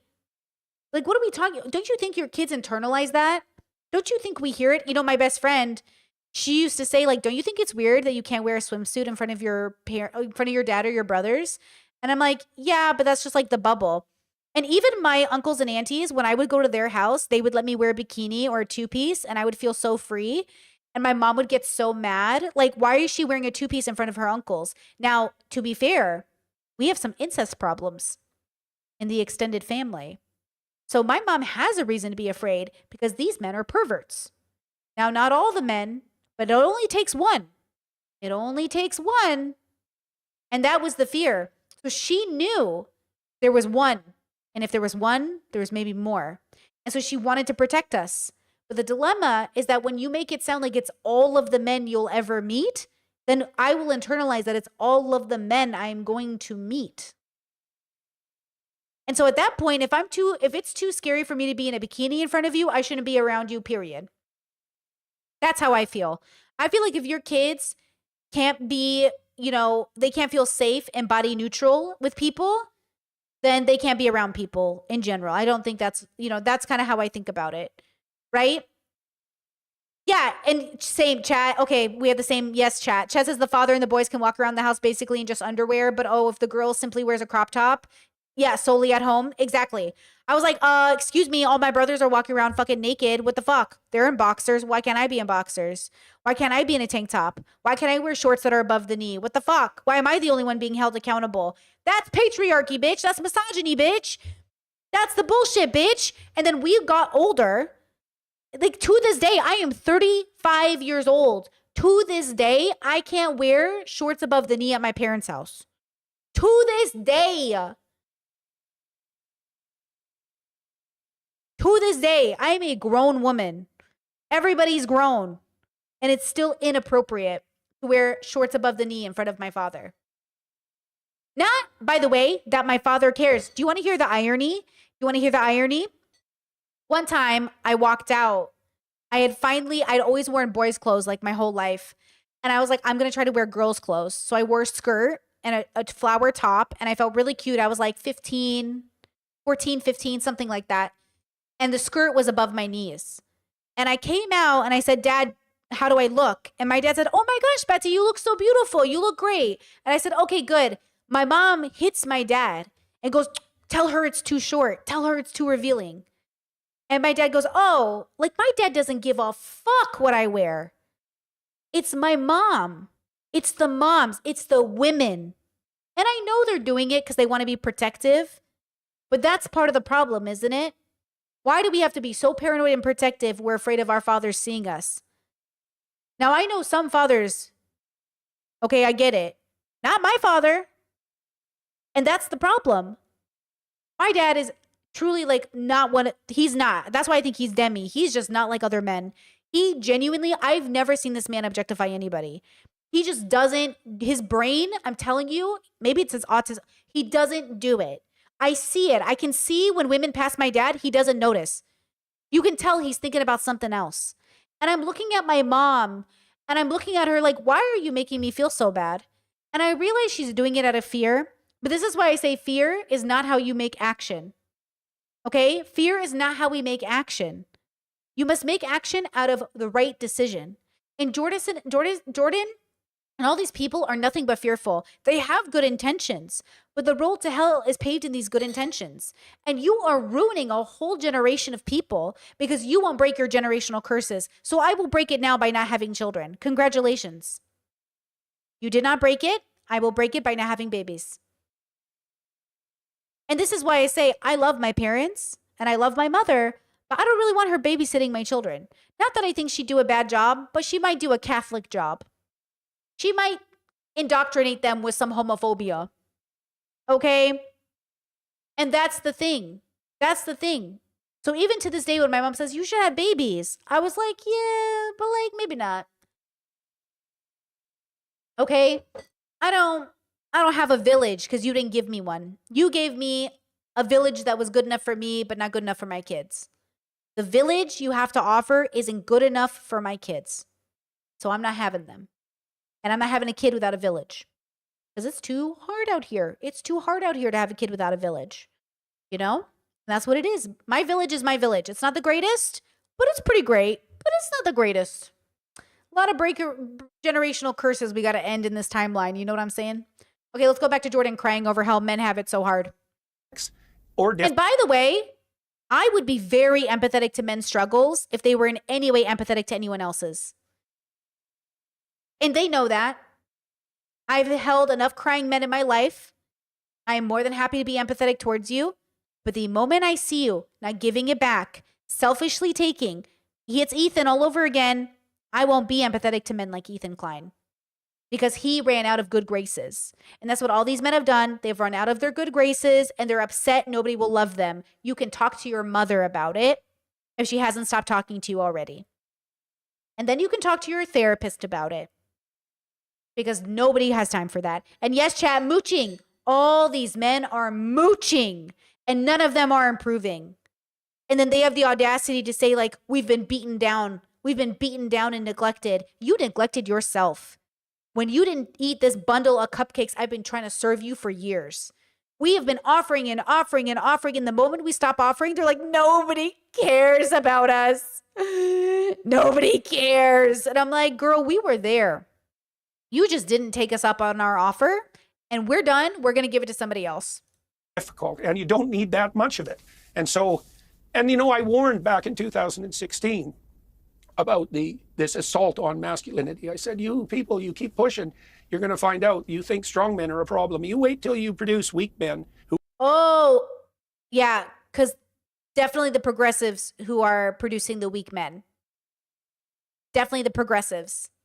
Not these faux progressives, not these liberals. Destiny, a weak man. Ethan, a weak man. Your weakness was bred out of your conservatism, your love for fascism. Your weakness came out of your predatory nature. Your weakness came out of the fact that you didn't break enough generational curses and you blamed everybody around you except for you. I will not make room for these weak men anymore. And these weak men did not come from liberal homes. They came from conservative homes. Okay? Liberal people can create weak men, but progressives, the woke mob that Peterson is so scared of, first of all, we're just starting to raise our kids. Progressives are kind of new, bitch. We just started raising our kids. So all those people you're mad at for the last 60 years, those are liberals. So first and foremost, get your hate directed at the right group of people. You're mad at liberals, and so are the progressives, because y'all raised weak men. We're not mad at you being mad at them, but don't point your finger at us. We didn't do shit. Our kids are 11. Okay, we didn't do shit. Our kids are still in school. Thank you. Who are resentful and bitter because of their failure. And you're going to see real trouble. You're going to see people turn, well, and this is happening to some degree because one of the most popular influencers in the world among young men is Andrew Tate. And whose kids love Andrew Tate? Conservative kids, not progressive kids. Progressive kids aren't growing up transphobic or homophobic. Why would they like Andrew Tate? Why would we raise our kids to love somebody like Andrew Tate? Who's more likely to fall down the Andrew Tate pipeline, a progressive child or a conservative child? Obviously a conservative child. Even my own little brother fell for Andrew Tate for a while. Even he fell for it. Even a few of my brothers were like, Brittany, what's wrong with Andrew Tate? And I was like, are you serious? Are we having this conversation right now? And who raised them? A Trump voter. Okay. You think progressive parents are raising kids who are more likely? Come on, be so fucking for real right now. Is he literally saying woke people created Andrew Tate fans? Come on. And I wouldn't hold out much hope for the West if Andrew Tate is the direction that young men go in, because he's a bad actor right to the core. But the thing about someone like him is that... Okay, what are we going to do without all these men? Except Andrew Tate, fuck him. Jordan has been consistently anti-Andrew Tate, which I appreciate.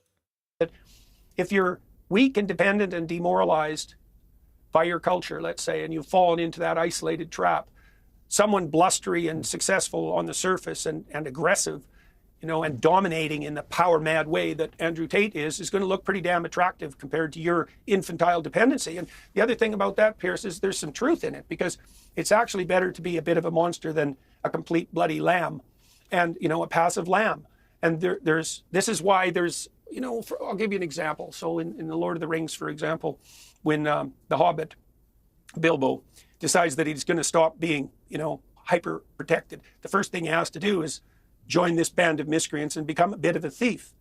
There's a bit of a darkness that has to be incorporated into men before they can mature, before they can...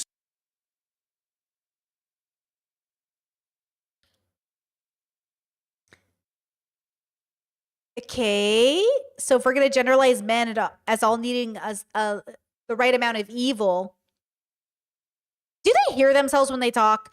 Look, philosophically speaking, all of us must learn through engaging with evil how to be more wise, but not on purpose and not at the same extreme level that some of these men have engaged in. And that's the difference, right? Like, You don't have to go the route of Sneeko or how did it help Sneeko? No. Did it help Tate? No. Did it help Destiny? No. All of these men, now to be fair, they are 35 or 25 or whatever. They are older. But like, yes, we all have to suffer, but that doesn't mean we all have to make other people suffer because we've suffered at the same length that men are going to suffer. Like when women said, hey, we wanted our right to work and have agency and own bank accounts and own houses and own the right to our body, men were like, oh, what are men asking for that they don't have? Oh, we want people to be nicer to us. Okay, are you going to do the work to understand us? They're like, no. And I'm like, okay. Are you going to blame us for all of your problems? And they're like, yes. And I'm like, okay. Are you going to continue calling people cluster Bs? And they're like, yes. And I'm like, okay. No help. And they're like, I can't believe you're not helping me. I'm like, well, what's in it for me? They're like, be a good person much? And I'm like, no. No. He is literally trying to guilt you into basically being there for men. Look, I am there for men. I'm there for the men who meet me halfway. And there's plenty. Okay? Most of the men in my life meeting me halfway. Okay? 3 men in my whole life are not meeting me halfway. And God bless them. I wish them the best. Okay? Every other man in my life meeting me halfway. They're doing great. And the men who aren't are exactly the men Jordan Peterson is complaining about. The 3 men I am not talking to in my life are the 3 men who Jordan Peterson is asking me to have empathy for. And I'm like, yeah, I already did. And they wouldn't eat the cupcake, so I'm done. And Jordan's like, never be done. And I'm like, nope, I have to be done. Now, Jordan has said in the past that men also, if women reject them, that's because the man has failed. Okay, then why can't he handle it here? Does he really think the average guy who's just being super nice is being neglected by society? Do you really think men are being neglected or are men not being introspective? There is a fucking difference between the system abandoning you and like the world abandoning you because you're arrogant or frustrating to be with. And the system is definitely targeting men because the patriarchy sucks. Trump has kidnapped men and sent them to El Salvador because he doesn't like them. And I don't see you guys advocating for those men to be protected because you don't want those men. So I don't see men advocating for men. I see men advocating for men to have their entitlement back. And you ain't getting it back, girl. Okay? You can't have it. Stop being children. And there's different pathways that can take. And it can take that blustery, quasi-psychopathic route that characterizes people like Andrew Tate, and the hyper masculinity that goes along with that. Or it can be truly civilized and socialized so that men can become civilized and staunch competitors. And actually, let me show you this because I think this is gender ruins everything. Peterson is falling into the gender trap. Gender is the reason y'all are a mess. Your obsession with being men, your obsession with being women. Stop it. Hey. Like, stop. It doesn't matter. Gender doesn't matter. And your obsession with gender is why men are still behind. Because men are obsessed with being the right kind of man when you should be focusing on being the right kind of person. But you're so obsessed. I'm a man. Why can't I just do what I was destined to do? I'm a man. I was born this way. This is my biological predisposition. I'm a man. I have to act a certain way. He just generalized men in a way that I'm like, why are you doing that? Okay. So then I see this TikTok and I don't want to attack this woman. I want you to understand why gender is bad for everybody. It's bad for little boys. It's bad for you. It's bad for mothers. It's bad for parents. Gender is so appropriate when it's appropriate in a healthy way, but so inappropriate in so many other ways. Your obsession with gender is killing you. It's killing little boys. And let me show you an example of this. Hey.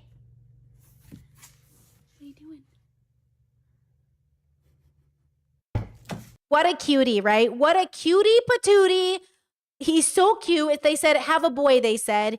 He's so adorable. Look at this adorable Babino. For just a second, I was like, I'm having a baby. This baby's so cute. This is the cutest, chubbiest, sweetest Babino I've ever seen in my life, right? I love him. He's an angel. Protect him at all costs. He's a boy. Protect him at all costs, okay? Adorable. Now look at this. This is A comment asked her, hey, I have immense gender disappointment. I wanted a girl. Any reassuring words you can provide about being a boy mom? First, I don't believe in boy moms or girl dads because, again, you're inherently putting the emphasis on the gender, and I think it's dangerous. But listen to this and radically accept that this woman is sharing a real psychological phenomenon that I think a lot of people go through because we live in a world of binary gender. Eradicate gender and its binary to only be experienced by the individual and their love for gender relating to themselves. So people like this don't have to go through this complex. Because listen to this, I had never heard this before. And I was like, holy fucking shit. We are imposing this unhealthy gender obsession on people and we don't even realize it. Listen to this.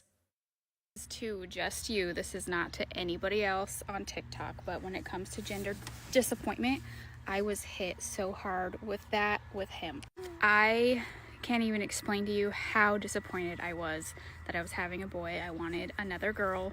I cried my whole pregnancy. I mostly just didn't want to be pregnant anymore. I didn't really feel attached. I loved my baby, but I wasn't attached, connected. I was very detached from my pregnancy. Like you, I asked boy moms, like, what's it like? Like, is it okay? Like, is it exciting? What's it like? Is it like, I just couldn't picture myself with a boy. And I want you to come back to me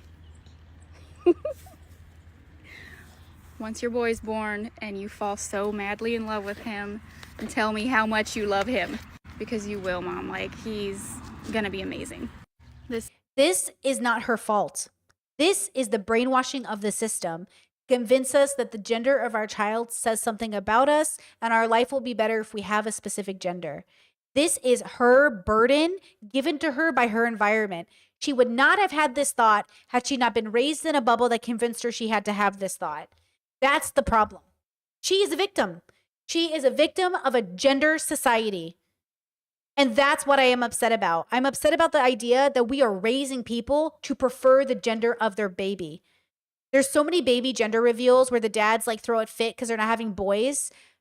And they play it up because people want them to play it up because they're raising people to want boys. This is a common phenomenon. We just watched Everything Everywhere All at Once and they show the grandpa having the daughter. They're like, oh, it's a girl and his face falls. Like that is common.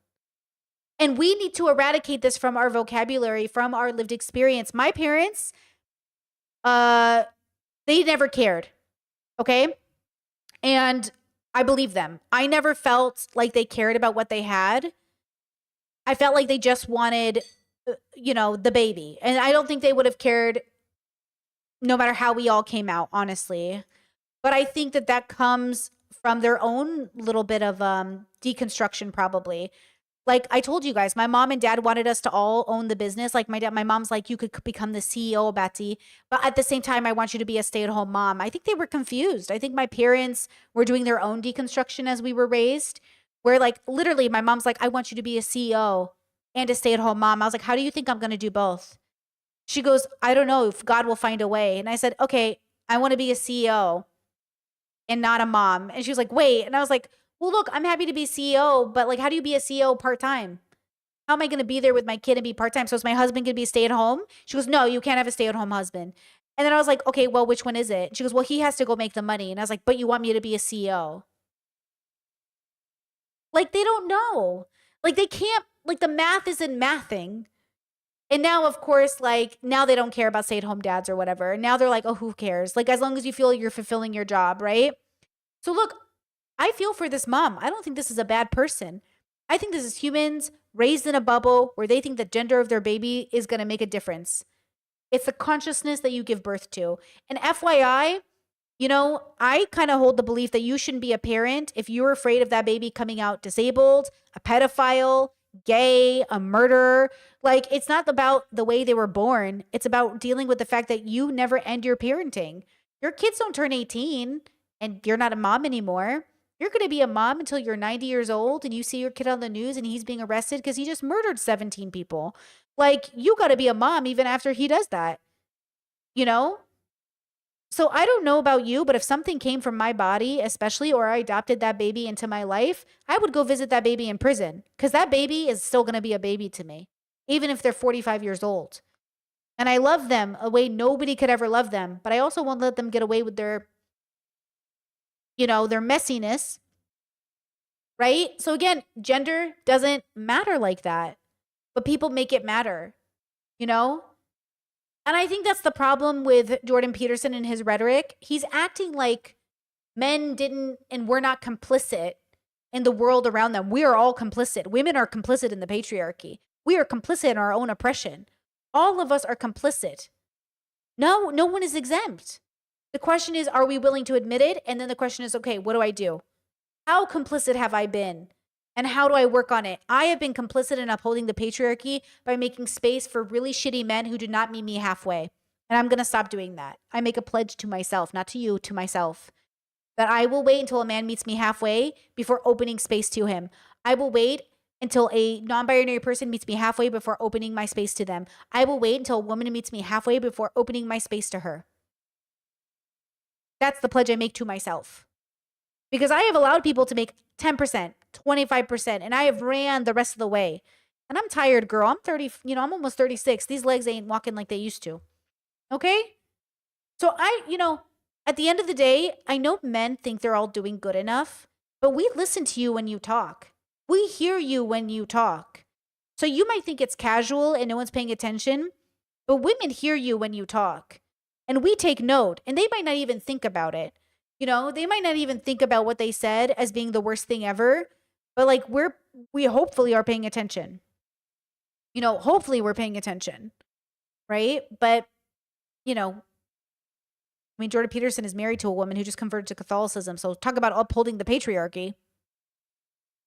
Who are moving forward implacably in the world. That's much more complicated to manage, right? Because that's the true path of civilization, the self-sacrificial path of true civilization, an alternative to mere utilization, let's say, of power or degeneration into hedonism. But we've decided in our culture that we're going to throw the baby out with the bathwater and that everything about the patriarchy is pathological. And the consequence of that is that we're demoralizing young men. Okay. So he's pro-patriarchy. He's saying there's good things about the patriarchy. What? Name one good thing about living under patriarchy. That's the dilemma I'm having with Peterson. Name one good thing about living under a patriarchy. And he'll say, oh, what, do you want to live under a matriarchy? Name one good thing about living under a matriarchy. Like, I could name you things that could be good, but why do it in the first place? Why not get rid of both of them and just not have either? Why do we have to have either? Why do we have to live in a society where we convince people your gender tells me how worthy of love you are, or how worthy of status, or how good of a leader you're going to be? I don't want to live in that world. Progressives don't want to live in a world where we tell people your worth comes from your gender. That's it, baby. That's what we're trying to say. And he's twisting it as if to say, oh, they're anti the patriarchy. Yeah, sis, they're anti the patriarchy because it's not helpful. Why are you pro the patriarchy? Now, that also turns out to be very bad for young women because they might even be in worse shape than young men. And so you get a show like Adolescence, and it does target in some way one element of the problem, although it's ill-formed in its psychological analysis, and there are much greater threats, let's say, to the integrity of British culture, as Kemi Badenoch pointed out this week, than what violent incel culture, of which really appears there's pretty much none. Like, I'm not saying that that isn't a lurking psychological danger, and I think the Andrew Tate phenomenon points to that. But you guys in the UK, and maybe everyone in the West more broadly, we have more serious things to consider than, conspiratorial incels. Even let's take the Muslim extremist front, shall we? Even countries like the UAE and Saudi Arabia have been insistently warning the West that the true danger from Islamism is going to come from Europe and the UK in the future, and not from places like the UAE and Saudi Arabia, which have already become alert to the threat. And for those who, might want to call me racist for pointing such things out, it's like, well, the UAE and the Saudis, they know what they're. Yeah, Discourse said, wasn't Jordan Peterson the one who said lonely men turn into murderers? Yeah, he's the one who said be careful of a lonely man because of what he'll do to women, basically. I don't remember the podcast, but I was like, so that's what I mean. People don't hear themselves when they talk. Look, everyone's afraid of extreme everybody. Nobody likes an extremist. They're not vibing, bro.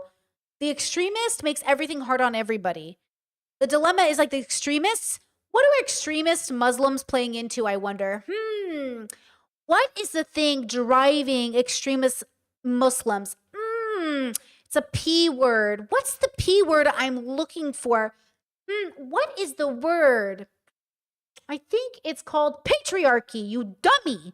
It's literally Patriarchy. The problem with Islam is patriarchy. The problem with these extremists is they are enhancing their patriarchal views to entitle them to your life because they want to appease the patriarchal God.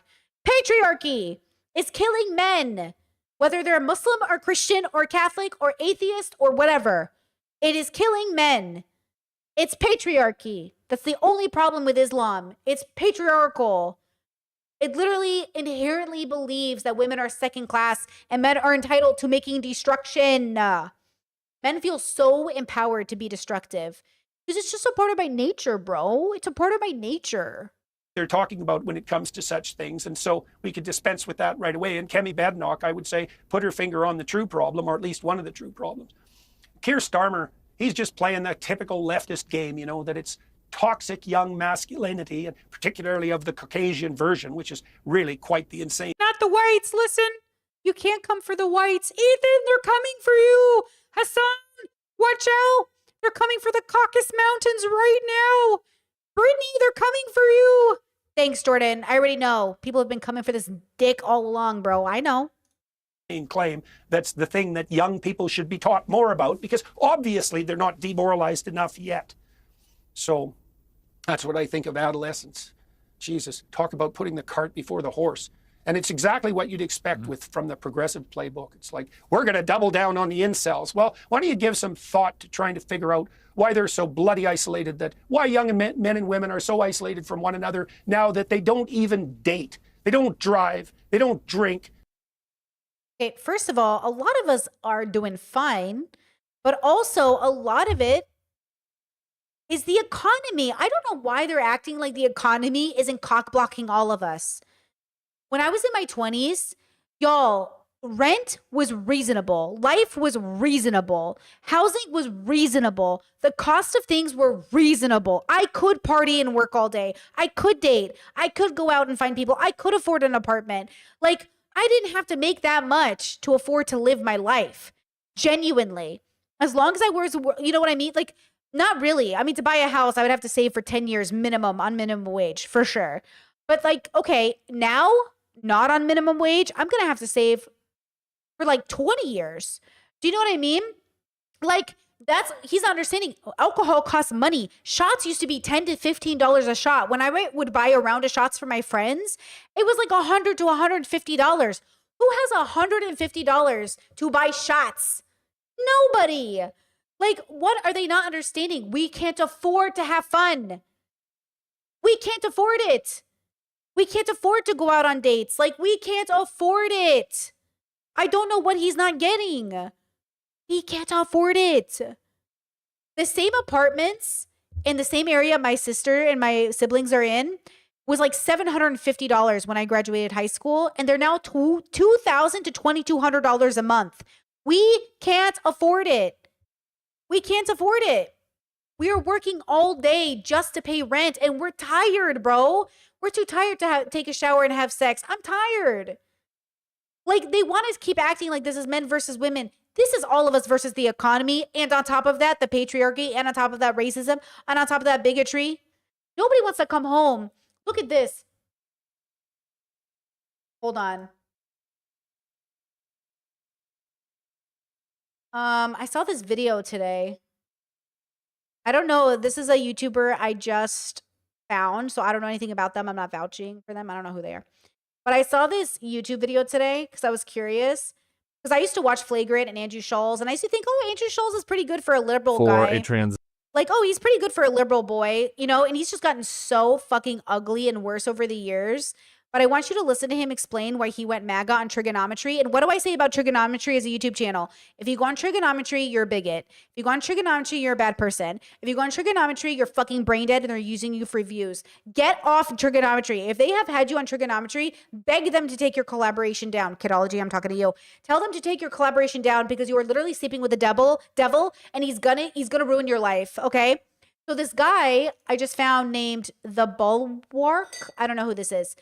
Listen to why Andrew Schulz says he voted for Trump or whatever. Do it on the other side. The sides switched so much. You know, when I was younger, like, Democrats were cool. They were getting their dick sucked in the office. They were. That's not even funny since that was literally sexual assault, since she was literally an intern and he was literally the president of the United States, but go off, King.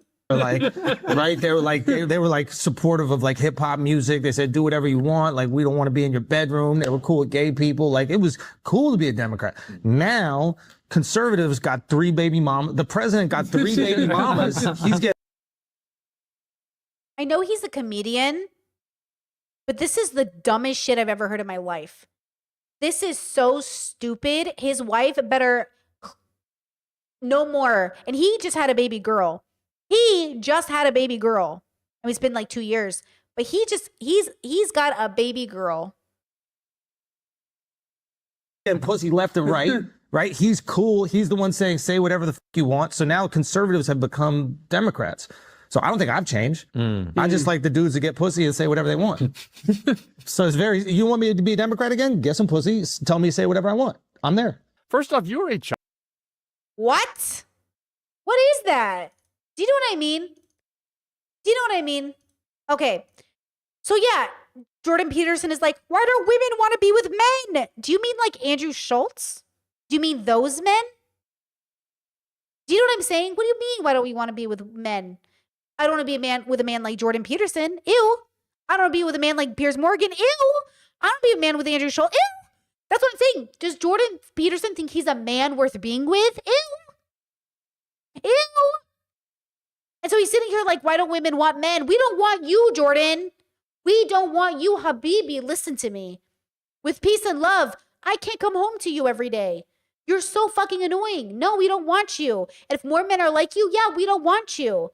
We don't want you. We don't want Andrew Tate. Congratulations. He's acting like he's a catch. I mean, you know what I mean? Can we be so, like, do you know what I'm saying? No, we don't want to date you. Okay? And though I married a man, and she's lovely, I married somebody who deconstructed gender as a main character in their life, which means our marriage isn't predicated on the fact that we have a gender, or we interact with a gender, or that our gender matters. I married somebody, and I recommend this to every woman who's dating a man. Marry a man who doesn't care about being a man. Because the moment he cares about being a man, it will come at the expense of you. Period.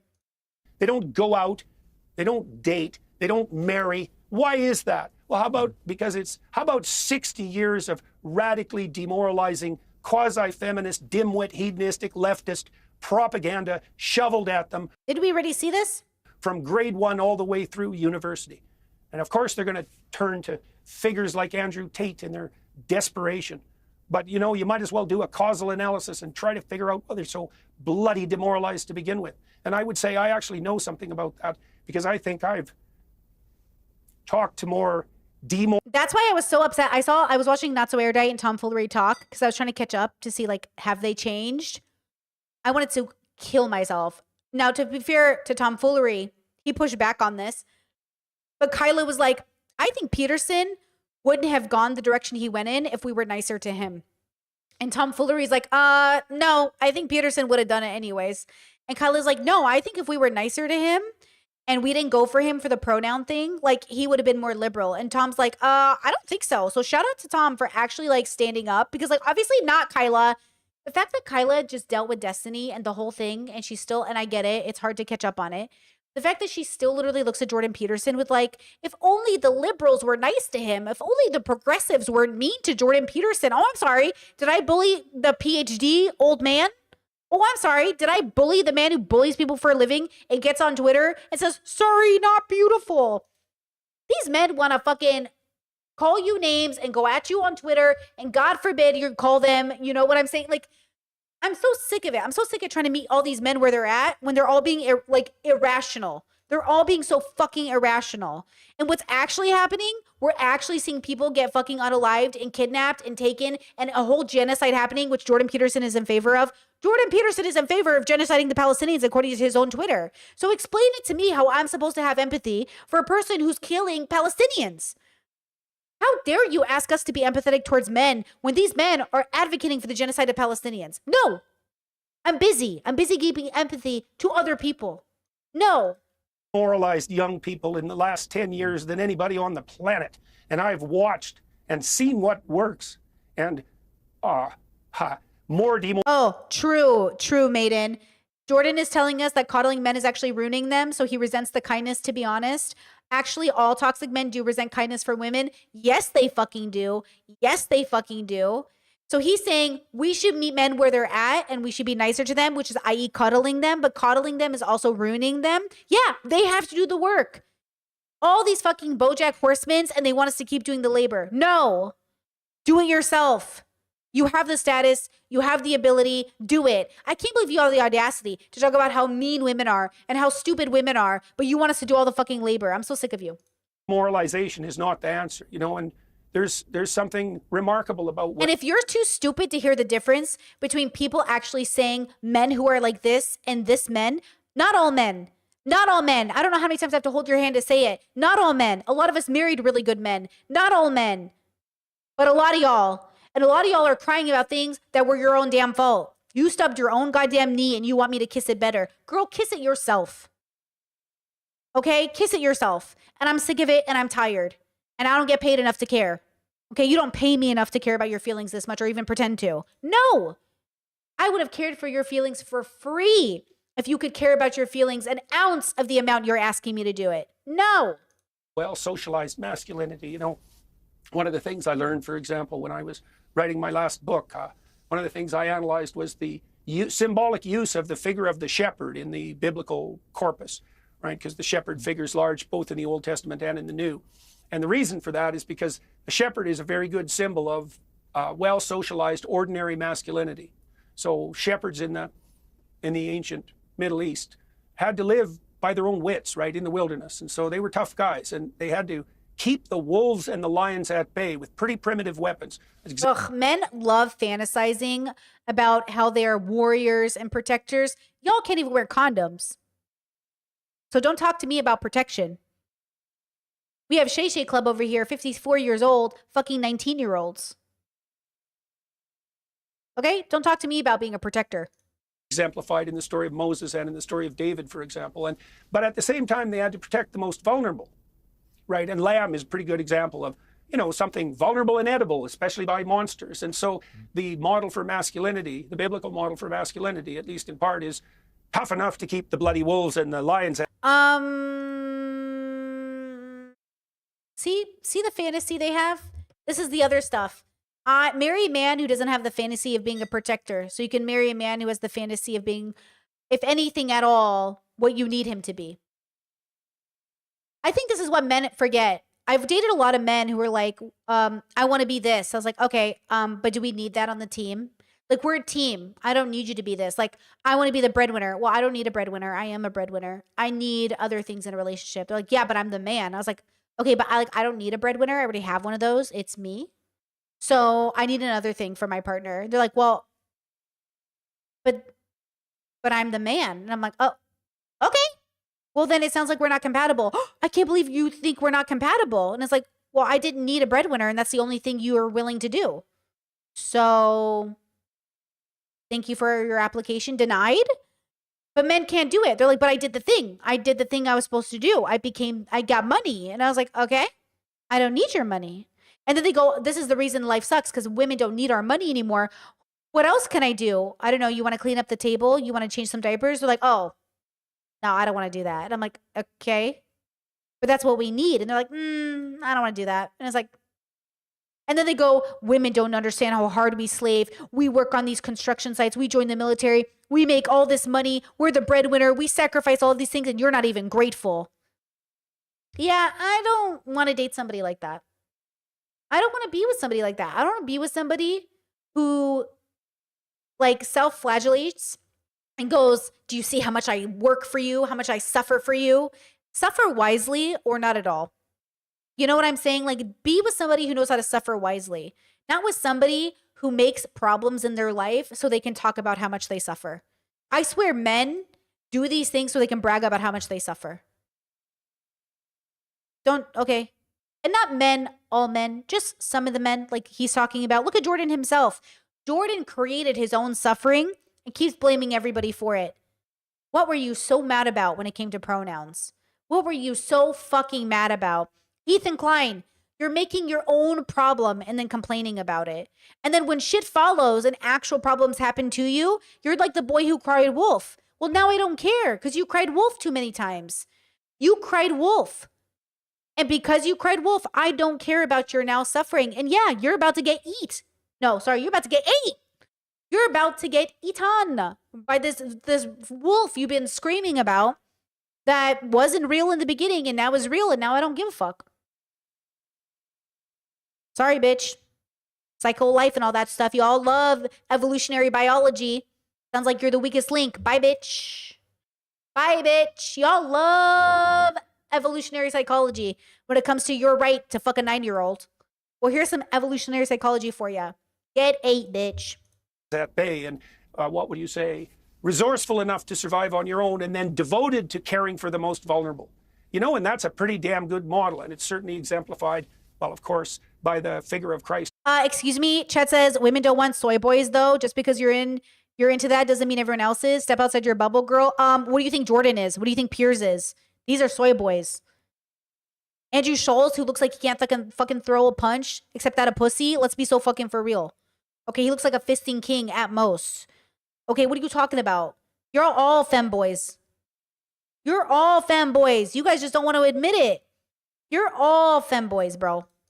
In the New Andrew Tate. Andrew fucking lined up his shit so clean, Tate, please. Testament, who's meta shepherd, you might say, and capable of keeping the worst evils at bay while simultaneously serving the most alienated and vulnerable.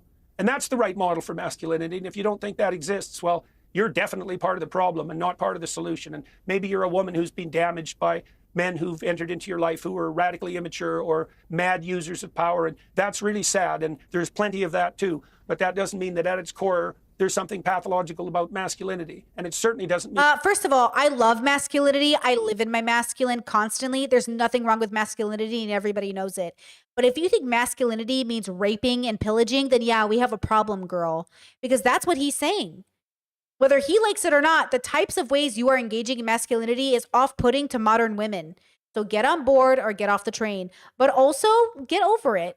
You're not entitled to partnership or companionship. Nobody is, women included. Plenty of women are single. Lots of women in my life are single. They're literally waiting for a good guy, and all of you suck. Okay? So until they meet that person, it's not going to happen. Listen, these people exist for us. You just don't know where they are. And also, maybe you're not ready to meet that person. Plenty of my girlfriends got too much work to do on themselves to be ready for marriage anyways. Y'all are not ready for companionship, but you think you are. You're not ready. You think you're ready, you're not. And so that's why you're mad you don't have it, because God forbid you actually work on yourselves. And that includes my girlfriends and my boyfriends, okay? All of my friends are not ready. They're not ready to be companions. They're not really ready to wipe someone's butt when they get Alzheimer's. Y'all are not ready to do the work. You think you're ready because you think it's all going to be fun and games until your kid comes out and needs a wheelchair for the rest of its life, and you have to love that baby even after you're dead. You all think it's perfect and fun to make babies and buy houses until something breaks and you owe $30,000 to fix a roof. Y'all think it's all fun and games to find a companion until they get hit by a bus and you have to wipe their butt forever. Y'all think it's fun and games until real life hits you. Companionship and love is about so much more. Okay, all these people always talk about Disney fairy tales and how all these woke people think life is so easy. It's not. So you better pick the right companion to do it with, or you're in a world of hurt. It is just as disadvantaged for men and women to have the wrong partners as it is for anybody else. We all need to be with high compatibility partners.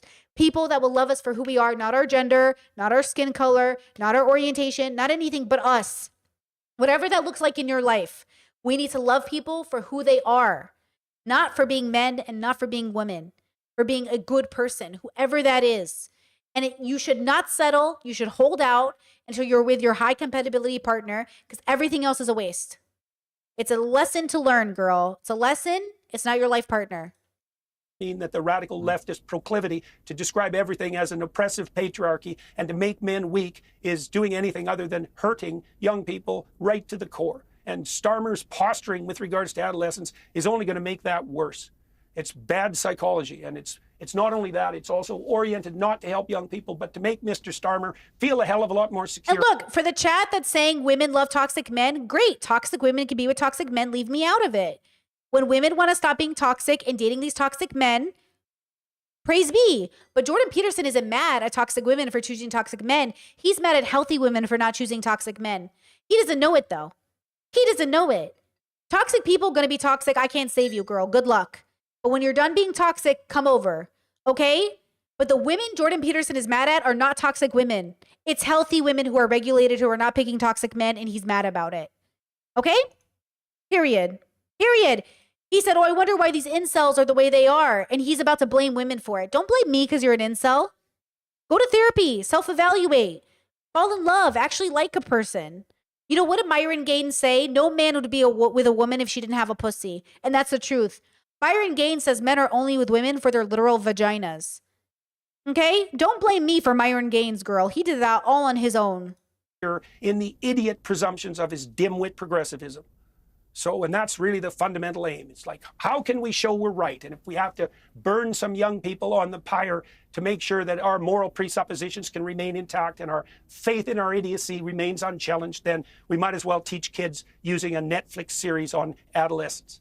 Jesus, brutal, pathetic, to the core. This terrible moral. Also, and he acts like this is new. This is all of civilization since day one. This isn't the last 60 years. Men have been a plague on society since day fucking one, Cain and Abel, bitch. Okay? Day one. And also, don't talk to me about Eve right now, because who put her in that position in the first place? A man. Who put her in that position in the first place? A man.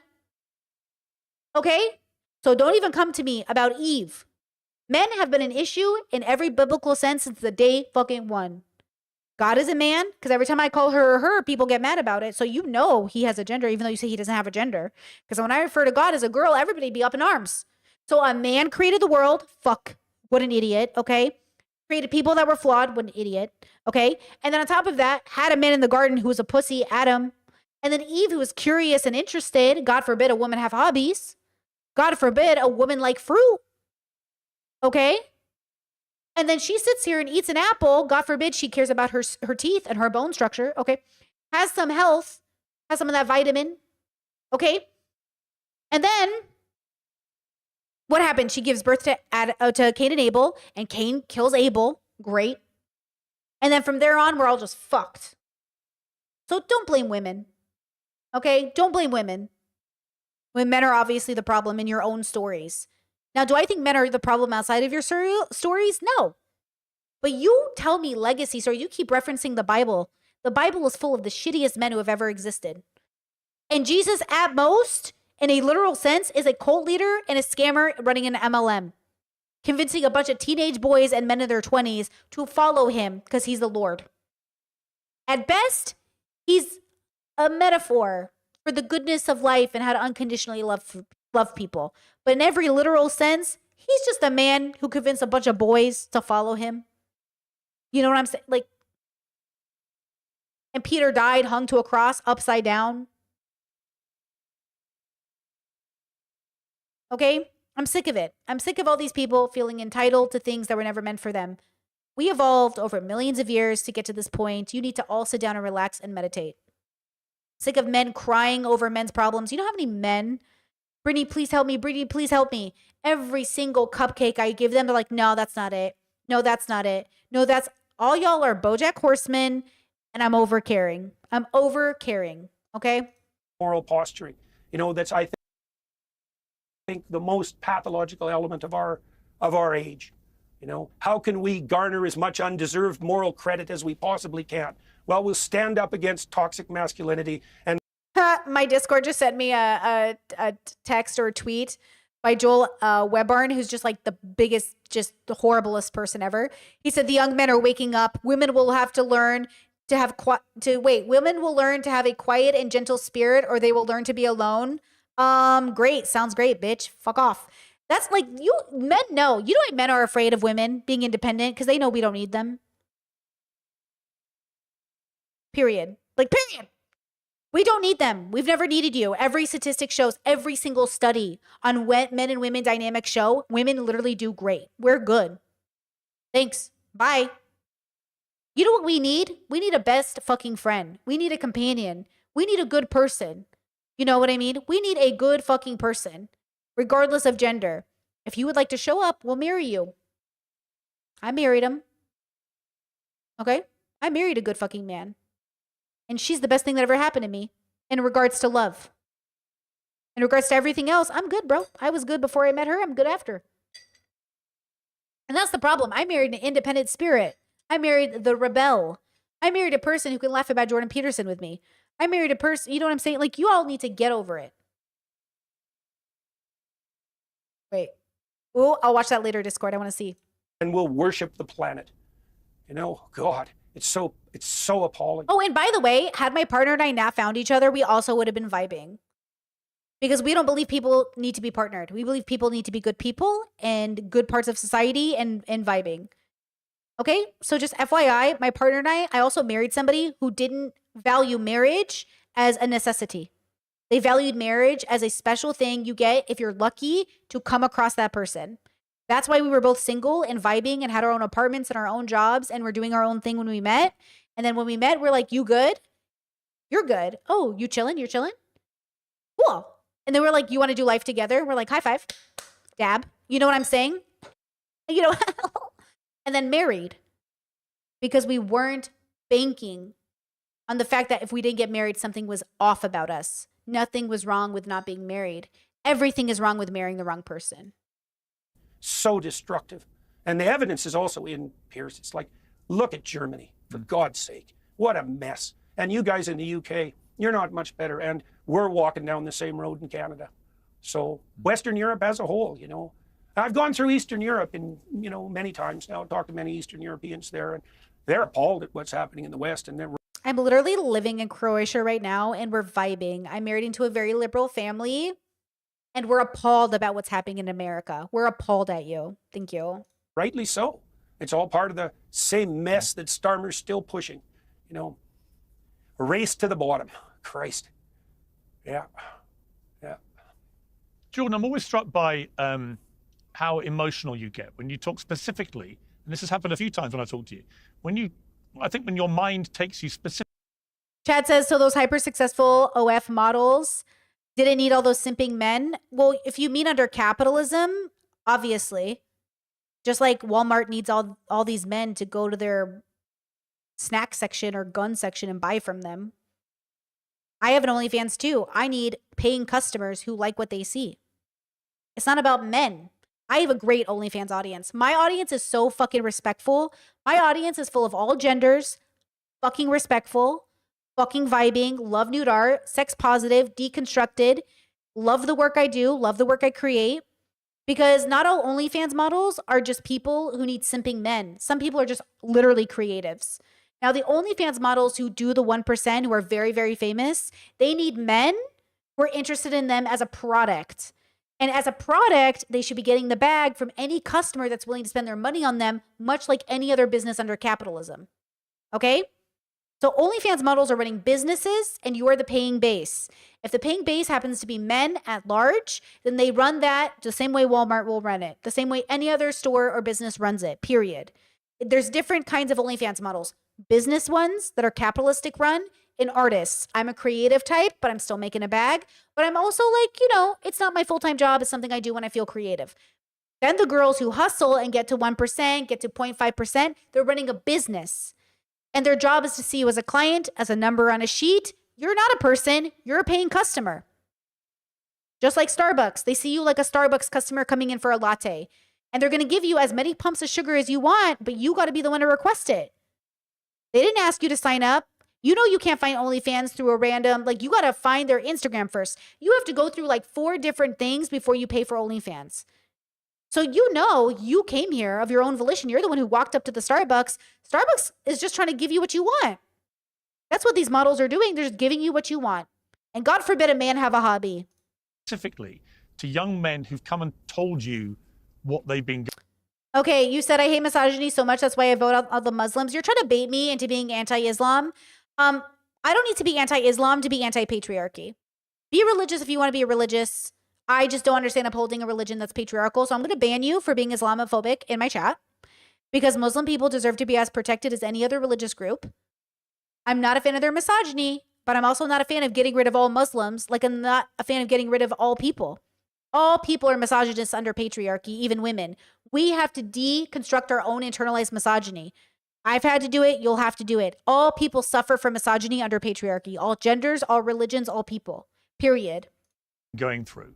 And it's almost like you've become a surrogate dad to just, I don't know, hundreds of thousands, maybe millions of young men who, for whatever reason, have been lost and feel abandoned and feel confused and don't have anyone to try and steer them to, you know, some better place. Why does it affect you so emotionally, that? Well, you know, Pierce, before I Rashad Crenshaw in the chat says, why is he always crying? He's crying for the boys, Rashad. Rashad, you don't understand, Rashad. I'm crying for all the boys who've never been loved by their mother's tits, who've never seen the glory of what patriarchy can really bring them, Rashad. You don't get it, Rashad. I know you served. I know you're truly a masculine man. But are you really masculine if you haven't cried today, Rashad? Just kidding. I think men who cry are very base, especially a man who cries to anime. I'm here with you. Okay? But he's crying for the boys. That's who he's crying for. my public presence emerged, let's say, or developed, I worked as a clinical psychologist, and that was pretty intense. You know, I spent about 13 hours a week, maybe more than that, listening to people at a very deep level. I really liked that. It was unbelievably interesting. You know, it was like one Dostoevskian novel after another, hour by hour, and I really learned to listen. You know, and people are so... Listen, Jordan obviously has an insane amount of empathy for certain people, which we all do. And I bet he is a very good listener to people who are in his bubble. But he's a terrible listener to people from different cultures. He is a terrible listener. Did you see the things he did? Oh my God. Kavanagh covered this. Jordan Peterson said, give them hell Netanyahu, because he's pro-genociding the Palestinians. And his Muslim followers who really loved him were like, hey, why would you say that? Like, we're Palestinian. We love you. Why would you say that? And Jordan goes and he goes, I was really heartbroken over Palestinians being upset with me. So I'd really like to send them a message. And the message, oh, brother, this guy stinks. Why is that such a good soundbite? I love you, Chad. That's such a good soundbite.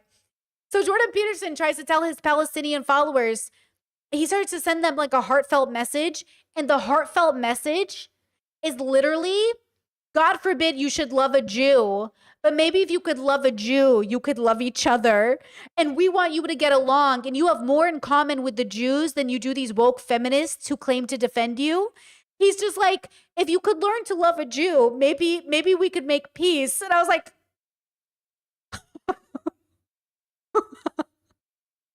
it was the funniest video I had ever seen. And I was like, man, Jordan, he literally had Muslims on his side because they were all fighting like, who's Jordan, which religion is Jordan gonna be with, the Catholics or the Muslims?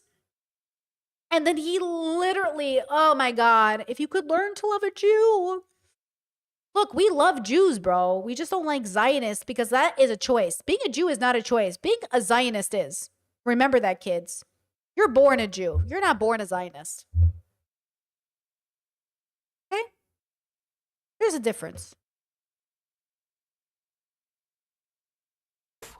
fascinating if you listen to them and they actually start to tell you what they think. You know, they're unbearably interesting. It's just partly why people keep the conversations at a shallow, you know, and polite level. And it's not surprising.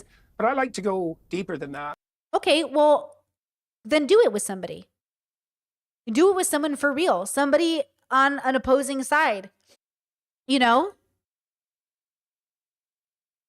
I wonder if I could talk to Jordan Peterson. Could I talk to him? Would he listen? I don't think he'd listen. I'm fully convinced he wouldn't hear me. He wouldn't believe me. He thinks so badly of progressives and quote woke. He won't hear me. I refuse to believe he'll listen to me, but I would try. You know me. You know me, girl. I would try. I'm so good faith. I would try. But I feel like he would not listen to me. You know what I mean?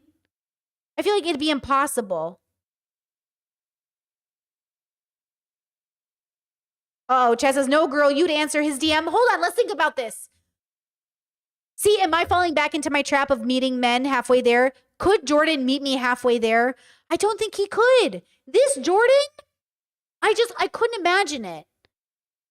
I see I'm falling into it in real life. I just made a pledge to myself not to meet men more than halfway. Could he meet me halfway? I don't think, oh man. Chess says, don't, girl. That would be stepping back into your old ways. See how tempted I am? See how tempted I am? Like, could he really have a real conversation with me? No, I don't think so. Right? Do you know why? Because as much as I think Destiny is a predator and a horrible person, when he went to talk to Jordan, he wasn't even open to Destiny. And Destiny is much closer to Peterson than I am. Destiny is a liberal who tells us the far left is crazy, right? So if he was defensive with Destiny, if he came in hot with Destiny, you just best believe he's going to try to come in hot with me. And I'm married, sir. So you better keep it cool. You better keep it cool, bro. Do you know what I mean? I think, you know what I'm saying? He should probably delete that podcast with Destiny because, like, that's not a good look. You know what I'm saying? But, yeah, I don't think he could. I don't think he could meet me halfway. And that was kind of bounded when I was doing my clinical practice. You know, it was a set number of hours a week. And I had many other things to occupy myself with. But then when the work I was doing started to explode, I was in contact with thousands of people, not individuals. And they talked to me. And I could see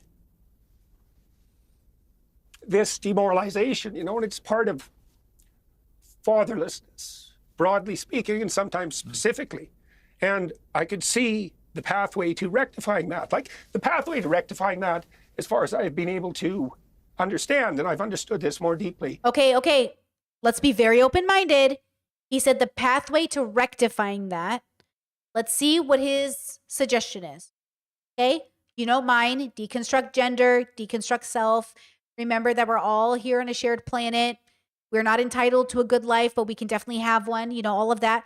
Very Buddhist of me, thank you. Let's see what his is. As the years have gone by, is that we're built for adventure, Pierce, and you take on adventure by taking on maximal responsibility, and that's the symbol of hoisting your cross voluntarily and trudging up the hill, right? And that's the symbol upon which our society is founded. And the adventure of life justifies its suffering, and it's maximized with maximal responsibility.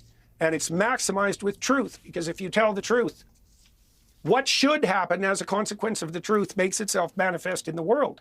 And that's the best possible outcome. But it's also the most adventurous thing that you can do, the most exciting thing you can do. What does he think women are doing when we say we don't like these men? This group of men.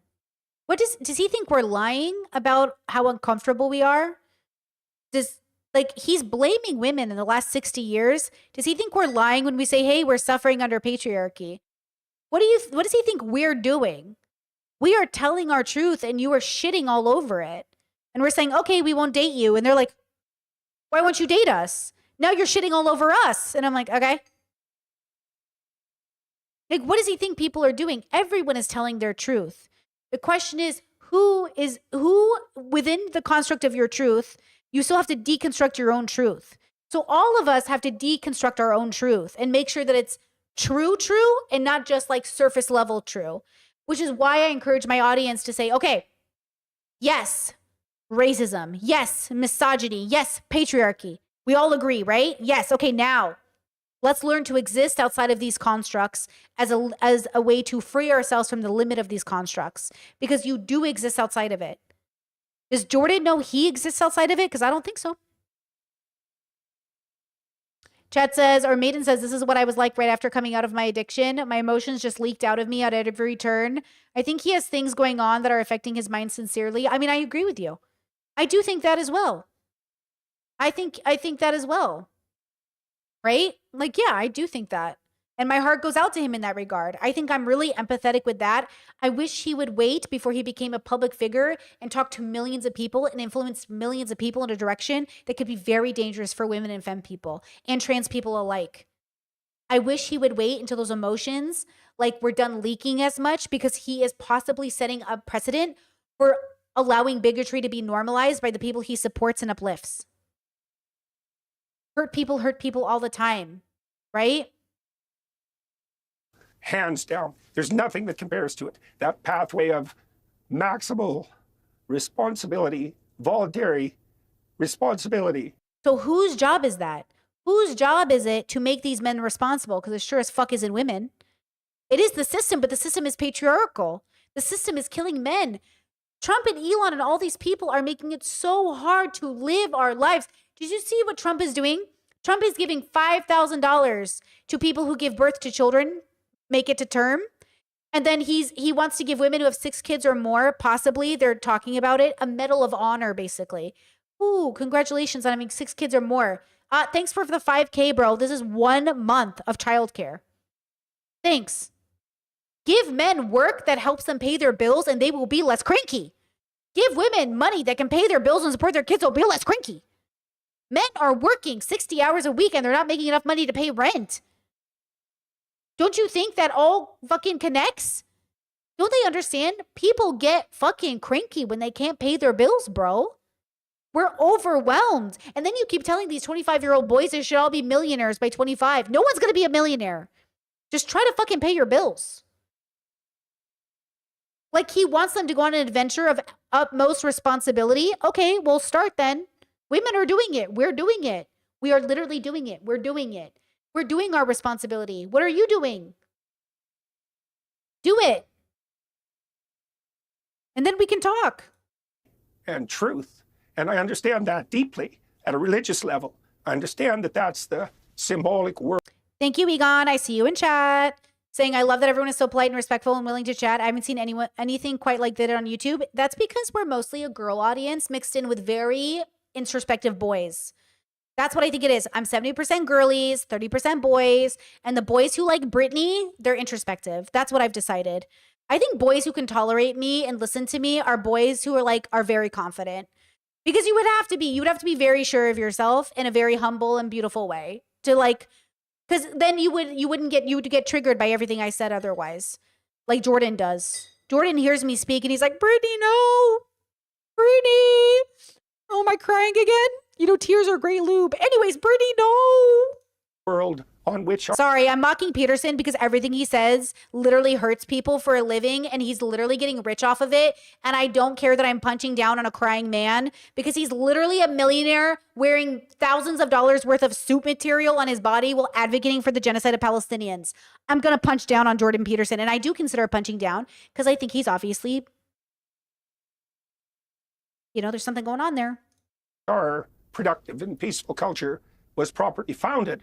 And I've seen the effect of communicating that to people, thousands of people. And Chat said, why would you answer Jordan but not Hassan? I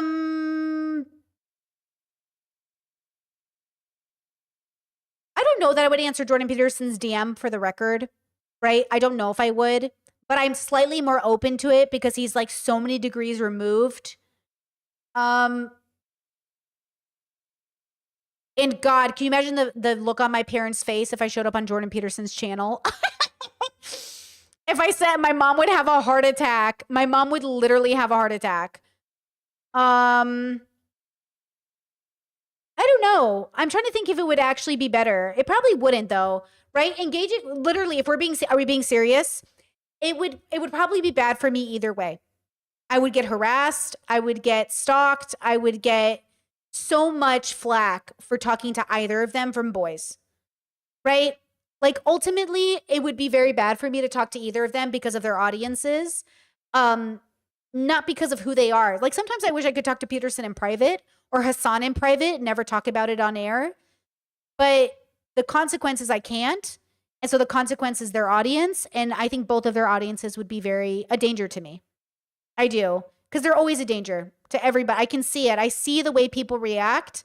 I see how angry people get. And it's not, by the way, Hassan's core audience. I want to make that abundantly clear.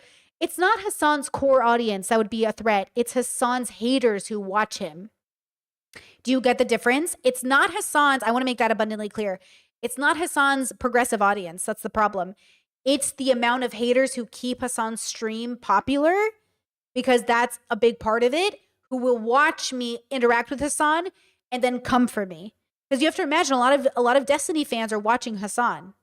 and then they're going to see me, and then they're going to come for me.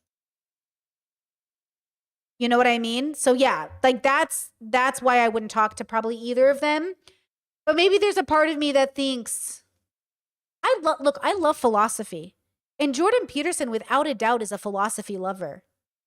I just wish boys who loved philosophy were actually interested in deconstruction, because they never are. They talk about humility, but they're all about ego. Maybe there's a part of me that wishes Jordan Peterson actually loved philosophy as much. I love it. I have wept reading books. I have just like, oh my God, I'll read a philosopher and I'm like, oh my God, even the misogynistic man ones. Like I'll read fucking Marcus Aurelius, or I'll read Plato, or I'll read Socrates, and I'll just think, oh my God, I'm in love. Like it's not them. It's not even the flaw in their work. It's the fact that they were trying. It's the fact that they were trying that I'm in love with. I see the part of Jordan that is trying and I'm in love with it. I liked Maps of Meaning. Even though I disagreed, like, it's the fact that they were trying to solve humanity's crisis. It's the fact that that's what I'm dedicating my life to, even though I think I'll be a drop in the bucket. It's like we're trying, and that's fucking cool, bro. It's like watching a sculptor in real time create a piece of art that we're going to remember for thousands of years, whether it's good or bad. I just wish we could say there's a lot of bad in the good and there's a lot of good in the bad. Like I wish, you know,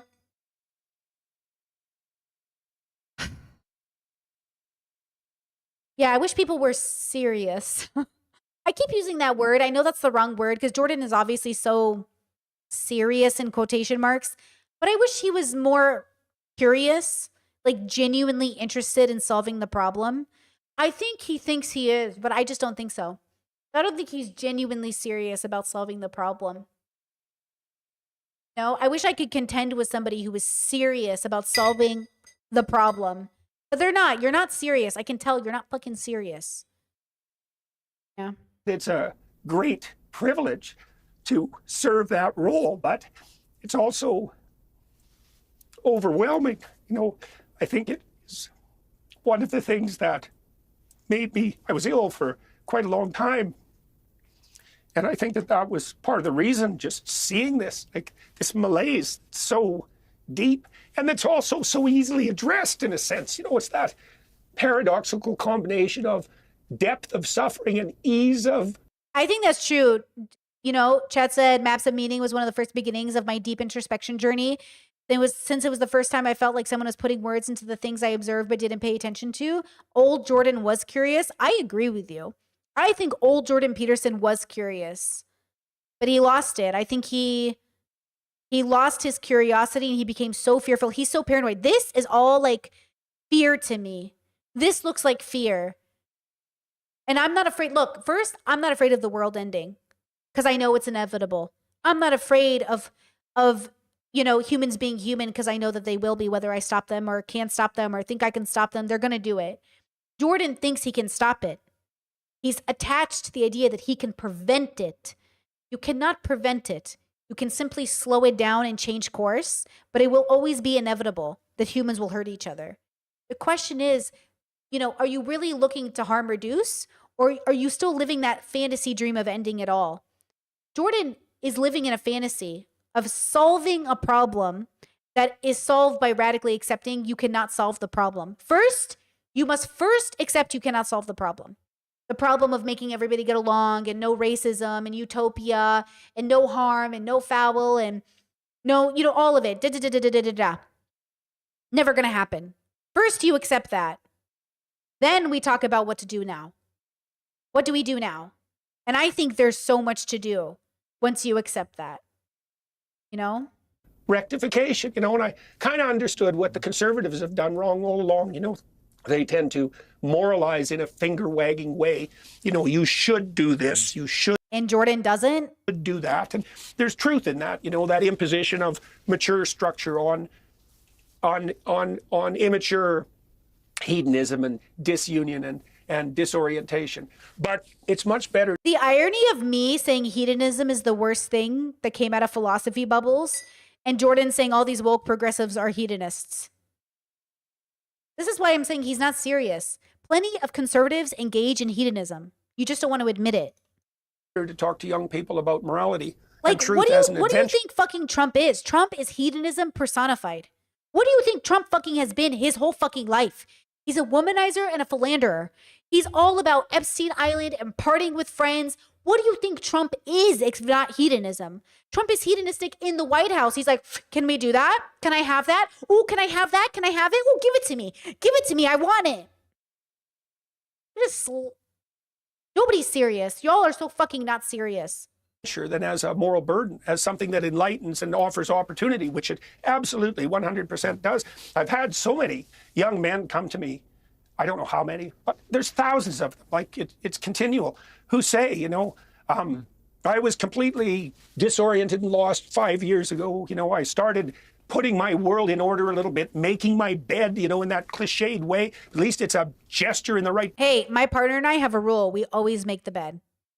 My mom told me that. Make your bed. Your whole day will feel better. She was right. Make your bed, kids. Clean your own house. You know, deep clean once a week. You'll see the difference, right? Bloody direction, trying to tell the truth, because now I understand that that's necessary, trying to act responsibly, and like my life is completely turned around. And you know, these are guys who are usually standing up straight, and they have a girlfriend, and maybe they have a baby, and maybe they're married, and you know, they were bloody suicidal wrecks 5 years ago. And so, you know, great. And as I've delved into that, you know, I've started to understand more deeply why this works. And it does work because this pattern of voluntary self-sacrifice that I think he's right that in certain two bubbles, giving men a sense of responsibility is like giving a dog a pat in the head when they catch the ball. You're infantilizing men and calling it an adventure. You're infantilizing men and calling them leaders. My issue with all of this is that ultimately it's infantilization. If a man can't handle the feedback that the way you've been doing things isn't working and women don't want to be with you, then why are we giving him the title of leader or adventurer? You can go on an adventure solo. And that's what I'm not understanding. Why are you struggling to understand that we are all on adventures? And not all of us want to be stuck under this patriarchal system that pushes masculinity as only pertaining to men. Masculinity is a gender universal experience, generally speaking. Everybody has masculine and everybody has feminine. It's just on a spectrum of which is which. So why are you acting like every time you talk about masculinity, you're only talking about men? Well, let's start there. And that's the problem. I don't want to live in a world where only men get to benefit from adventure and introspection, when we know that's just not true. service to the truth, service to your wife, to your kids, to the future, to your community, all of that is what makes your life rich and meaningful, because your self-regard and the significance of your existence is obviously proportional to the burden that you're willing to uphold. You know, and that's the symbol that underlies Western culture. And I'm trying to teach people what that means. You know, the alternative is something like power and compulsion, or this idiot hedonism that, you know, certainly does no one any good. And well, it's overwhelming, I suppose. The magnitude of it, I suppose, is what's overwhelming. He sees being transgender as hedonistic. And that's the problem. Like, I agree with him. Hedonism is not the answer. Hedonism is a trap. Listen, Brittany Simon said it here. Hedonism is 100% a trap. It's not good. You want to go down a hedonism role, you're going to be Destiny. You're going to be Andrew Tate. That is hedonism. Both pieces of shit, both predators. Do you want to be like that? That's what hedonism is. Don't do that. Okay, we agree. Congratulations, Jordan. We agree. Now what? He's acting like literally all progressive woke people are hedonists, when that is just abundantly not true. We are literally not. Most of us are so busy. We do not even have we don't even have the opportunity to be hedonistic. You have to have a certain level of privilege to even be hedonistic in a sense. Like, you would have to shut yourself up to the responsibility of the world. That's why Destiny ditched his kid and moved to Miami to fuck women, because he didn't want to be responsible. He wanted to be a hedonist. That's why Andrew Tate ditches his children in different places around the world and says, make babies and ditch them so he can go fuck women in different parts of the world. All these rich millionaire men bragging about what good men they are, while they literally ditch their sons and daughters to go fuck other women.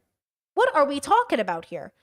Don't point to the woke left. It's not us doing the hedonism, girls. It's you. It's the liberals and the conservatives. Don't point your finger at us. Though there are some progressive hedonists, not the majority. And all these conservatives that wish they could be hedonists, but they can't, so they pretend not to masturbate in their bathrooms. Like, let's be so serious. All these men who are in crisis because you keep shaming them for masturbating. You keep shaming men for masturbating, saying it's what Jesus wanted. You keep shaming men for even finding people attractive and blaming the left for doing it. We never had a problem with you finding people attractive. We had a problem with you raping people because you found them attractive. Do you understand the difference? Nobody cares that you were attracted to women. We care that you felt entitled to their bodies because you were attracted to them. Yes? Difference. But also that paradoxical juxtaposition of depth of suffering and relative ease of rectification. You know, these things are so obvious when you lay them out. It's like, who do you admire? You admire some power mad hedonist? Well, that would be Andrew Tate. Or do you admire someone who's taken on some responsibility? Well, we can't respect you. You're fearful. That's the thing, is like, well, okay, but who, Jordan? Like, good, I'm glad he said Andrew Tate is a hedonist. I agree with him on Andrew Tate. Funny enough, we agree on Andrew Tate. But he is ultimately uplifting people like Andrew Tate with his rhetoric. How doesn't he see it? How does Jordan not see that his rhetoric is exactly the pipeline that leads boys straight to Andrew Tate? How does he not get it? Why is he blaming the left? Why is he blaming the left for leading people to Andrew Tate? His rhetoric is basically telling them that's the only option is Andrew Tate. Because what else is he offering these boys to look up to? What? Like, your natural proclivity in a healthy psyche is to admire the shepherd, let's say, you know, and not the goddamn tyrant. Yeah. And not the hedonist who lives for the immediate pleasure driven by his whims. No one. It's hard for me to imagine to understand how we've forgotten these things. I guess that's part of the religious, what would you say, degeneration of the religious substrate in the West. We've forgotten what our symbols mean. And the thing is, Pierce, they mean something. You know, look, I'm a much bigger fan of Vervaeke as an example. Not that I've seen everything Vervaeke has done, but I've always admired Vervaeke over Peterson, and they know each other. They've debated. Vervaeke's more left, Peterson's more right. Why can't Jordan Peterson work and understand the Vervaekes? Why can't he agree with Vervaeke? How is Vervaeke too liberal for him? How is he too left for him? And that's the question Jordan should be asking himself. Why is Vervaeke if Vervaeke's anti-MAGA, if Vervaeke's anti-Trump, okay, why am I pro-Trump? Why isn't Jordan Peterson ask himself, why am I pro-MAGA? Why am I pro-Trump? And then wonder, why are people pro-Tate? How can you vote for Trump and wonder why people are voting for Love Tate? They're the same person. They're the same fucking bloody person, bro. Listen. I really love that Tate guy. Wow, he really has a lot of baby mamas. I also have a lot of baby mamas. I have lots of them, tons of them. Maybe Elon will be my next baby mama. Who knows? Maybe I'll be his. Who knows? Like, what? They're literally the same person, bro. Does Peterson literally not understand that? I know he's Canadian, but like, do you not get that? You know, this is something I've really figured out. We put the crucifix, for example, at the center of our churches, and we put the churches at the centers of our towns. Particularly, that's a European thing. And the reason for that is because we long ago understood that the proper foundation of the world is voluntary self-sacrifice upward. And that's true. It's absolutely true. And you know, Michelle Obama just said something very fucking similar on a podcast where she said basically like people forget that life isn't just about you, it's about acts of service. Yeah, bitch, we're saying the same shit. You just don't want to hear it out of Michelle's mouth. Like, Michelle said the same fucking shit. She's right. Service to others is everything. How are you serving the community? By being transphobic. Answer me, Jordan. How is it serving the community by being fucking transphobic? Yes, serve your community. How are you serving your community by talking shit on liberation for women for the last 60 years? Make it make sense. And if you understand that truth, your life becomes meaningful, even in its suffering, and you set things right around you. And everyone has to remember that in the West. We have to remember that. We have to relearn that.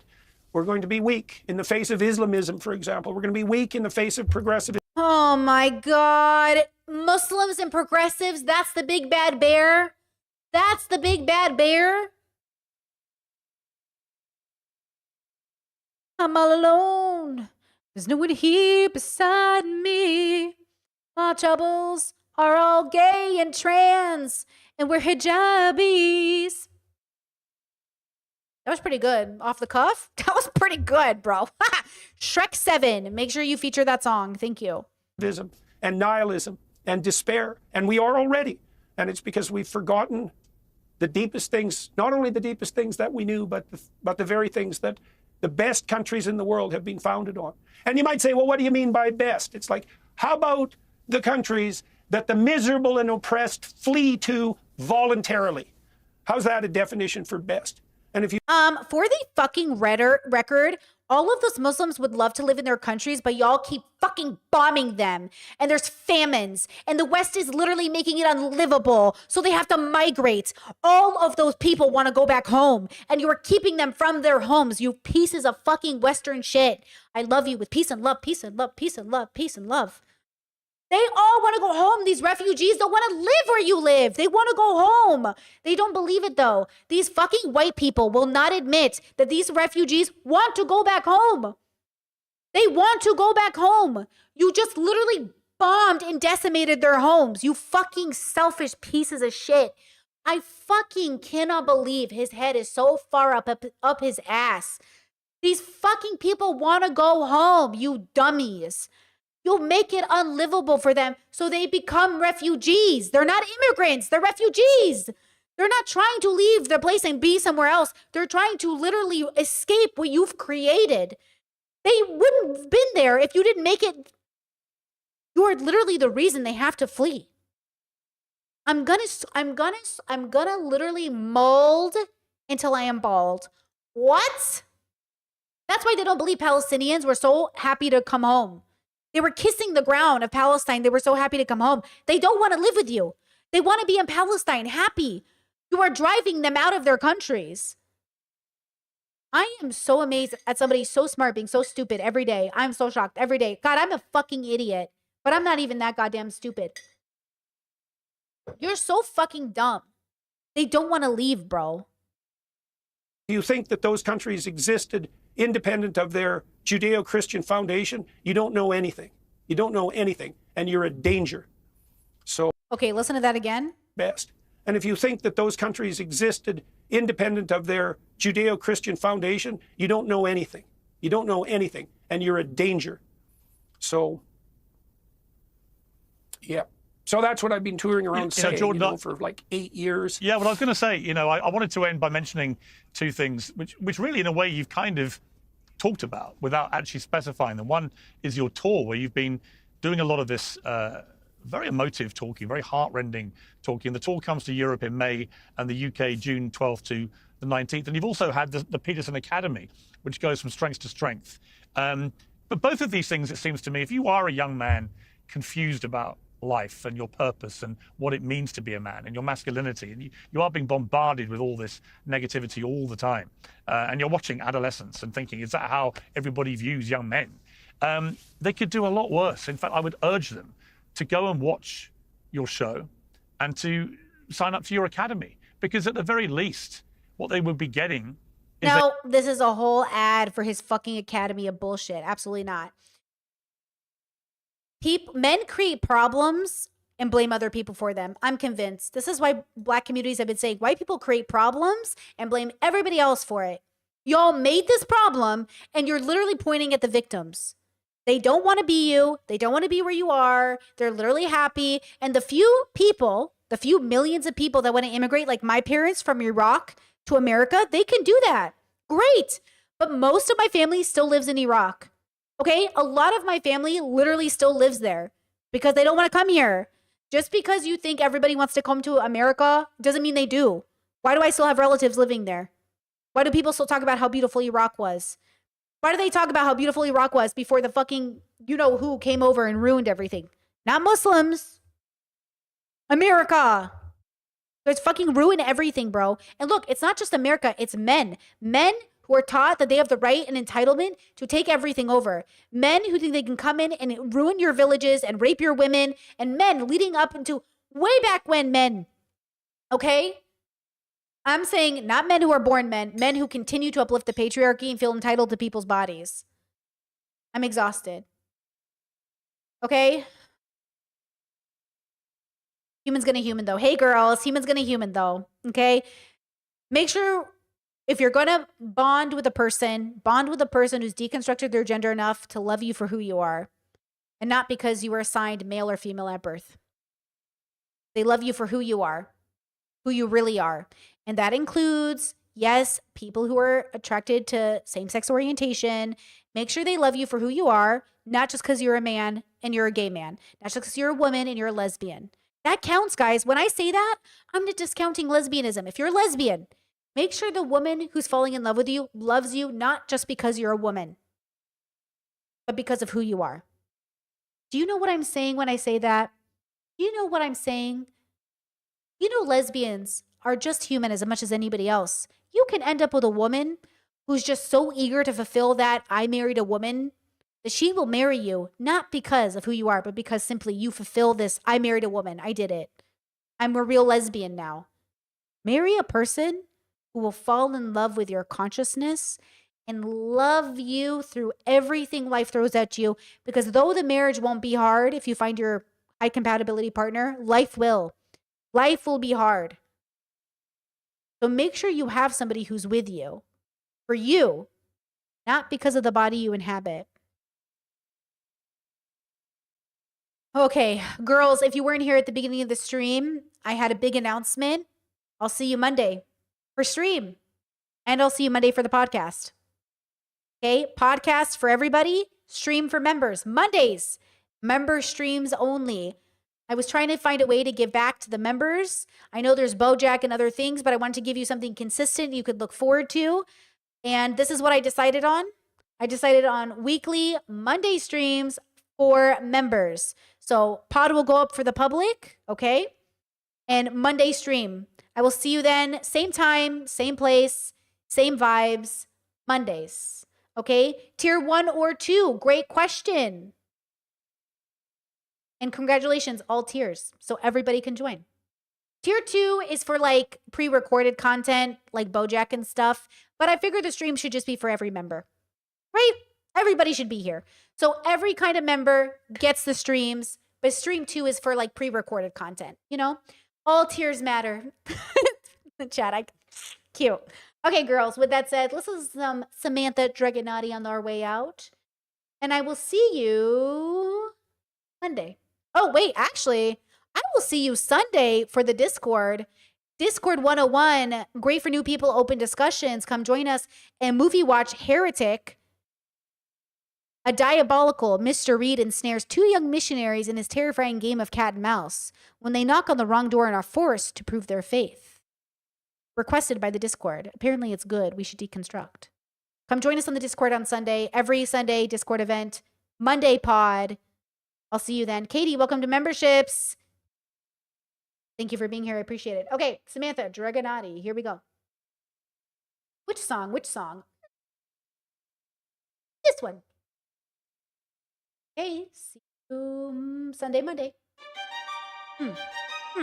Here we go, baby.